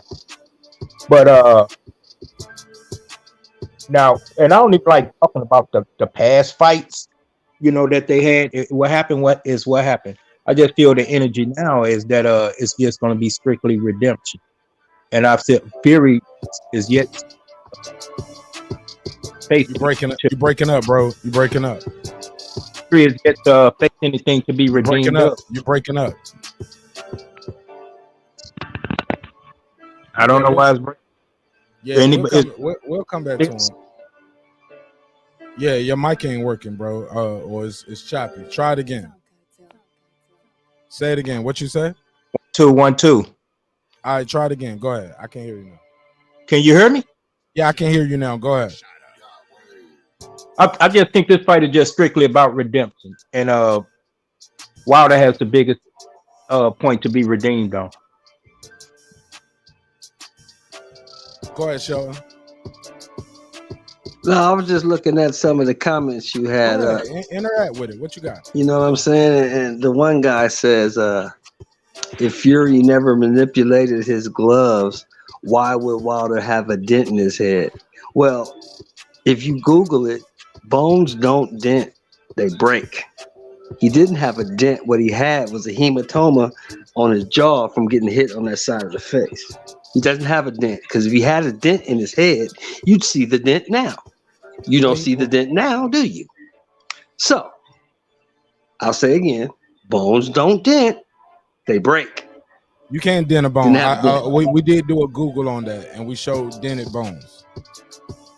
Because if your bones are softer, they can't. We did a whole episode on that, and we did you? Yeah. You might have missed the episode. Yeah, I probably missed that one. Some people might not know, but I'm a combat medic from when I was in the Army. That was my trade, and my wife is a nurse. Right. So we dispelled that rumor a long time ago when people said it's impossible to dent a bone. Yes, you can dent a bone. A lot of people have dents on their shin bone, believe it or not, because it's often a soft bone on the human body, the shin. So, but can you dent the skull?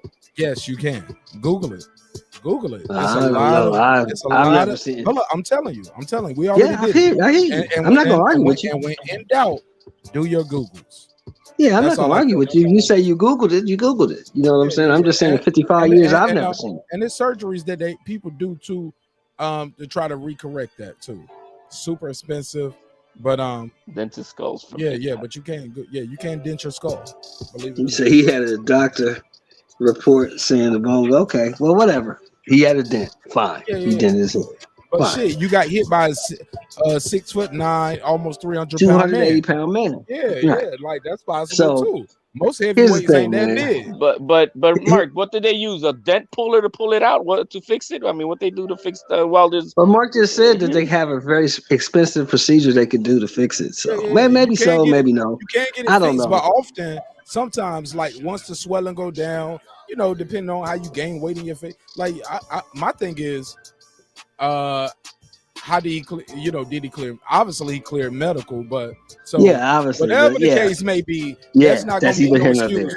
Was he winning? That's neither here nor there. Here's the thing, man. He might have titanium and can't get knocked out. But all I said that to say is, with a very quick Google search, you can see a lot of people who got dented skulls. And some people make them memes on the internet. I'm the only reason I'm not putting no pictures up because these are real people and I ain't trying to embarrass them. You know what I'm saying? Well, I just said I'm old school cat, man. I'm 55 years old, so the fighters I grew up on. I can tell you an old school cat because all you showing us is nose and eyebrows. There we go. There you go. Yeah. Show your mama and daddy smile. That's the mama and daddy face that gave you. The fighters I grew up on didn't make excuses. Ali got his jaw broken in the second round, fought all the way to the 12th. What happened, champ? I lost. Victor Ortiz would never. I lost. That's all he said. I lost. You know what I'm saying? Don't make excuses. Excuses. You lose, you go to the lab, you get better, and you come back and you fight the motherfucker. How many rounds was that Ali fight, by the way, for the people who don't know? 12 rounds, a 12-round fight. 12-round fight. Got his jaw broken in the what round? It wasn't a 15. It wasn't a 15-round fight. No, it was a 12-round fight because Ali didn't have the title at that time. He had just got beat by Joe Frazier. Remember? Copy. So who He's broke on his his way jaw? back. Who was that again? Who was that? Ken Norton. Ken Norton broke his jaw. Broke his jaw in the second round. He fought to the 12th. Through it. Yeah, fought to the 12th. Just believing that I can get this off one way. Victor Ortiz would never. Victor Ortiz would Most like, of these fuck it, I'll guys come would back. never. Most Like, of these fuck guys would never. Oh yeah, But I'm just saying, you know, Rickendow I've been broke plenty of watching. jaws. I've been watching Deontay Wilder since he first appeared, 2013 on Showbox The New Generation. Love the guy. Was a fan of his the whole way up. Bet on him in the first fight. Bet on him in the second fight. The excuses is what turned me off, because I remember back in 75, it was 74, excuse me. George Foreman made excuses when he got beat. Somebody put something in my water. It was all against me. Wilder could be a great champion, but Wilder's a bully. He couldn't accept the fact that he got beat. He didn't believe anybody could beat him, and he got beat, and he didn't know how to handle it. Making excuses is not something the fighter should do. You should keep it in-house, go back to the lab, get better, and come back. And especially when you say you have proof that this guy cheated, well, where's the proof at? Where's the proof? There is none. You made it up. But that's neither here nor there. You got your fight. You got your chance. Now, go out there and show him what you made of. Beat this guy if you can. Give it your best and live with the result. That's all I want the guy to do. Go out there, do his absolute best, and live with the result. That's what champions do.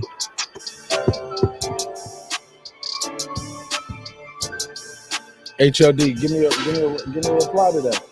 I thought that was beautiful. I concur. I concur. me and Shelton, we're old salts, man. So I got nothing more to say. That I concur, man. It's just the way it is, you know. I never had a dog in this fight, because I personally have not been a fan of the heavyweight division for 21 years or so. So I haven't been a fan of it. So you know, if it was a good fight to be, it was a good fight to be, and that was it. But he really had me now with, I have a dislike because of these excuses, especially with the excuse of what he did to Mark Breland. I think that was foul. I think that shouldn't have been done. And he's one of your own. You know what I mean? So go ahead. I'm just saying, the drug accusation, I didn't appreciate that. Hey, throwing in the towel and he told you not to do it and he wanted to fire you. Even though I don't agree with it, but he said not to do it. Hey, then don't do it. But about the drug Trainers accusation, get fired all the time, HLD. Trainers get fired all the time. Nobody cares that's about okay. That. Right, that's okay. Accusations about putting something in your water, that shit was bullshit. Because they do a post-fight tox screen for every fight. Nothing was found in your system, bro. Well, this is what I brought up to Tay Jones. This is what I brought up to Tay Jones. Okay, all that. Yeah, but whatever he had, they don't check for it. They don't know what it is. But that's okay. They saved your samples for a reason. They could go today and back check those samples for any other drugs that you want. So why hasn't he gone ahead? Hold on. How long do they keep those samples? And how long, look, if for an example, and I can't give you. How long can certain things be detected? Because urine and blood it metabolizes it. It like even the blood that you get to get checked for HIV or AIDS isn't the same one you would get checked for to see if your CBD levels or see how much blood you got in your oxygen you got in your blood, like all these different things they check for what they check for. I'll give you an example with the Olympics. We've got testing still today from people 10, 15 years ago that they find out that they were on something that couldn't be detected back then. and they go back and they strip them of their medals. So yeah, they can go back and check on this stuff. So let's say, hey man, he used this new drug. Can you test for that? You know what I mean? They could go test it if they wanted to. You know, like they have the just like when they're doing any of the other like beta testing. You know, you got a sample A and sample B, right? So they keep those in stock. I don't know how long the Vada does it, but I think if I wasn't mistaken, I think they keep it for 2 years. But you know, it can be done, and so they didn't do it. And if they wanted to, they could have. So that's the only thing that draw me back about the whole thing. I didn't like what he said about Breland. I didn't like the other excuses either. I think they're just I don't believe in any of them. But the one that really hit me in the gut was Mark Breland accusation of when did people start caring so much about Mark Breland? Like hold on, HOD, or is it just the accusations are so egregious that you're like, hold up, bro, that's too much. Absolutely. Like, yeah, when you trying to take somebody's livelihood away, the man's a trainer, and you trying to say this trainer is taking money from the other side and putting drugs in your water, that'll stop him from getting a job anywhere, man. You can prove some shit like that, but you can't even prove the shit. Why would you say some shit like that? If you don't like the guy, just say I don't like the dude. I'm firing the guy, and keep your reasons in house. That's the shit we should have never heard about. Because it's like a chick saying, "Oh, I got," you know, and I'm not trying to make fun of it, but if a woman, you know, cries out, you know, that she was drugged and raped or something, it was bullshit. You know, that's the same type of accusation we're talking about here.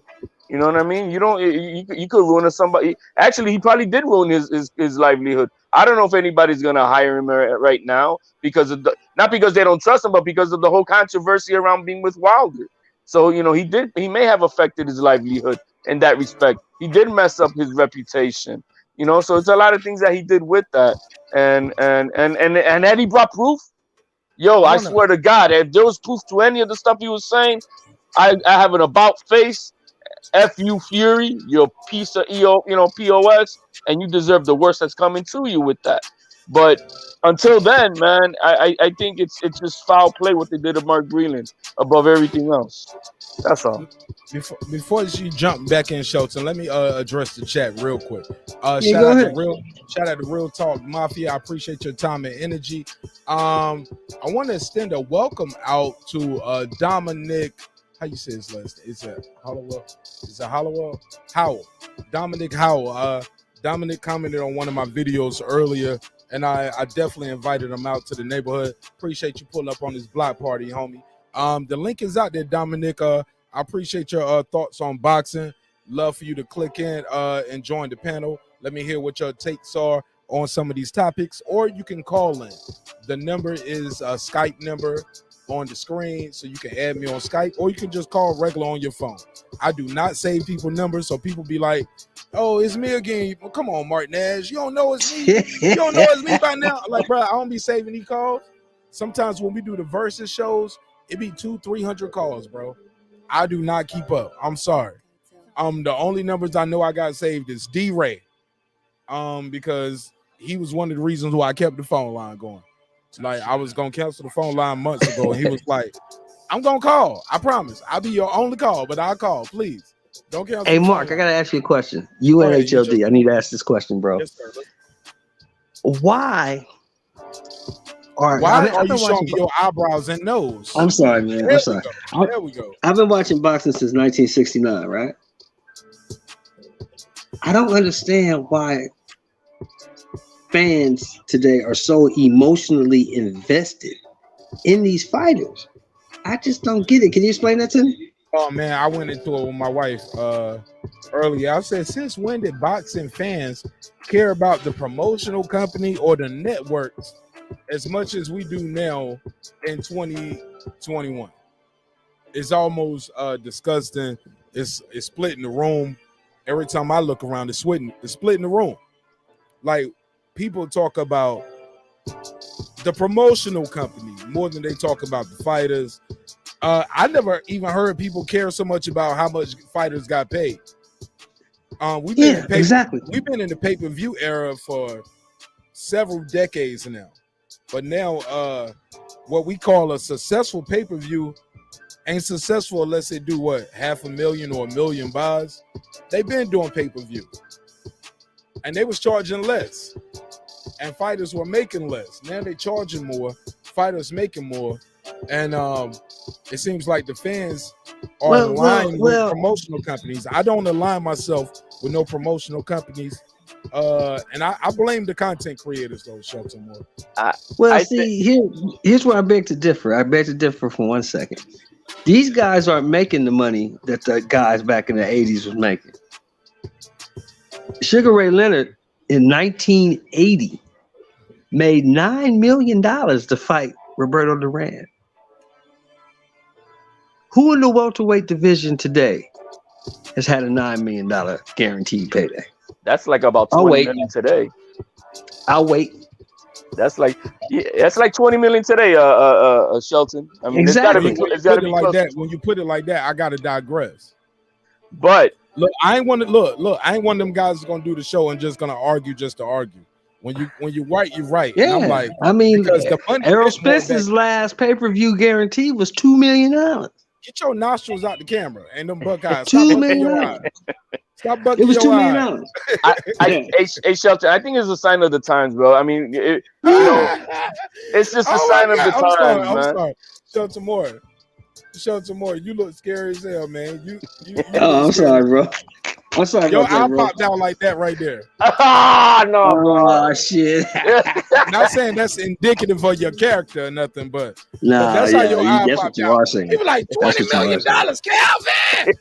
Calvin. Yeah, My I mean, dude, these like, guys, I'm just you trying to know- make a joke out of the eye popping. No, it's cool. It's cool. It's all love. We know we go way back. But the brothers ain't making money like they say they are. But you say about back in the day. because $9 million in the 70s is like I'm sorry, I'll digress. Go ahead, HLD show. I'm just back to what I'm saying with the fans being more invested and whatnot. It's a combination of things. I think the music industry has my favorite artists are part of this label and this other one is on that label and it's East Coast, West Coast, whatever. You got WWE for an example. They had that thing. They had the thing with that shit was loud as hell. I'm sorry, y'all. I'm sorry if y'all watching a list on your phone. I'm sorry, that was loud as hell. Sorry. WWE, man, they have cliques, right? You're part of that clique, and we're part of this clique, and the promotional company is either on SmackDown on this day or Friday night, whatever, and So I think it's generational, you know what I mean? And it's just a sign of the times that people grow up with this type of thing, and they're bringing that energy now with the social media. The social media makes us more connected to everything. You know what I mean? It's just as simple as that. Social media has us very connected to anyone and everyone. Everybody can have an opinion. Everybody can have a say. Some people get heard more than others, and that's just the way it is. It's just a sign of the times, and that's why they're more emotionally invested because they get to be a little bit more in tune with other fans, maybe with the people involved in the business. You get an interview now. Yes, man. I mean, I've spoken to several people, and I have no business really talking to these people, but I happen because of this. HOD said, "I ain't shit." What the fuck? No, man. Hey, I'm just a voice, man. I'm just another voice, and I just go. I'm talking to Junior Lopez, my nigga. Like Lopez, Haney, Tay Jones. I'm talking to the guys in the mix. Through this and many other fighters, you know what I mean, and behind the scenes. Hold on, let me ask you this though: do you feel a biasness because when you on certain channels, you might be able to talk to certain people? So if you can't share a link from Mark Nash if we say something about Haney or Lopez or Wilder, because you can't go back on the Tay Jones show and said, and be like, yo, you was up there and you on riding.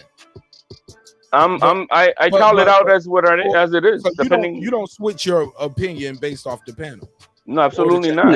I think I'm not saying, but I think maybe Shelton has seen me. I mean, I could be on. He's the same guy. He's the same guy. I talk and I talk. And I don't, I mean, I have my standards. It's my standards. There's nobody else's standards. I got my standards, and it sometimes it becomes very I'm strong opinionated about it because they're my opinions. But I don't change up who I am for nobody. And it is what it is. I may agree with you or not, or maybe if I'm on your panel, you're the host. Of course, I got to bring a little bit more respect to you. You're the host of this, you're the host of this show. But the other dude that was on here, what is it? We ain't got to agree though, and we don't have to agree. We don't agree a lot of things. You got to agree though. You do know that, huh? Some people you got to agree. No, if you don't know, they're gonna get you out of here, and they're gonna call you all kind of names. But that's the thing. I take the heat. I take the heat. I take the heat. Look at this guy. Look at this guy right here. See what he said?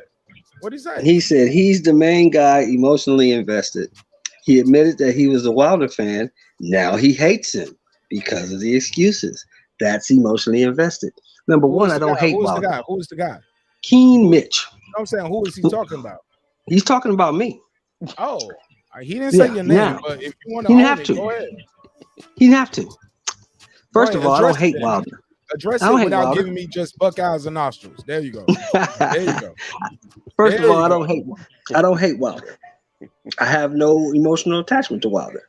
I checked my account this morning. Wilder ain't sent me shit. I don't care nothing about Wilder. He sent me no money. He ain't seen your promotional Wilder check? Nothing. I don't care nothing about mine Wilder. Either. I support him. I don't give a damn who wins this fight. I support him, man. I just want to see it. Because people always assume you getting paid if you support a guy. At the end of the day, it's just a boxing match.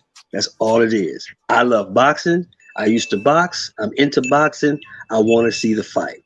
I don't really care who wins. It's not going to affect me at all because whoever wins, I'm still going to go to work. Hold on, it's going to affect me a little bit because if Fury takes them titles back overseas, I don't know if he'll ever fight or defend or face anybody else over here. So that's going to affect. And how is that going to affect your bottom line, Mark Nash? Tell because me. I have a sports show, and I want to be at the events. I think that helps the American heavyweights more if the belts are back here in America.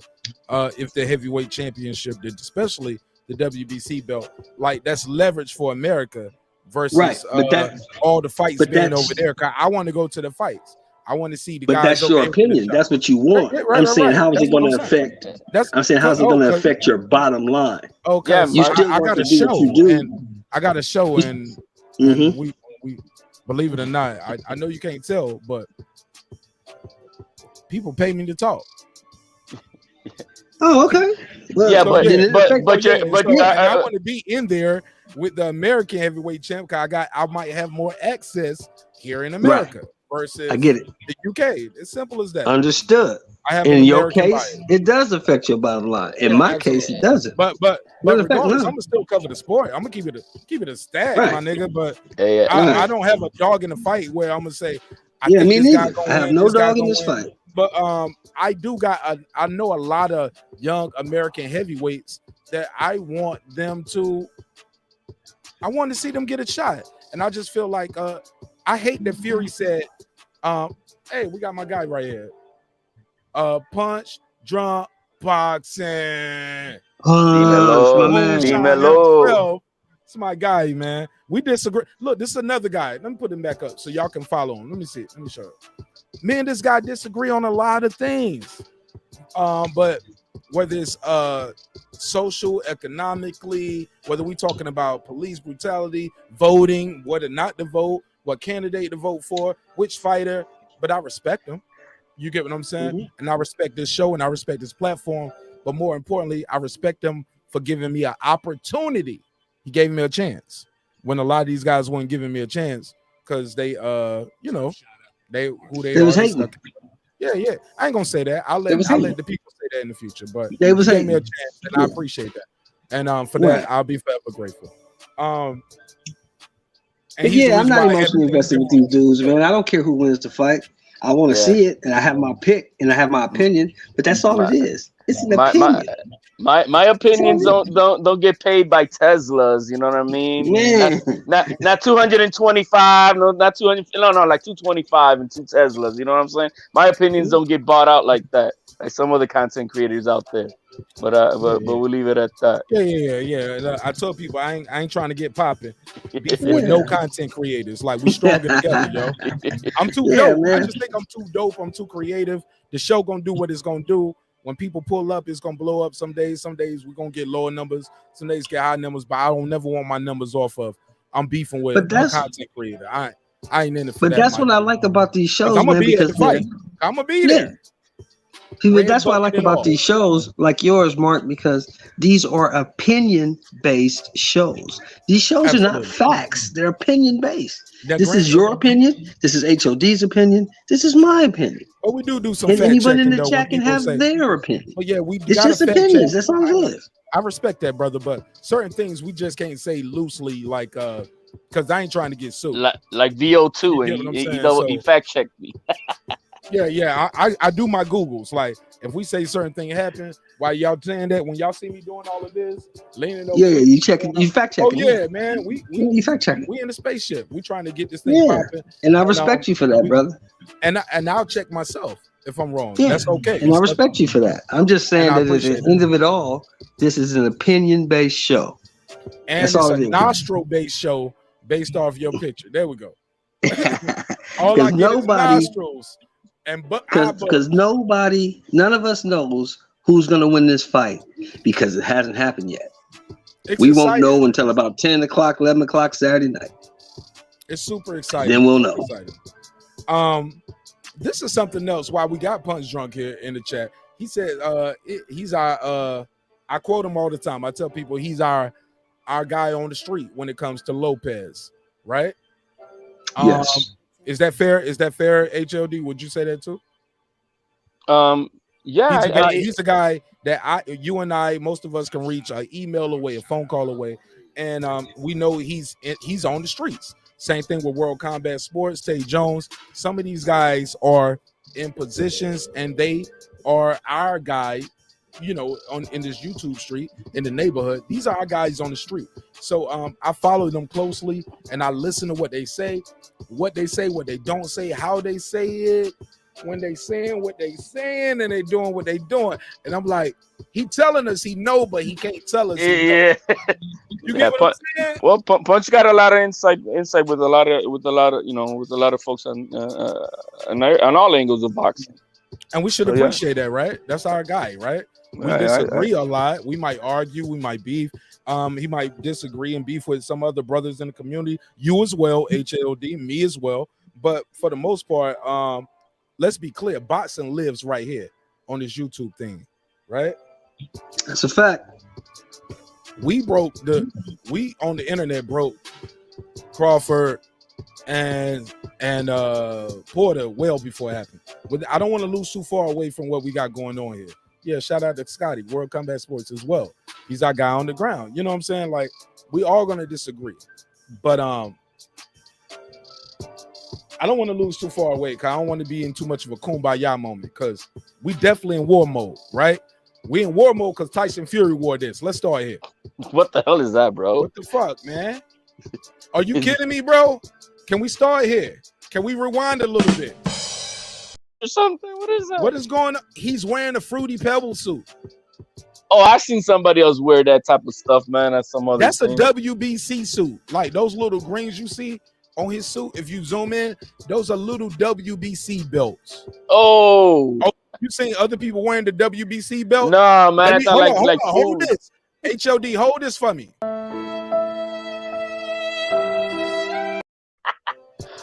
And while you at it, hold this.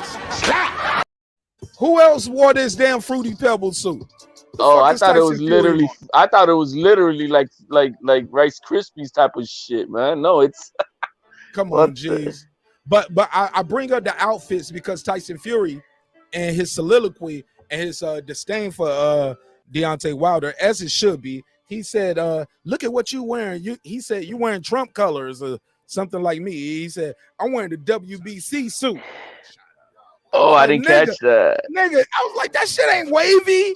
Hold up, you ain't catch it? You know we got the foul, baby. I got it right here. Where is it? My energy is like my... Hold on, no, that ain't it. You know we got the foul. Wow. Yo, another thing I didn't like about Tyson Fury saying in this fight, and I didn't get you guys' take on it. Tyson Fury seemed to take umbrage with the fact that Deontay Wilder wants to do him bodily harm in a boxing match. Bruh, I'm gonna throw some. If you're a Tyson Fury fan and you accept that, and you accept the fact that he said, I don't have to defend the heavyweight championship. That's for Dawsons like you. Let me throw this at you. You tripping, bro. People was in my chat earlier telling me it's okay that he ain't got to defend the belt. HLD, are you okay with Tyson Fury not defending the belt? Are you okay with him just bringing up wardrobe in the middle of a boxing conversation and he wearing the Rice Krispie suit? And keep in mind, the green is WBC logos.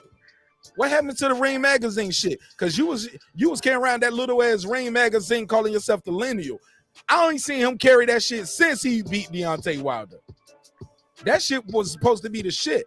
Everywhere he went, there was he's the lineal champion. He's the lineal champion. Bro, he beat Deontay Wilder. He was like, man, fuck that. Give me that green belt. There we go. That's all I need, baby. That's the money belt, That's baby. all I need. That's baby. the money and belt. And I'm okay with it. I call it marketing, promotion, and branding, thinking big. But shit, what happened to that other little red, white, and blue belt you was carrying around? I ain't seen it since. It don't pay the bills. Wardrobe. It don't pay the bills. You can't bring up wardrobe wearing this though, right? HOD. But he did mention, man, go get a room, bro. What you say about that? Who said get a room? Changing everything and doing all this other work. When Wilder was describing his relationship with Malik. Oh yeah. Tyson was doing some little subtle shit too. He was doing the press. I loved it though. I'm here for it. I like it. People was calling him a clown, calling all that goofy shit. I was like, yo, he's selling the fight. I didn't know if he was on if he was on some old Tyson Fury, but he didn't seem to be able to sit still. But I'm not here to judge that because I don't want no excuses. You know what I'm saying? But I do understand anxiety is a real thing. You know what I'm saying? And he has admitted to his own mental health struggles. I'm not trying to go into the hearts and minds of men, but I do like the fact he told the lady straight up front. He's like, nah, I've been sitting down too long. I've been sitting down too long. We're going to address this shit. After Wilder said what he had to say, he was like, nah, well, I got a lot to say. And he kept poking and kept poking and kept poking. He didn't hit the nerve on Deontay Wilder until he said, you going to go back working at that fast food joint, motherfucker. Oh. Once he said that, Wilder was like, give me that mic, bitch. Hey, hey. He was like, is this shit on? Hey, motherfucker. Stop bringing up my Wendy's job. I loved it, though. I loved it. Man, look, Wilder's worth for what, $35 million? Wilder ain't gonna never work in no fast food joint. Right, but I get it because he even told me he hit a nerve with Fury. He said, I ain't never got a box again. Can you say that? Can you say, because you know what I got and you know what you got both times. You know what I'm saying? You got to give it to Fury though, man. He made it a press conference because it was gonna be another boring one, man. No, he didn't make it that. Wilder made it that because Wilder could have did what he did last time. Yeah, but he poked the bear to get it out of him. Wilder started off with the headphones down, and he told the lady, because you can see it if you're watching Champ Side, Fight Hype, Blue Blood, all the guys who are on the ground. Shout out to all the content creators out there. Like I said, I ain't got no beef for nobody. Got no beef. I don't want the beef. I want to grow the sport of boxing as much as I can with this little bitty channel. So you can hear what they are saying when Top Rank and PBC Fox went to commercial. You can still hear them.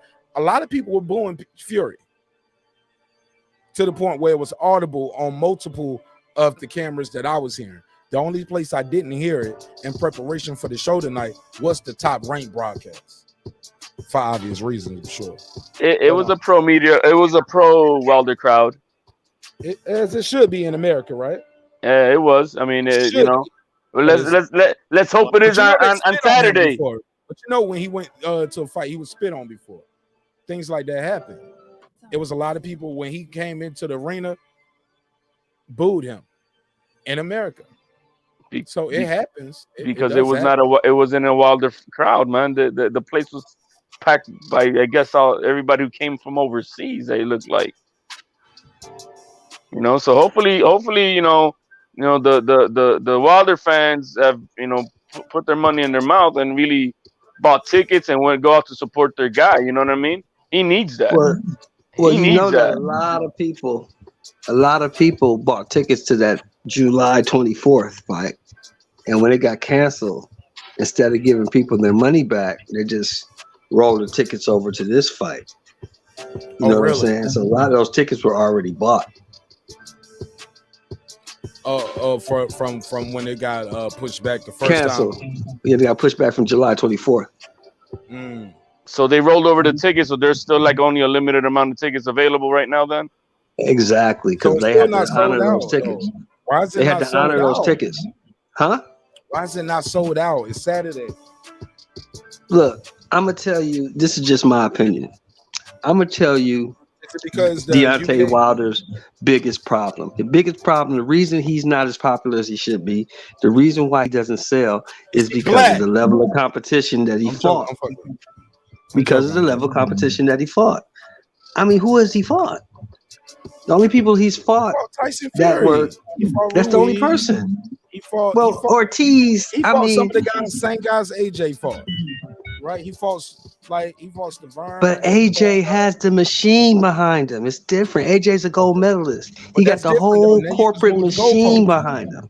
Okay, this guy's a bronze medalist, but you moved the goalpost. But he don't have nobody behind him. Who he got? JD's? The guy from the food stand in Alabama? And in the UK, they're not known to have their,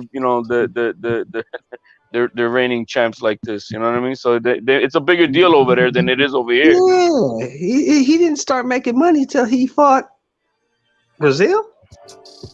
That was like 35 fights in. Come on, man. The reason he's not as famous is because of the level of competition. Come on, that's Mark. why he's not on the level of Mark, a home. That was foul. You said because he's black, bro. Come on, man. Mike Tyson was selling everything and anything. But it was a different era too, though. And Evander Holyfield was selling anything and everything, and Lennox Lewis. But one thing hasn't changed in boxing. One thing hasn't changed in boxing, Mark. Hold on. Look, we always talk about guys fighting top 5 and top 10. But when we think about this heavyweight division, we always resort back to the 3 guys. Even in this live press conference, the interviewer made a mistake of saying, "You're the last of the undefeated." Tyson Fury replied, said, "Thank you," but he also corrected her and said, "Yeah, I forgot. The other day, Usyk was an undefeated heavyweight champion." He had to correct himself. That was stand up by him, though. I like that. Absolutely. Look, come on, man. We giving credit where credit due. Right. Yeah, nobody caught that in the media, man. Yesterday, nobody caught that. I caught it in real time. But he said because he said that yesterday. But what I was gonna say is this: the reason you're not on looked at like the Alis and the Holmes and those guys is because those guys fought tough competition. You haven't fought anybody besides Fury that was considered top competition. You can say Ortiz, but who did he fight? He ain't fought nobody. But that ain't his fault if somebody don't give you a shot. Aaron Pryor didn't fight a lot of those guys on that murderers road. Is that so? Aaron Pryor ain't shit. Come on, but when Aaron Pryor got his shot at Alexis no. And Aaron Pryor was undefeated. Hold on. Aaron Pryor was undefeated, and when he got his shot at Alexis Arguello, he beat him twice. I just said that, bro. He beat him twice. But my G. So my point is, you can't. You cannot. Wait a minute, Mark. Stop. You asked the question, and you trying to answer your own question without letting me answer it. Okay, go ahead, bro. My bad. Why would you even ask that? They froze him out, bro. Let's be clear. Aaron Pryor got froze out. He didn't get a shot at none of those 4 horsemen. Almost like what they're trying to do with Bud Crawford. It's not Luis Ortiz's fault. It's not Wild's fault that he ain't fought. Like, come on, my G's. Like, it take 2 to tango, period. Ain't no way around that. No shape, way or form anybody can tell me anything different.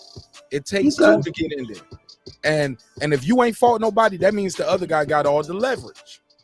You make it happen then, because the fans clearly wanted to see Aaron Pryor mix it up with those guys. If I'm tripping, let me know because it is No, before you're my not time, tripping. so I'm doing You're not tripping. revisionist history. You're not tripping because Aaron Pryor was trying to move up, but he couldn't get the fights to move up. After he beat Arguello, he wanted to move up, but none of those guys would give him a shot. You're absolutely right. You're absolutely right. Hey, before we get up out of here, man, I got to get on this. We got to cook up this. Yo, did I get you guys' take on this? How do you guys feel about both of these guys fighting twice? Their second fight, both of them lost to Lopez, but it seems they're both are going to have a second fight before Lopez has had one fight. Different circumstance. I Can't wouldn't compare. be surprised. I wouldn't be surprised if, and let me know if this is possible. This is why I mentioned Punch earlier, and I hope he's still here. Maybe he can give me a take on this, or you can call in. You don't have to join the panel, bro. If you don't have the time or energy, call in. Give me a quick take. Can they force this? Force what? A rematch with the winner. Oh yeah, Bob's gonna do that. And that's what I was gonna say. Can Bob order this? As Yes. in, look, you got to fight the winner of these two fights. That's crazy because I don't ain't think been so. active. Both of these guys been active. They both are coming off knockout wins, right? Commey stopped this last guy. If I'm not mistaken, Loma stopped Nakatani, right? Yes, he did. My brother, you got two guys who are acting, and they about to fight each other. Mm-hmm. I wouldn't be surprised, and I don't know if this is possible. If Here's my question. If Bob gives T.O. Or makes it, whoever he gonna fight, he fight him now, and early next year, like I'm talking about like February, he back in the ring. Like you got to fight the winner of this fight. Like Here's my question. Early, maybe March. One question, Mark. Is T.O. still under contract to Bob Arum? Yes, but I don't know what the sanctioning bodies will order and what they can't order, what the promoter If order. he's under contract to Bob Arum, he gonna fight who Bob Arum want him to fight. He didn't do it this That's time. just the way it works. But he didn't do it this time. I thought he did. That's He just just the way didn't it get works. the money he wanted. No, he went to purse bid because Bob said he was gonna pay $2 million for that fight, and that's it.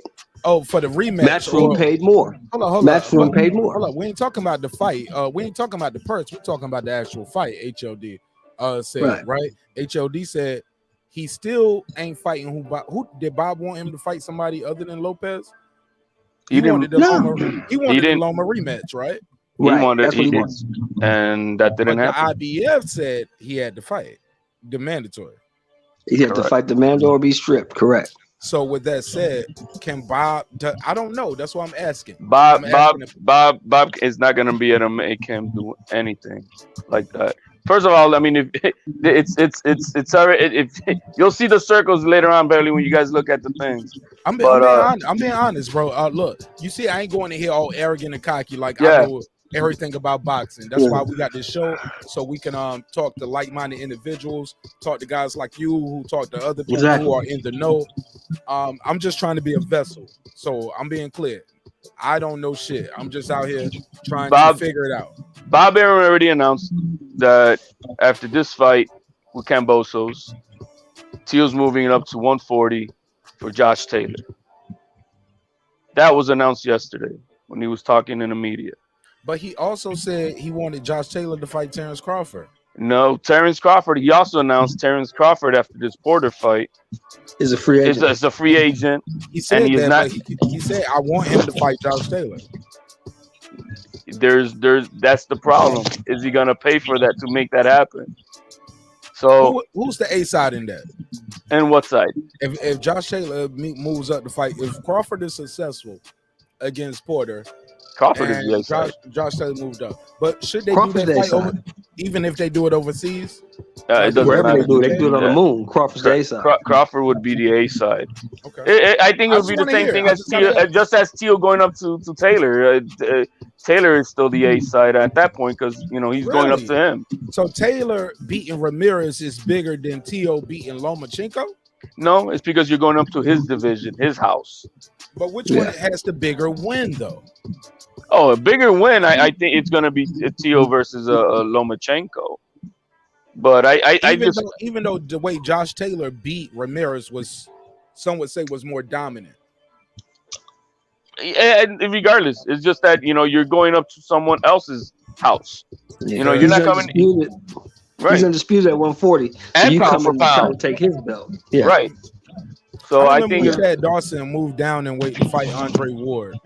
People who didn't know thought Chad Dawson should be able to beat Andre Ward. Me, I looked at it as a money grab. I'm like, oh man, he don't lose his titles if he lose to Andre Ward. He just going down for the check. He think he can go in there and beat a smaller guy, get a big check. And no, Andre Ward beat the shit out of Chad Dawson. I ain't gonna say he beat the shit out of him, but because we seen worse beatdowns. So I ain't gonna say he beat the shit out of him, but so respect to Chad Dawson. But he definitely lost and got stopped convincingly, right? We can all agree with that. So it's possible where we've seen things happen where guys do things for the check, though. But I love finally a reporter did his job today on Bob Arum, didn't let him get a pass. You know what I mean? He called them out. Why is Teofimo in this whole debacle? Because of cheap Bob Arum did not pay him his just due. Who said that? Mike Coppinger, right? Mike Coppinger told him, and what man, Bob Arum, you prick, he fucking snapped, right? Because he called him out. He said, kick him out, get him out of here. Because he didn't pay him his just due. That's the reason. That's why that's why he went to Persbit. It wouldn't have gone to Persbit had he just paid him his just due. And Bob flipped, trying to play it off. Oh, it's terrible that Triller, this kid hasn't fought in a year, and and then Mike Coppinger, yeah, he did because of you. You didn't pay him. Had you done it, he wouldn't be here. So I'm glad for that. You know what I mean? Because he's the genesis of this problem. What happened to Teal? Then after that, yeah, we have the debacle of what Triller did, but it shouldn't have gone this far. So I'm glad somebody didn't let him get a pass. Yo, what y'all think of my graphics? That shit was creative as fuck, right? It's on point too. It's on point. Oh yeah. It's on point like a motherfucker, man. Look, I like Tyson Fury. I think he's entertainment, and until somebody show me, like, cause I'm gonna be honest with the glove shit, bro. In real time, I didn't see it. I was just like, yo, Wilder looked off. I wasn't even thinking about the suit. I definitely was thinking that, like, as I'm walking in, I'm like, this shit look totally different than anything I ever seen in boxing. And then when I see him lose, I was like, oh, that may be why. You get what I'm saying? Power suggestion.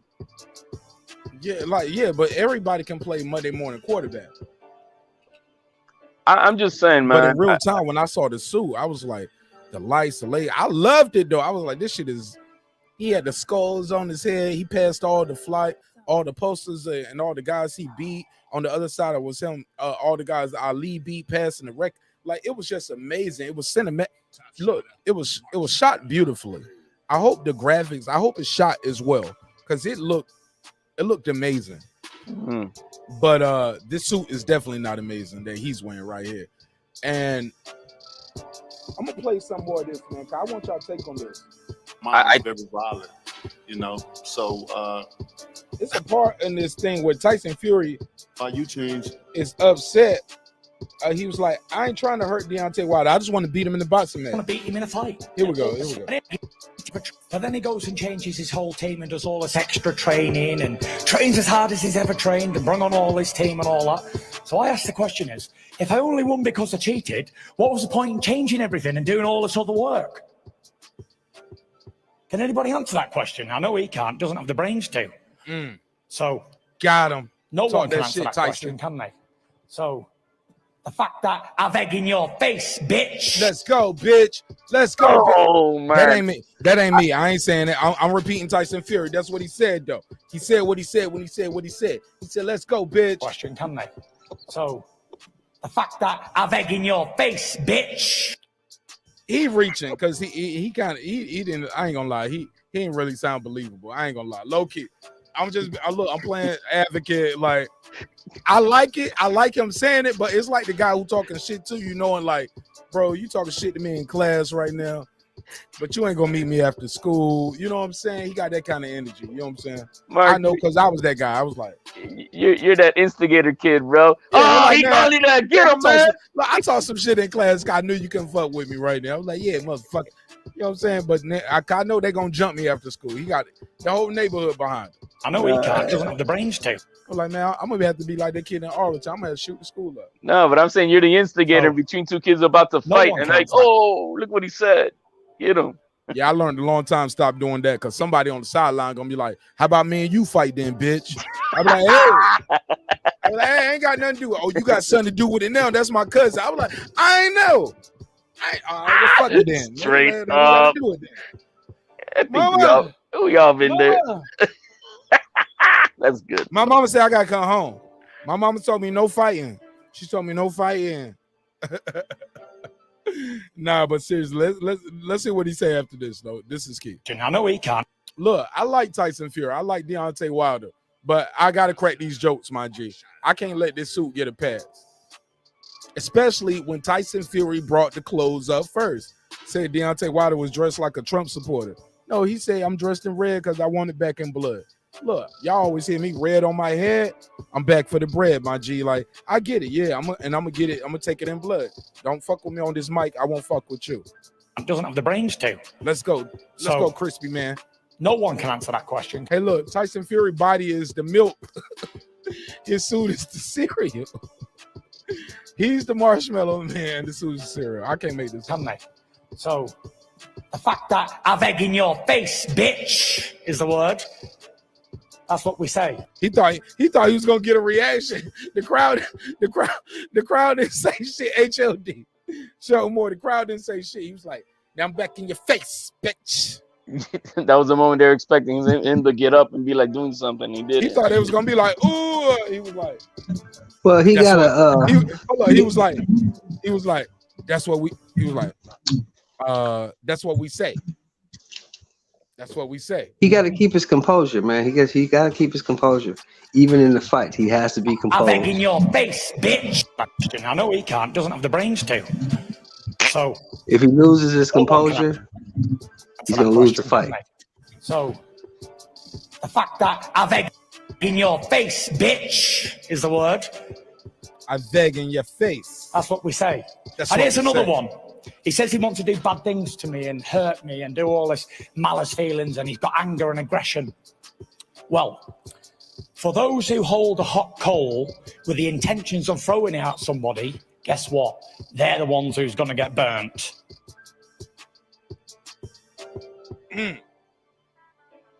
Gave him a scripture right there. He getting to Deontay Wilder. I don't want to hurt Deontay. At this point, Deontay Wilder Wilder. looked over. He was like, "Hey, bitch, this mic on?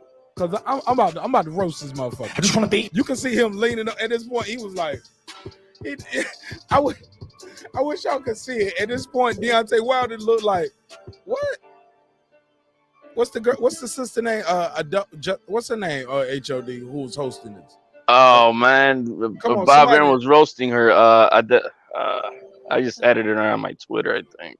Okay, look, I saw that. I saw the headlines of that, but I was creating the my show at that time and still doing the thumbnails and the pictures and Where's Queen B, man? Where's Queen B, man? Where is she? Well, we're talking about boxing talk tonight. You know what I'm saying? So this might be you know what I'm saying? And I don't hold nobody. You know what I'm saying? I don't hold nobody. You know what I'm saying? I don't say you got to be here for this and that. Got you. No. I know. If the topic is your interest, that's cool. But like, this is fight week, man. It's boxing talk. Every topic, all topic, this whole week long. So I'm not here for no hip hop. I'm not here for Lil Nas X saying he ain't gay no more. I'm not here for none of that. I'm here for Wilder, Fury. I'm here for boxing talk all week long. That's at the top of the marquee. Let's go. We say. And here's another one. He says he wants to do bad things to me and hurt me and do all this malice feelings, and he's got anger and aggression. Well, for those who hold a hot coal with the intentions of throwing it at somebody, guess what? They're the ones who's going to get burned. I don't like that HOD. Show them more. Tate Abdo. Tate Pound for Pound King, what up? Hey, look, let me be clear. I just want to say this. It's the fight game, bro. He's saying he wanna hurt me and do malice. Y'all about to fight, man. He said, I don't wanna hurt him. I just want to beat him in the box. I want to beat him in the fight. It's a fight. Go ahead. I'll let y'all give y'all take on that. But I don't like how he's trying to move the goalpost and try to get people to not like Wilder or be against him, because he said he want to hurt me and he want to do malice towards me. I don't want to hurt him. I just want to beat him in the boxing match. Bitch is the word. You just called him a bitch, and then you say this. That's what we say. And here's another one. He says he wants to do bad things to me and hurt me and do all this malice feelings, and he's got anger and aggression. Well, for those who hold a hot coal with the intentions of throwing it at somebody, guess what? They're the ones who's going to get burnt. HOD, Shelton Moore, talk to me, man. Go ahead. Hey, man. I mean, he's selling the fight, man. That's how he's trying to do at this point, man. Selling the fight, man. No, let's speak to the point that he said, though. And let's speak to it openly and directly. He said he want to hurt me. He wants to, do I got to play it again?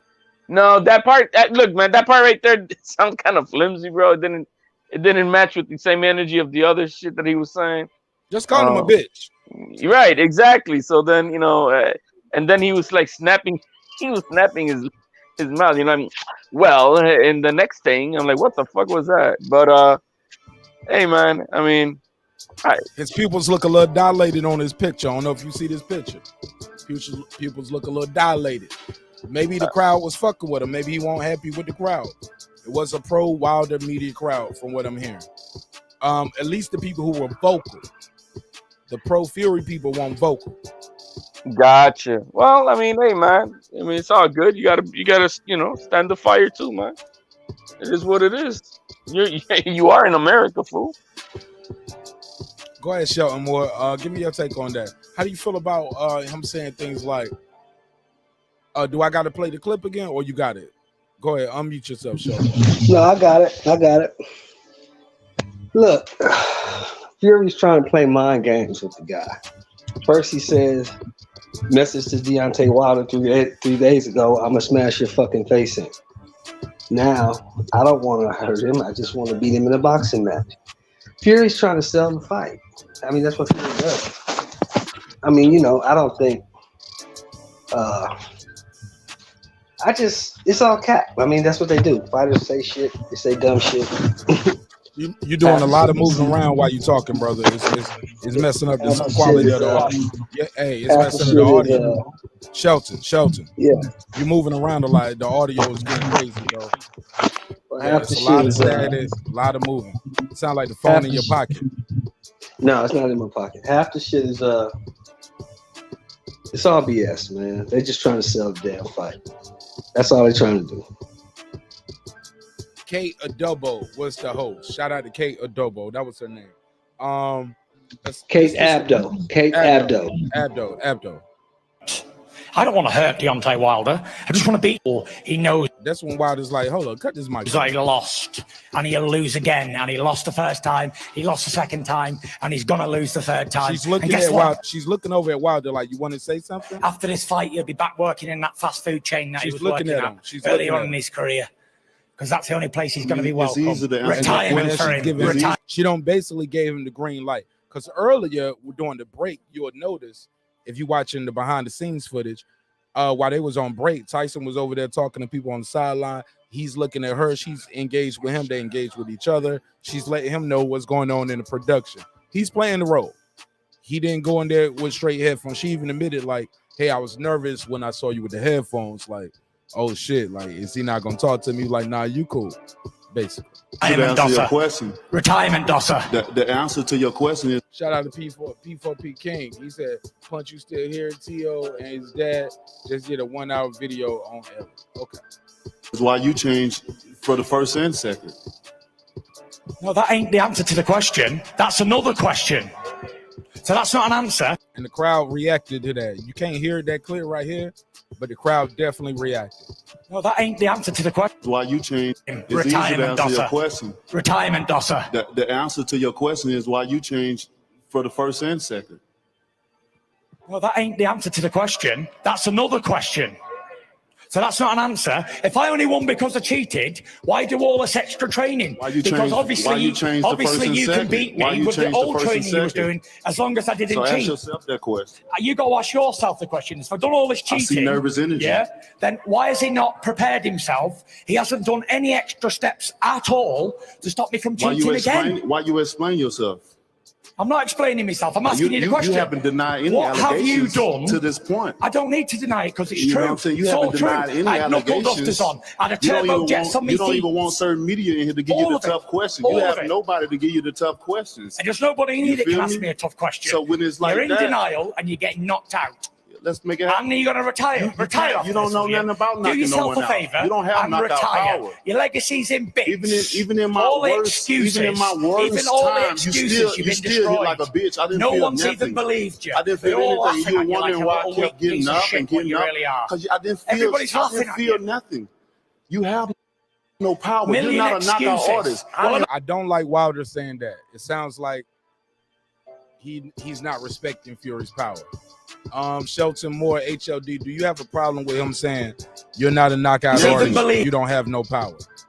He's 6'9", almost 300 pounds. The guy has power, bro. One thing he's to say, he is not a knockout artist, but the guy has knockout power. He's got 31 wins and like 22 knockouts, so it's not like he doesn't have any. He's just not what he is. He's not a Wilder. He's not a 93%, but he's not a one-punch knockout guy. It's what he's more than trying to say. 50-50. How about that? It's more than 50-50. And he's on his knockouts are based on accumulation. It's not a one-shot knockout type of thing like what Wilder is. So there's a difference. Yeah, he's not what a Wilder is, which you probably could say is a knockout artist because that's all he does. But he does. But Wilder, I mean, a Fury does have power. I mean, that to even call him pillow fisted is ridiculous because the guy does have power. I don't care what anybody says. At 6'9", 270, that's coming down on you. Yeah, that's a brick inside that pillow. That's a brick. Shelton Moore, give me your take on that right there. Are you worried if you are a Wilder supporter when he says things like you don't have any knockout power? Here we go. Favor, you don't have and knockout retire. power. Your legacy's in bits. Even in my all the worst, excuses, even in my worst even all the time, excuses you you've been still destroyed. hit like a bitch. I didn't no feel one's nothing. even believed you. I didn't feel They're all anything. You were laughing at wondering you like why a I little kept weak getting piece of up shit and what getting you up. really are. Because I didn't Everybody's laughing at feel you. nothing. You have no power. Million You're not a knockout excuses. artist. Well, I am knocked a you out, knockout didn't I, artist. Dosser? Nah, I went out on my feet. That's a I knockout. had a disloyal You got trainer to knocked throw the out, towel Dosser. in. Had a disloyal trainer to throw the towel in. Go ahead. Shelton Moore. Go ahead. Wilder's capping. He know how hard that man hit. He felt it. So Wilder's capping. Go ahead. He's capping. You know, he know how hard that man hit. You say the man hit like a bitch, but didn't you say the man put a dent in your head? So which one is it? Pick one. Same with the excuses. Pick one. HOD, go ahead. Give me your take on what he said. Hey, maybe he does hit hard because he has egg weights. You know what I mean? So that does hit hard, or maybe it does. I mean, I don't know, man. He just said he didn't feel it though. He said I kept getting up. Feel nothing. I've no power. You're not a knockout artist. Well, I knocked you out, didn't I, Dosser? Nah, I went out on my feet. That's a knockout. I had a disloyal trainer. He said that's a knockout. You got knocked out. To throw the towel in. You get throwing the towel, Dawson. And guess what? When someone throw the towel in after the boss tell them not to do, the employee get fired. Yeah, but the employee get fired. The boss said don't throw it. Can I have knuckle dusters on? J. Diaz is in the room while I had the fucking gloves on. Why didn't he say something then? J. Diaz was in the room when I had the gloves on. Why he didn't say nothing? Got him. He's in on it Don't too. worry about him. He's in on it. Don't worry about him. I handle I'm my in team behind like you. I handle my Shelly team. think police in You on it. handle yours like you handle yours. You're a weak man to get Yeah, knocked I don't out. like that. I don't like I'm that. the one that defended my title 10 times. I don't need to defend titles. How many times That's have for you Dossers defended? like you. How many Dossers times like you have defend you them. I don't need to. See, they both lost the point right there. Did y'all see what just happened? He said J. Diaz was in the room too. That means he on it. While all Wilder could say was, "Don't worry about that. I handle my team. I handle my team. You handle your team. How you handle your team." I got to give a point to Fury on that because a lot of people said the same thing. But hold on. I got you, Sheldon. Just mute your mic, folks. But right after that, was when Fury said, "I don't have to defend my title." And I think if you love boxing, you cannot agree with Fury saying, "I don't have to defend my title." Let's hear that last part right here. He just said how I handle my team, and I want y'all to take on Fury saying he don't have to defend this title. Don't worry about him. He's in on it. Don't worry about him. I handle I'm my in team behind like you. I handle my Shelly team. Finkel, he's in you on it handle too. yours like you handle yours. You're a weak man. You get knocked out. Thank you. End of. Thank you. I'm the one that defended my title 10 times. I don't need to defend titles. How many times That's have for you dossers defended? like you. How many Dossers times? like I you don't have defend to them. cheat. I don't need to. I've never had to cheat Look at in me. years. I've come here If you look representing up your WBC history and you today. look up my You've come like a history, Trump which dressed I as me. advise everyone to do their homework. Dressed as me on a training day. You look up you and you look up me. I'm a nun in this sport, baby. He said, when you look up you and you look up me, I'm a nun in this sport. I'm a nun. I'm clean. You get what I'm saying? HLD. Shelton Moore. I think Wilder got a point right there. We never heard nothing about him cheating. We have heard stories about Tyson Fury. We have heard about the Nicholas Asbury. We've heard about the boar meat. We heard about the test. The boar meat extends from the test with Klitschko. We seen him in the ring with Shelton, with Christian Hammer, had to get his gloves retaped. I'm asking you guys this again because I'm gonna clip this off and I'm gonna make this a little piece of a clip that we're gonna drop for the audience tomorrow. Okay. So give me your take on that part right there. What we just heard, as far as Tyson Fury, Deontay Wilder, they're going back and forth. Who wants to go first? Go ahead, HLD. You unmuted. Go ahead. You got the floor. I just think that it's all irrelevant about the past because he knew that before he had the first fight. So he knew that he did all those other things, whatever it was with the boar meat and Queensberry and everything else. That was Hold on, HLD. Hold on. Let me Put doctors on. JD is in the room while I had the fucking gloves on. Why didn't he say something then? He's in on it Don't too. worry about him. He's in on it. Don't worry about him. I handle I'm my in team behind like you. I handle my Shelly team. Finkel, he's in you on it handle too. yours like you handle yours. You're a weak man. You get knocked out. Thank you. End of. Thank you. I'm the one that defended my title 10 times. I don't need to defend titles. How many times That's have for you dossers defended? like you. Let's stop right there. That's the question. Tyson Fury said, I don't need to defend titles. That's for dossers like you. Do you agree with Tyson Fury? He does not have to defend his title. HLD. That's the question on the floor. No, I don't agree with that statement, even though I'm not sure if it's maybe taken a little bit out of context, but obviously, yeah, you do have to defend your titles. So that said, a straight answer, yeah, that's not right. How can it be taken out of context? Because I think he was comparing it. Oh well, because they were prior to that conversation, they were talking about what one guy's done in the past and whatever, and then none of that has to do with today, with now, with what's going to happen on Saturday. You know what I mean? So you defended each other. Let's play it again. So let's give it context. Don't worry about him. I handle my team like I handle my Shelly team. Finkel, he's in You on it handle too. yours like you handle yours. You're a weak man. You get knocked out. Thank you. End of. Thank you. I'm the one that. He said, you're a weak man. You got knocked out. And that's all it is. And he said, but I'm the only one that defended my titles 10 times. How are we taking this out of context? Because right after that, he said, defending my title 10 times. And he said, I don't have to defend my title 10 times. How are we taking this out of context? Because hold on, I want him to answer this. No, Shelton. I want him to say that first. And then I'll allow you to speak your piece, my brother. But he said we taking this out of context. I want him to speak to his point after we just played it back. Please, because it's still on the premise of what happened prior. And he's saying that I got knocked out. Oh, but you got knocked out. That's what he's saying. That Tyson Fury got knocked out and I guess in the first fight is what he's saying. And then and his response was to that I defended my titles 10 times. Like that doesn't mean anything. I mean, what does that So he just responded, I don't have to defend my titles to beat your ass. That's the way I'm hearing it. I don't need it. Right, but that's the way the emotion of that conversation from beginning to end is about. It doesn't matter. I don't, that's the way I'm hearing it. Fair enough. Go ahead, Mr. Moore. Go ahead. Give me your take on this, sir. Well, a champion is supposed to defend his title. That's what defines a champion. That's what defined Ali, Joe Louis, Larry Holmes, all the greats.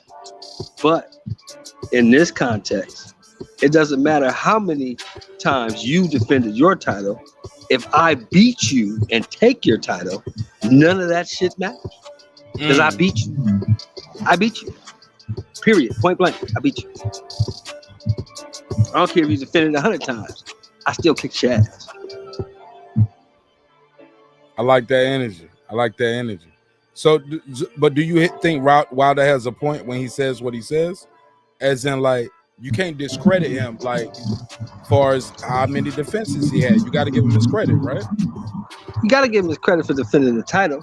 But we're not talking about title defenses. We're talking about this fight Saturday night. And the last time we met in the ring, I kicked your ass. And I'm going to kick your ass again. That's what the man is saying. You can't beat me. I don't give a fuck who you beat, when you beat him, how you beat him. You can't beat me. Continue, please. Well, I just feel he just said that to try, for brownie points. Like, yeah, I did that, but that's not, I get it. I mean, nobody's talking about discrediting your past, I guess, in this conversation. We're just talking about what's going to happen, So, yeah, is it a fact he defended it 10 times? Yeah, he did. But is that the topic of conversation right now? I didn't, you know what I mean? So, kind of like what Shelton's saying, it doesn't matter, how many times. Yeah. I'm licking the floor with you, bro, and that's it. And that's the way I heard it.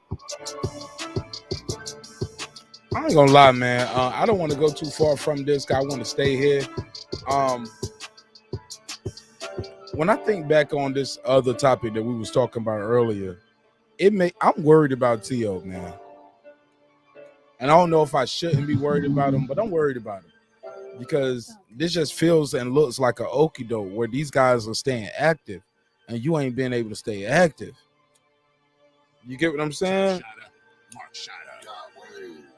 No, he's in a circumstance where he couldn't do anything until now. He's gonna fight. Let's rewind though. You beat these two guys. They have fought twice. They about to fight twice before you fought once. Like, usually when you lose, especially like Commey, you get knocked out. You forget, like, T.O. was at Loma's comeback fight, cheering for him. He was at Commey's comeback fight, rooting for him. That was his first fight after being knocked out, which was almost 1.5 years ago. Which is crazy, and he about to fight again. Loma has fought again.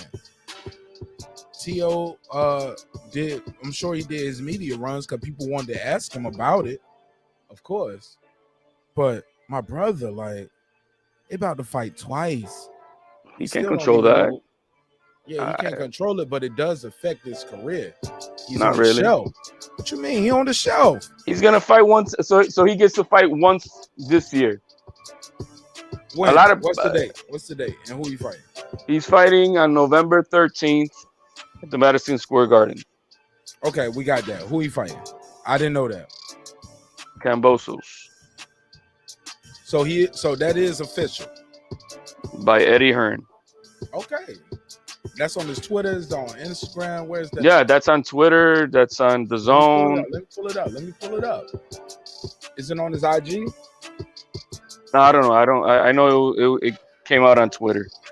But even before that, I knew that since yesterday when Bob Arum said the only thing they needed to make it official, which they did today.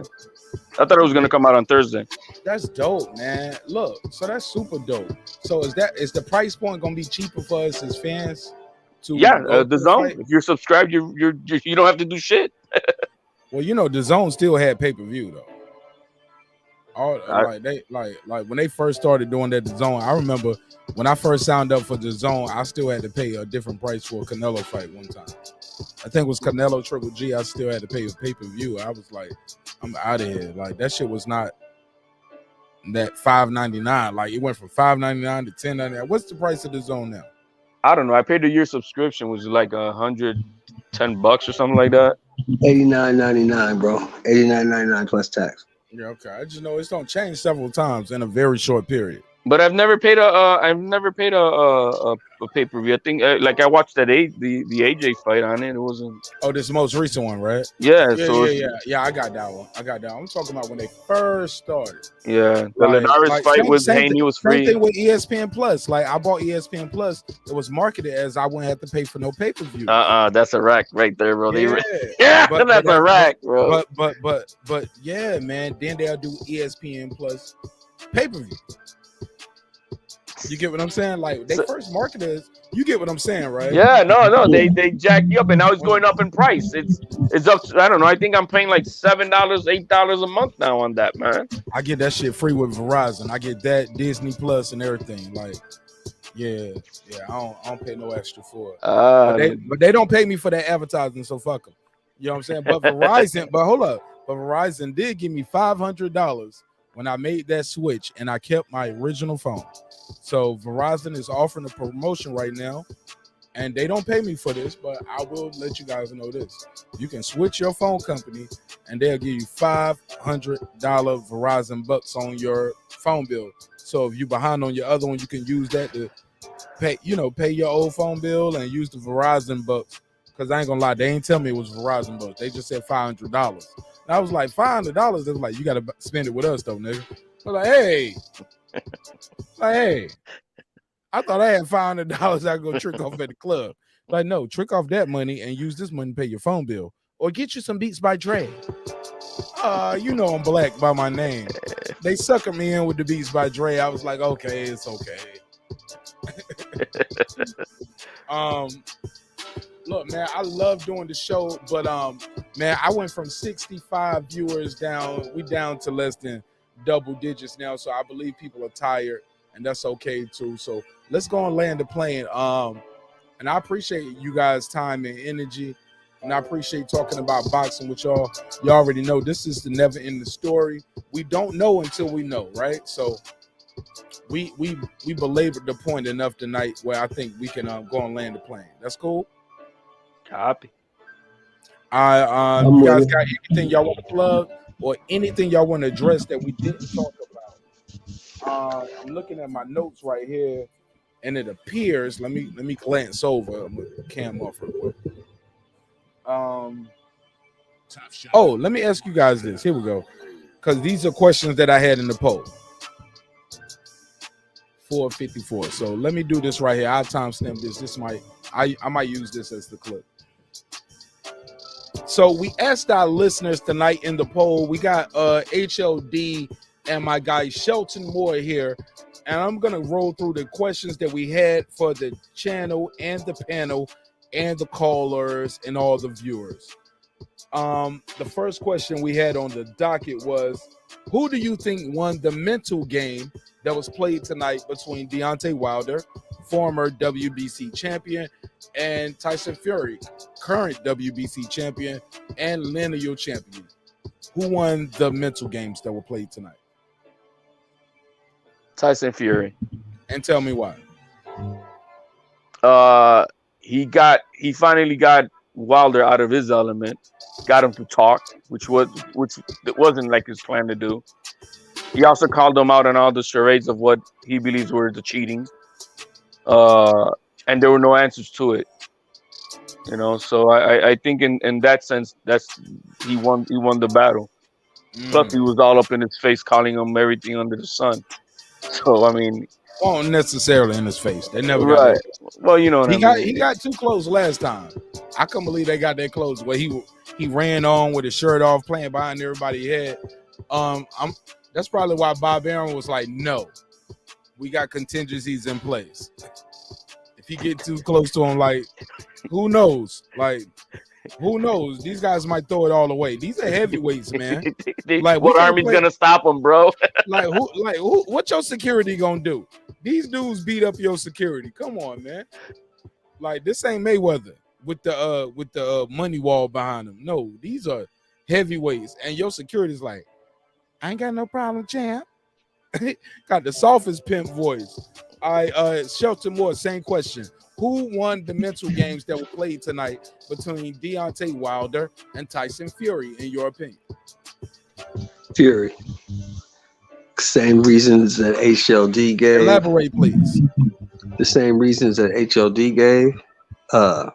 He addressed all the cheating, the lying, all the rumors, the accusations, and Wilder had no answers for him. As he hasn't had any answers for 19 months. I disagree there. I think he actually answered this question with the question, and Fury seems to take umbrage with him saying, well, he was like, well, why did you change? He said, well, why did you change your coach? Fury's like, that don't count. Yeah, because we're not talking about me. We're talking about you. I asked you the question. Don't answer the question with a question. Answer the question if you have an answer. Obviously, he didn't have no answer. Or he had an answer. He just didn't want to give it. What do you say to the fans to say Wilder is still holding the big jokers? So if Fury ever want to sue him for defamation, Wilder got the evidence. Bullshit. Bullshit. What about with the water? Bullshit. Or you call him bullshit on everything? All of it is bullshit. So you don't believe anything about what Wilder has said about anything? No. Why, Shelton Moore? When has Wilder lied to you? He lied to me. I don't care. I really don't care, but I'm going to tell you the truth. That's why people have been asking me all night. Martin Ash, when did Wilder lie to you? Fury, he never lied to me. I'm going to just tell you the truth. This is what happens. If this man did what you say he did, that is criminal. And you get the DA involved. He put somebody in jail because he tried to hurt you. He tried to maim you. Drugs in your water, egg weights in the gloves. He tried to physically assault you. That's assault with intent to do great bodily injury. That's what that charge is called. That's punishable by 3, 5, and 7 years in prison. So you agree with me, like if I had hardcore evidence that this guy cheated, stole from me, did something crazy, like whatever the case may be, like you guys are with Martin Nash on this, because keep in mind, we are not pro fighters. So that's a different mind state, and I respect those guys. I'm not disrespecting those. Because like I said earlier, I don't know if you guys was here, but I said Cotto and the whole world knew Margarito had cheated. But Cotto still wanted to fight him. He wanted it back in blood. I want to beat you up. I know you cheated me. I know you can't. But in this situation, people don't treat the Deontay Wilder shit how they treat the Cotto thing. And I'm playing advocate here because we got a show to do for one. But for two, I want to hear you guys' opinion, because earlier all night, all we had was pro Wilder guys. So it's interesting to hear guys say, hey, look, I don't have a dog in the fight. I'm just telling you what I see and what I believe. HOD, go ahead, and then we go back to show more. Well, I am one. I really don't have a dog in this fight. I really don't. You know, I just know we ain't gonna. Hey, look, we ain't gonna dress our dog up like no Rice Krispie though, right? Regardless. Maybe Halloween costume. We can't dress the dog up like this. The dog gonna get eat up, chewed out, and throw it up because it's too much marshmallow inside the. Come on, Tyson Fury, what the hell, man?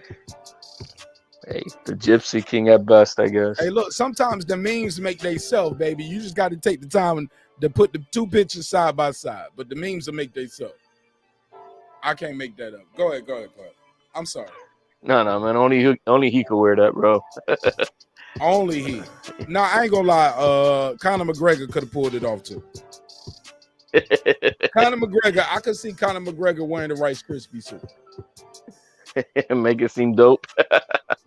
Oh man, he's stunning. He was like, I got the WBC suit on. You're dressed like a Trump supporter. He was like, man, I dress like a Klansman before I wear that damn Rice Krispie. Is that what he said? No, I'm telling you, like you didn't hear Tyson Fury bring up the clothes. I heard him, but I didn't catch him. I thought he just said jumpsuit. Still good looking. Lost me hair.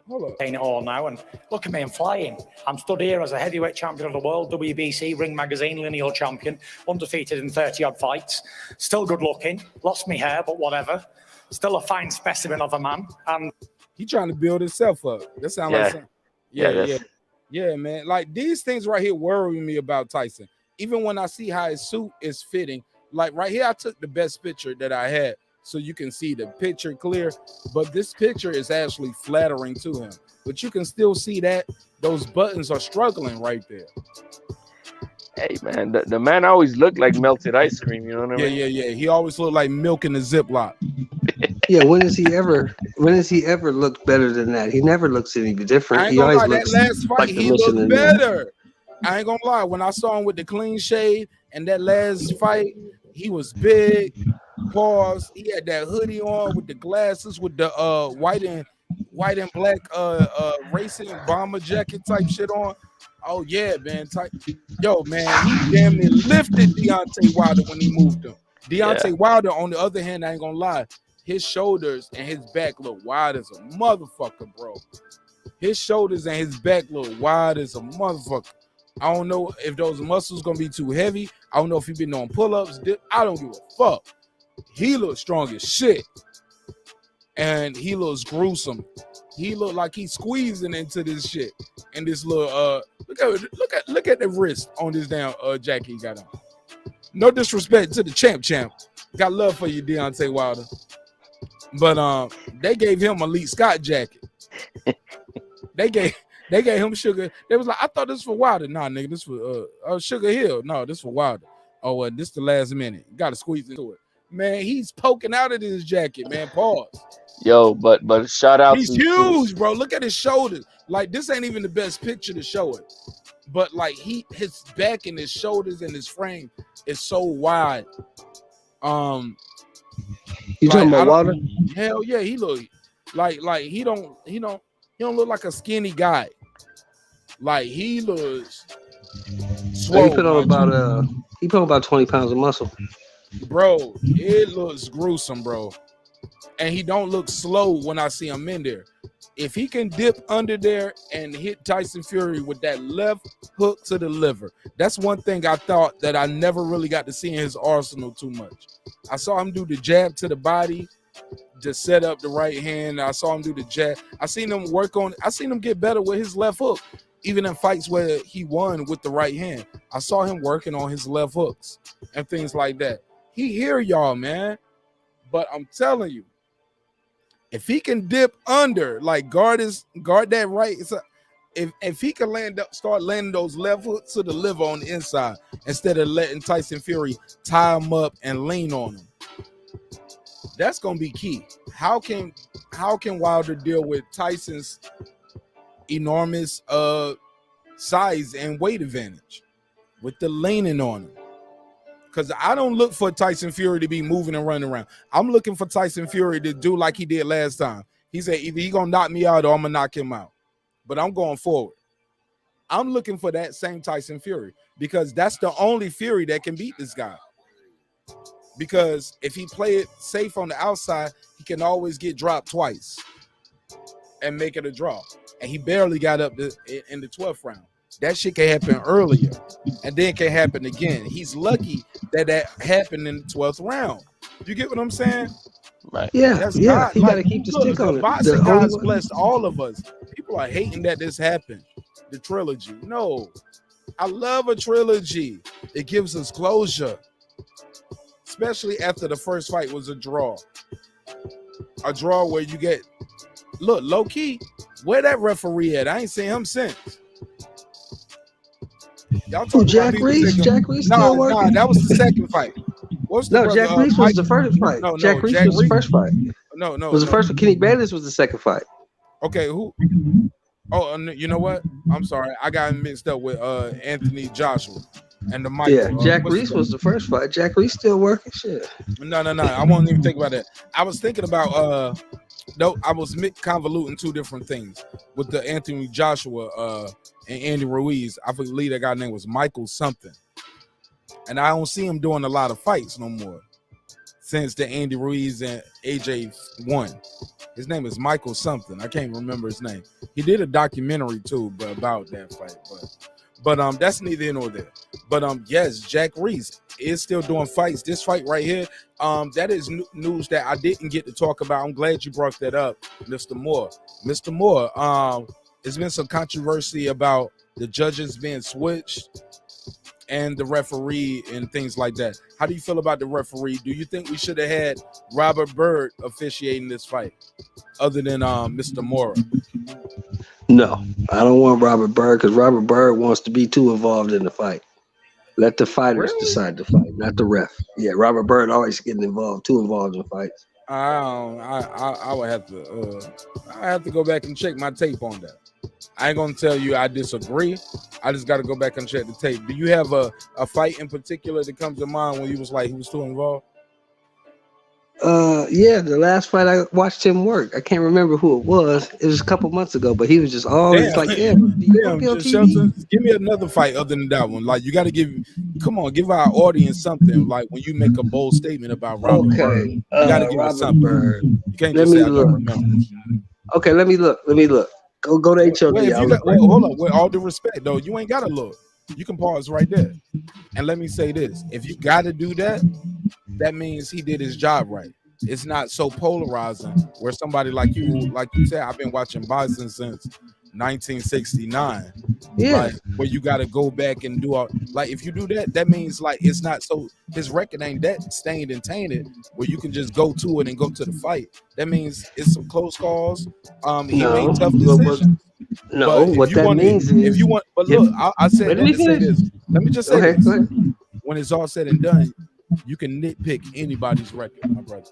No, I'm not nitpicking. I'm saying if I can remember that a referee was too involved in the fight, he was too involved in the fight because I shouldn't even remember who the referee was. But you can't tell me the fight right now. You got to go back and do Googles. Yeah, I gotta go see what fight it was. I remember I just watched him in a fight. But sometimes the referee got to get involved because hold up. But let's be clear. That's why they got the referee there.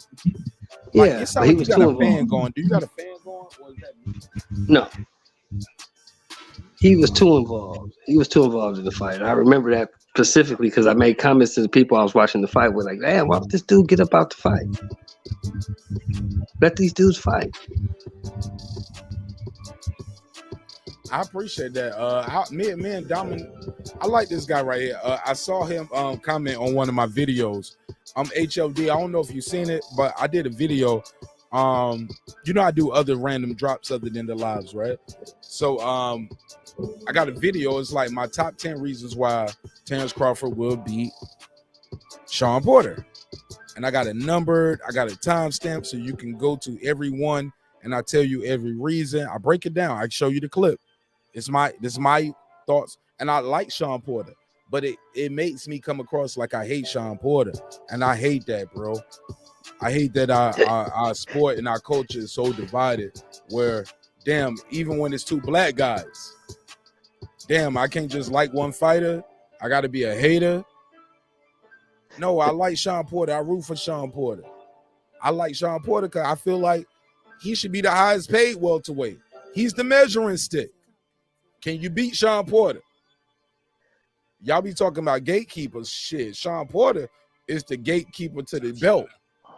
Because if you can't beat him, you ain't getting no shot. And it's a shame that even with Shawn Porter, man, Shawn Porter keep getting a shot. Dylan White can't get no championship title shot. That's a whole nother conversation. I hate that shit. But I guess it's who you pay your I guess you gotta pay sanctioning fees too, right? So maybe shout out to Kenny Porter, who people say might not be doing the right thing by his son. He's stealing money. No, Kenny Porter doing what he got to do to keep Shawn in title contention everywhere. IBF, WBC. Now he over here fighting for the WBO. He fought for the WBA. Shawn Porter is getting chances, bro. We know Shawn Porter. He got a podcast. He was the boxing guy for the Olympics. He does PBC on Fox. He's done other networks too. What else did he do as far as the commentating? Like, say what you want to say about Shawn Porter. We know Shawn Porter. We like Shawn Porter. He got an ugly style, but the guy's a game. He's a game guy. He's a game dude. He ready for it. And if you ain't ready, you gonna have an AB night. You're gonna be in there looking like Adrian Broner. Yeah, I dropped him though. Nigga, you lost though. You lost every round except the round. where you dropped him. And he got up and looked at his dad like, all right, my nigga, I see what you meant. Like, he was like, yo, be careful. He's still dangerous. Like, all right, I see what you meant. Shawn Porter made the face at his pops. Shit is on camera. But that shit is still dope for us as the audience. And that's why we love Shawn, because he's personable. Like, we saw in that moment where he was like, okay, he still got it. You get what I'm saying? He's not going to let AB wash him. Because at that point, some of us was rooting against AB at that point. We were rooting for Shawn. Going to beat Adrian Broner ass tonight. He talking too much shit, and he taking you lightly. They totally disrespected Shawn that whole promotion. I hated that shit. That's when I really became what some would call a fanboy or a stan, because I didn't like the fact how they had Errol Spence and Gervonta Davis sitting at the mic before Shawn came out after a fight. Anybody else, y'all just let it be a blank podium. They're like, Errol, get a, or maybe he just bum rushed it. However it went, nobody was in charge and said, hey, brother, it ain't your night tonight. And we wouldn't let him do this to you, so don't do that. Y'all remember that, or am I tripping? Maybe I'm tripping, or maybe y'all might mute it. I wasn't engaged, I think, for me to remember. Yeah, these are behind, like these interviews online, but after Shawn Porter beat Adrian Broner, or yeah, man, that shit was crazy, man. What was that big? Or was it Danny Garcia? I think it was that he beat Danny Garcia. Like they had Errol Spence jump in the ring. I respect you and your daddy, but let's get it on. Shawn looked like he was caught off guard. Everybody was like, he had to fight him next. Like, no, he didn't. He fought Ugas next. He could have skipped that. He wanted to make his money. He wanted to get a title defense. You know what I'm saying? Get the champion's purse. I get it. And then you put all the chips up again and bet on yourself once again. It's the next fight, baby. We got to go. Let's go, baby. Let's go. Pay-per-view. You and Errol Spence. I feel Kenny Porter. He's telling his son the truth. But no rematch. Hold up. Let me land this plane. And I pass the mic. But no rematch clause. Not again. We're not doing that. Champion always get his rematch clause. Unless you knock me out. That got to be part of it too. But nobody came, like, bro, yo, if I was in Shawn Porter's camp, hell fucking no. No. You got to give me my run back, bro. Shawn Porter deserves his get back. If no champion deserves a rematch, Shawn Porter deserves it, right? Against Errol, against Keith. Like, those were close matches. Ugas deserved a rematch with Shawn Porter. Like, come on, bro. The Kell Brook fight, rematch. You don't got no rematch clause? Fuck we talking about here, man? What a business at? That ain't my business though. I just don't like it for one of my favorite fighters. He don't get no chance. He got to start all the way over. AJ always get his rematch. Wilder got his rematch. Klitschko had his rematch, but Fury vacated the belts. You get what I'm saying? And retired. But you get what I'm saying? The champ. Yeah. Come on. Yeah, man. well, you got to like remember. But you got to remember something. All these people you just mentioned, they were champions. The champion has the option of a rematch clause. The challenger doesn't. If you beat the champion, why did look? That's my question. I always want to have with Shawn Porter if I ever get the interview. I'll probably never get the interview. But I know I will get the interview. How about that? I might not get the interview, but I had a conversation. Does that make sense? Yes. Yeah, I won't get the interview, but I'm gonna have a conversation because I'm gonna just be in the right room at the right time, and I'm gonna ask him and his father or whoever I meet first from the camp because I love him and I hate that. Why we didn't get the Kell Brook rematch? Why didn't we get the Errol Spence rematch? Those two things bother me. Those are the only two rematches that he didn't get that I wanted the most because those were when he lost his title versus fighting for another title or fighting for a vacant or fighting a tough fight that he won. No, this was your belt to lose. One was like for a Brit where the belt going across the seas. Hell no, we got to have a rematch. And the other one was for unification. Hell no, we got to have a rematch. If we ain't fighting for these 2 rematches, come on, bro. It bothers me. Like, I don't know what's happening. And I ain't got all the answers, but I'll digress on that. Y'all please enlighten me. Or do y'all have a problem with those 2 being the 2 Shawn Porter rematches that should have happened for the money, for the belt, for his name, for the record? It could have been the same situation as Lomachenko with Tio. Maybe he didn't want to put a clause for a rematch in there, and that's what happened. But the we don't, will only be like if I lose. So if he lose to Kell Brook, rematch. If he wins, no rematch. He didn't think he was gonna lose to Kell Brook. Or hold on, let's be clear. Does the IBF have certain rules that they put in? Like, so that ain't got, because I gotta ask that because I don't know. No. He didn't. That would be a contract between them if they want to implement that in the clause, that clause in the contract. Even if I'm the mandatory, you got to fight me anyway. You can't demand a rematch. I can say I don't agree to no rematch. When I beat you, it's over. Right. I the can't champion do that. can big boy you. Because Kell Brook didn't. Because Kell Brook didn't have no rematch. Is that just the IBF? Because Kell Brook didn't have no rematch with Errol Spence. Because he was the champion. Shawn Porter was the champion. So if anybody would have got a rematch, it was Shawn Porter. But I don't believe Shawn Porter thought he was going to lose, so he didn't put a rematch clause in the contract. Now against Errol Spence, what about Kell Brook with I think Errol he Spence? got big boy. Why he didn't do it? Who? Kell Brook. Maybe he just. He's not in position to do it. He's the challenger. He wasn't in position. No. When Kell Brook fought Errol Spence, he was the champ. That's why Errol Spence had to go overseas. He was the champ. He was in position. He didn't have a rematch. Did he have a rematch? Because he didn't think he was going to lose to Errol Spence. Oh, come on, bro. He didn't think he was going to lose. You got the only reason Shelton. I don't know what's going on, Shelton. Like it's like a. Well, that's probably my phone getting hot. Yeah, the only reason going on, it's just like champion. The only reason the champion puts a rematch clause in the fight is because he thinks there's a chance he might lose. That's why AJ put that rematch clause in against Usyk, because he thought he might lose.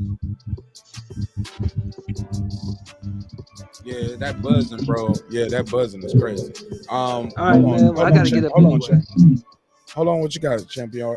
I can go and land this one right here, man. I appreciate y'all time and energy. Let me go to the chat. Somebody said T.O. is another ducker. Do you guys think T.O. is ducking?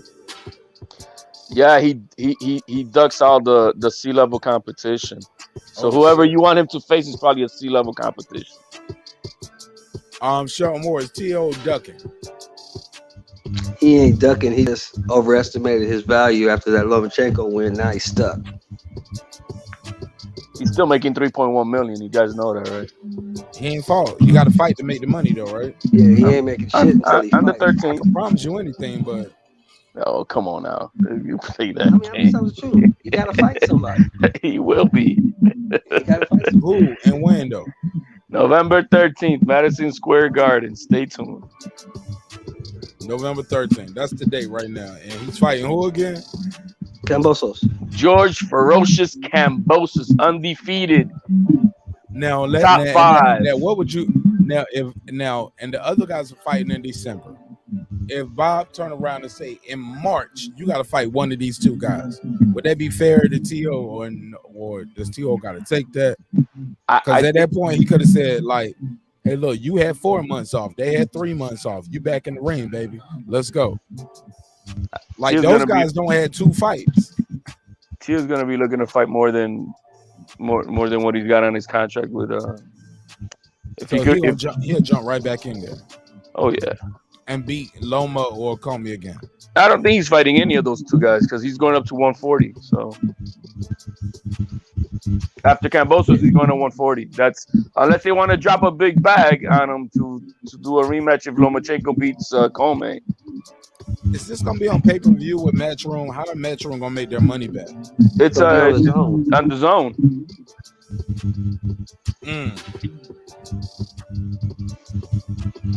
Yeah, it's gonna be on the zone. Same price? Yep, same price. So these guys getting the same amount of money. Like we just want to fight. Pretty much. They want a chance to roll out the red carpet and say, hey, if shit ain't working out with your main bitch, look, fuck with a pimp. I mean, what could he do? He wasn't gonna have a fight, period. If Matchroom didn't pick it up, so he got to fight. I mean, this is just going by the person. I'm not mad at T.O. I'm happy for him. I want this to work out, brother. I want Triller to work out because a lot of guys, let's be clear, the old guard does not like Eddie Hearn. The old guard does not like Bob Arum. I mean, no, Bob Arum is the old guard. I'm sorry. The old guard don't like Triller, and the old guard don't like Eddie Hearn. Oh, Triller's done, bro. Triller will never promote another fight again. They're done. Nah, they're not done. Yeah, they're done. Believe me, they're done. No, bro, they're one big event. Look, social media has showed us they're one big event away from doing it again. They suing They're trying to sue T.O. for their money back. They haven't paid Tyson. They in court with that. They haven't paid Roy Jones. They in court with that. They're done as far as boxing. Believe me. It's tearing up my heart when I'm with you. Yeah, this shit's tearing. He ended up on top regardless, man, because he got out of this. He's still getting paid more than what Bob Arum wanted to pay him, and then Bob Arum had to bend the knee. Why he's talking, Michelle? I'm sorry. No, I said I got to mute Shelton while you're talking. It's like one. Like I'm just saying that at the end of the day, Teal still came out on top. He's making more money in this fight than he was going to make with Bob Arum. Bob Arum wanted to continue paying him the minimum because of the Triller, because of the purse bid. It made Bob Arum have to bend the knee, restructure his contract, pay him to be paid as the highest 24-year-old in boxing. And on top of that, he shaved off 6 months off the contract, so he's good to go. I mean, regardless, he's good to go. Yo, shout out to a homie right here. Let you guys know the way we moving the show forward, HOD. If you're not a subscriber, you can't talk to me. Period. Like you can unsubscribe, but the chat is gonna be subscribers only until further notice. Right? So when you see these guys in the chat, whether they agree or disagree, we know they had to subscribe to talk amongst us, right? So I love the discourse. I welcome it. But a lot of times people might think they troll. I'm like, I might agree, my nigga. Fuck that nigga, he trash. You know what I'm saying? Like, I don't owe nobody shit, my G. Like, if anything, motherfuckers owe me money out here. Just keep it 1,000. You know what I'm saying? I'm out here grinding, trying to be great. And we're gonna help people be great. That's part of the show. So he said we all got Davis by KO over Rolly, but what rounds you got? That's interesting. We can table that. I'll let y'all give me y'all quick take on that. I'm kind of upset that it's in LA though, but I guess it makes sense. It's on a Sunday too. I don't like that. Why Sunday? Why are we doing that? It's cheaper. It's cheaper to rent out the place on Sunday, probably. What football games are going on? It's probably got a Laker game. What football games are going on? Like, it's nothing significant. Staples Center. It's probably a Laker game. They can't get it on Saturday. It's harder to get because you got both teams playing right there, right? Yeah, but y'all could have picked the next weekend or the weekend before or Friday. Like, why the Sunday competing with football? Who's playing on that Sunday? Anywhere in the league. I don't know who it's gonna be, but there's gonna be a Sunday night football, December 5th. Maybe maybe they just got so much faith in Tank. Like, nigga, go get your money and beat his ass real quick. Get famous. Put him on the highlight reel. Cause believe it or not, if he beats Rolly, some people gonna say Rolly ain't fought nobody, right? Top shot. I think it's Rolly's that villain, man. He's done a good job promoting himself since Mayweather don't do shit for him. So his name is out there. He's doing what he can, and you know he's a troll, man. You know he's the #1 troll in boxing, bro. Is he a troll? Yeah, bro. Have you seen his handle on Twitter?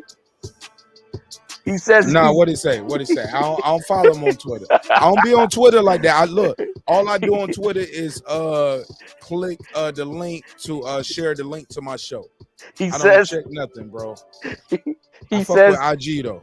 He says he's Devin Haney's biological father. Stop it, B. Hold up, B. Hold up. Fam. His Twitter handle says what? He's Devin Haney's biological father. I don't believe it. Oh shit! I don't believe it. I can't believe that. I don't accept that. This dude's crazy, bro. I don't accept that. I don't accept that. I'm telling you, bro, he's a troll, man. Man, he gonna fuck around and have a Bill Haney he gonna be boxing Bill Haney on Triller. Bill Haney gonna meet him like, yo, fuck that. This is my Bill Haney. Yo, fuck that. Tell that nigga T.O. Now hold up. Tell that nigga Rolly, meet me on Triller. I beat his ass for 500,000 and a tag too to say Bill Haney is my daddy. You know what I'm saying? Like, fuck around, yo. Keep fucking around and fucking around. Okay, so I didn't know he was trolling that hard. Shelton Moore, did you know that? And shout out to Kyle from the boxing section. Kyle, you live?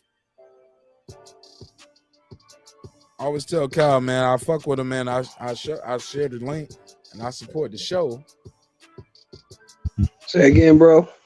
Yeah, man. Did you see what he was talking about with Rolly was saying he's Devin Haney's father? I ain't never seen that shit. I don't be on Twitter. I be on IG.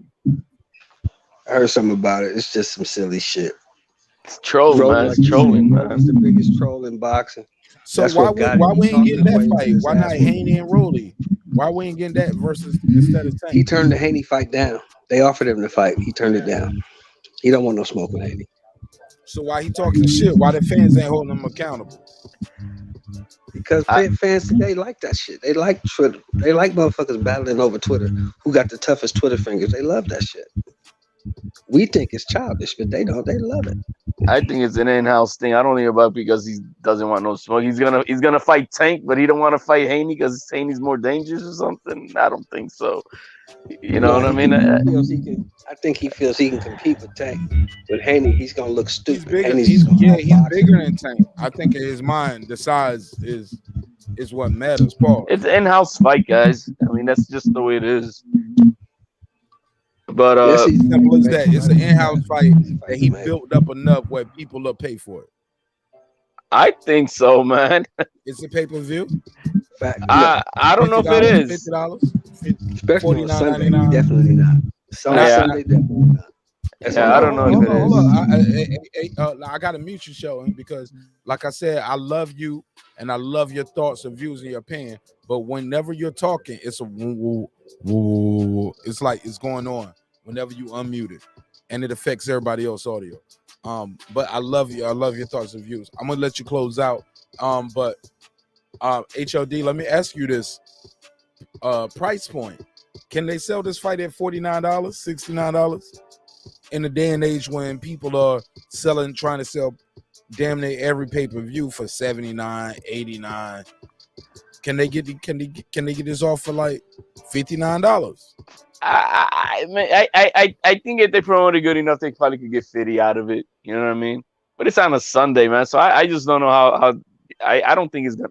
I think it's gonna be on TV, man. I think it's gonna be on Fox or something like that because I just don't. It's on a Sunday. I mean, I would love it. I would love for it to be there. I just feel like they built the brand of Tank Davis of saying he's the new pay-per-view star. That's what they've been trying to label and brand them as.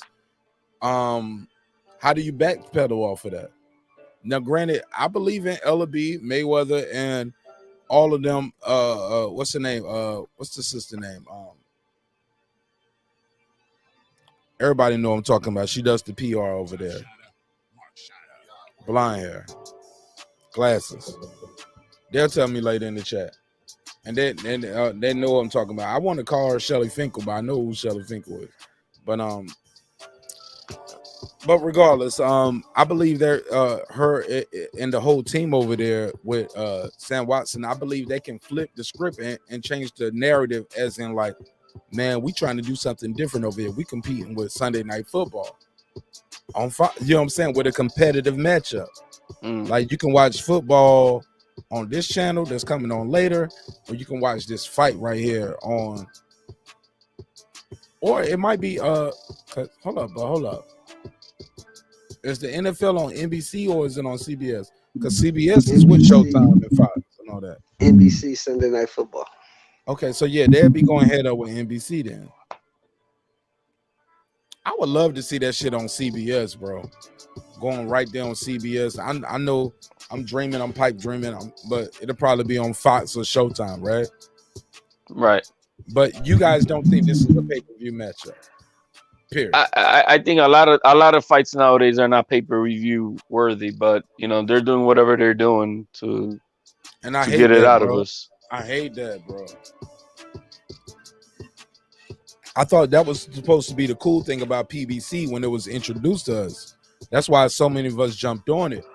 Pause. Like it was supposed to be like, yo, we getting big time fights back on regular TV. Like that shit was on Spike TV, it was on Fox, CBS, Showtime. Like it was just like you just couldn't escape it. I just remember when I saw it on Spike, I was like, I would start getting mad at Showtime because Comcast at the time, but they was like, yo, just type in PBC and you got to follow it this way.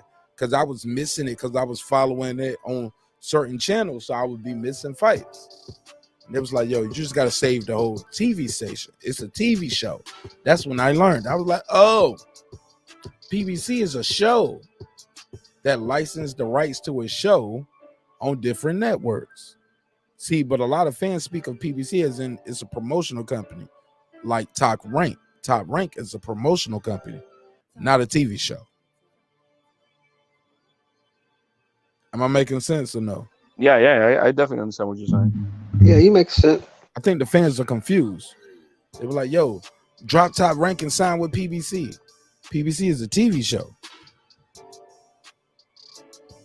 Yeah, there's a lot of confusion when it comes to the game. There's so many different little rules and things, and people don't understand it all. There's a lot of confusion left and right. So I guess we can cancel Tank Davis versus Keith Thurman. That shit is over, right? Because I wanted to see that. For now, yeah. Say what? Nobody wanted to see that. I wanted to see it. Yeah, man, you got a loud buzzing noise. Let me see if I can turn this down. I can't even turn it down. Hey, Shelton Moore, let me ask you this last question before I let you go. Terrence Crawford, Hall of Famer, yes or no? Yes. Why is he a Hall of Famer? And you were one of the guys who told me all the other guys are not Hall of Famers, right? Other than Mikey Garcia. 3-division world champion, 2-time lineal champion, undisputed world champion, current WBO welterweight champion, undefeated. What else is there to say? Which one of them other guys you name? Lineal. I think he's a 2-time lineal champion too. 2-time lineal at 135 and fighter of the year 2-time. Yeah, I mean, and he had fighter of the year with Gamboa. Where are those other guys at as far as the accolades? Nowhere near. You know what I hate when people say HOD, because you are I'm gonna meet you real quick for show. Hey, HOD, you are one of the guys who said Porter can win this fight, right? I'm rooting for the guy, yeah. You're rooting for him, but you think he can win. Let me ask you this. How does he win? How does he win? I think it's just the same thing that he's done, but he's got to execute it a little bit more efficiently. But it is pressure. It is going forward. It is not letting him breathe. It is being nasty and dirty. You know what I mean? Just doing it the Porter way, man. But he's got to be more efficient with his punches. That I do say. He can't be throwing wild punches like he sometimes be opening up. So if he cleans that up, I think he has a shot. He's you know, at the very least, I think this is gonna go 12 rounds. Because here's my thing, man. When you look at everything that's set up and how it's set up, Shawn Porter has a way out in this fight. People can say he was battle tested.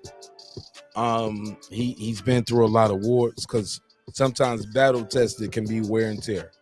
So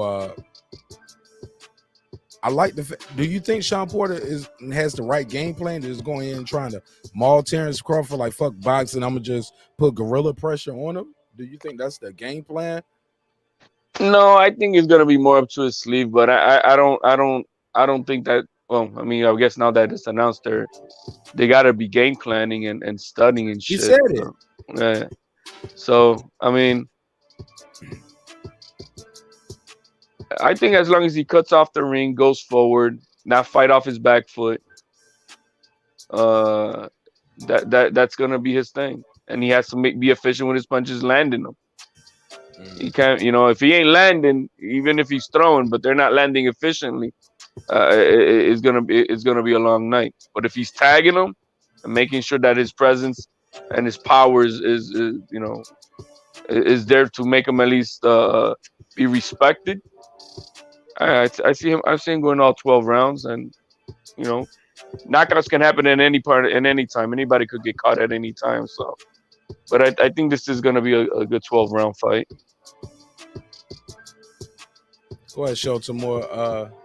I kind of lost the question I had. That's why I normally keep my pen and pad here, because I'll lose my spot very briefly, and so I want to write it. No, it was something I didn't even ask him that I wanted to ask. Oh, okay. Yeah, so I lost it before I even. Yeah, man, I was trying to find it back, but I couldn't find it. No, Porter has a chance. I mean, you know, every fighter has a chance, especially a top level fighter like Shawn Porter. Shawn is a top welterweight. It's just my opinion. He don't have the skill to go 12 rounds with Bud. Bud is too skilled. He's the most skilled welterweight in the division, and he's going to prove that on the 20th. Shawn Porter can stop. I think I might remember that. He said no. Oh, here we go. He said no guy. I'm gonna mute you while I say this, because I hear the woman. It sounds like you just got the TV or something else, or you got it on speakerphone. Whatever you're doing, it just sounds like one little fix will change it all. I don't know if you got it on speakerphone or what. But it's one little thing that's changing it, because we can hear you, but it's just bleeding back in, like it's trying to compress it. You hear it too, right, HOD? So he said the question was, I remember it now, and I'll ask you first, and I'll let Shelter more closes out, and both you guys plug anything you want to plug. He says they were he said the guys that faced Terrence before never really seemed like they went in there trying to go for it. Would you agree with that? Like everybody went in there and just played patty cake with him, and he was like, no, I ain't trying to be nice with him. I'm 100% going for a knockout. I don't think he said I believe they was like, other than Jeff Horn, nobody ever really went after him. HLD, Shelter Moore, you guys have the floor. Go ahead. I think what it means by that is these other guys were maybe intimidated and passive and going at him and fearful of probably getting knocked out. And I don't think he's going in with that mentality. You know, I think that's what he means by that. Yeah, I agree. I think Shawn is going in there believing he has a chance to win, believing he can win, and he has a winner's mindset. He doesn't believe that the other guys thought they could win. They were just happy to be there, getting a shot. But Shawn believes he deserves this shot, and he believes he can win. Doesn't mean he will, but he believes it, and that's all. That's what he has to do. He has to believe it. He's gonna shock the world. He's gonna shock the world. Hey, Shelter Moore, whatever you did with your audio, Bro, you right on code now. You met the assignment, bro. Whatever you did, that's how we need your mic to always sound. Maybe it was on speaker, and this is better. Whatever you changed, remember those settings, because that's how we need you, bro. Because it really brings a high quality to the show when we can talk to OGs like you, but also we can hear what you're saying. Roger that. Roger that. So, yeah, you hear it too, HLD. That shit is clean now, right? Yeah, it is a lot better. At the end of the show, and then this nigga got his shit perfect. Yeah, I had to change the setting. Man, you went to Guitar Center. I had to change the settings. Had to change the setting. Put it on default. Yeah, that's perfect, bro. Yeah, so make sure we got that rocking, because we're gonna be back very soon. I might do a pop-up episode tomorrow, depending on what's going on in the boxing universe, because I still didn't get everything off that we all might want to talk about and might need to talk about what's going on in the world other than just boxing, because boxing is a big part of our lives. If you're a fight fan and you spend the money on tickets, pay-per-views, hotels, babysitters, you know what I'm saying? Right. Uber's like, yeah, man, I need to know what the hell going on. What's going on in the weather? What's going on in the world over there? Am I going to be okay? Yeah, we looking for somebody who look like this with a red bucket hat. You get what I'm saying? So I get it. So we're gonna talk about other issues as well. With that said, man, if nothing major happens, I'll see y'all tomorrow. I'm gonna do a pop-up episode tomorrow. Just giving y'all a heads up. Won't be at 10, probably be around 11. 10:30, 11. I'll do a pop-up episode tomorrow just to chop it. All right, brother. I got your because this fight I'll week, get man. your notification. Yeah, it's fight week. You guys got anything y'all want to plug or promote before we get out of here? You guys got the floor.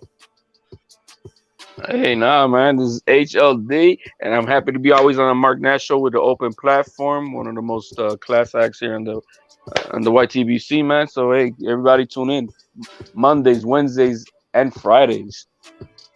Absolutely, Mr. Moore. You got anything you want to plug, my brother? Yeah, just everybody check out 12 to 2 Sunday through Friday. New Media Today, USA Boxing, and also check out Mark Nash Mondays, Wednesdays, and Fridays. Great show, great panel. Mark, thank you for having me. Always appreciate it, brother, and I'll see you tomorrow.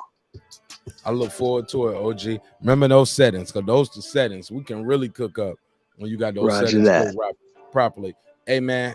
Hey, y'all, give me 30 seconds. Hang out real quick. Let me run this outro. I love y'all. Peace. I'll see y'all on Friday. Remember, drinks require sleep. Goals require effort. Go out there and get your goals. I'm going to go get something to eat. I'm going to holler at these dope-ass panelist members, get their information so we can plug and promote their channel, and also let you guys know, look, this is fight week. Do not contact me about some other topics this week. If you do, no, I heard you. I got the emails. I might do it on a pop-up. I might do it on the weekend after the fight. I might do it next week. But this is fight week. This is something some of us been waiting for since last year. You know what I'm saying? Like, so please, please, please, please, please don't get mad at me. I got your email. I'm getting the text. I'm getting the DMs. I'm getting the chat. I see it. But this shit right here is the fight to end all fights. We are tired of the bickering and beefing in the YTBC, and this bullshit got to come to a closure. But we're gonna be right here, no matter what side of the argument we on. I'm gonna hold all of you guys accountable, and I want you guys to hold me accountable as well. We shall see what happens, and we're gonna talk about these fights. But this is a good season for boxing. Boxing needed this. This year has been crazy for our sport. We needed this, and we needed to have it with some competitors that we like. Right here at the end, Shawn Porter, Terrence Bud Crawford. I don't expect to hear no PEDs. I don't expect to hear nobody getting COVID. I don't expect to hear, oh, I broke this in training camp. Nah, these motherfuckers gonna go in there and they're gonna put it all on the line, and we're gonna be right here covering every step of the way. I love y'all. I'll see y'all tomorrow. Drinks require sleep, goals require effort. Go get that hoodie at marknash.com. I'll see y'all Friday unless something crazy happens. All right, peace. This that squad side.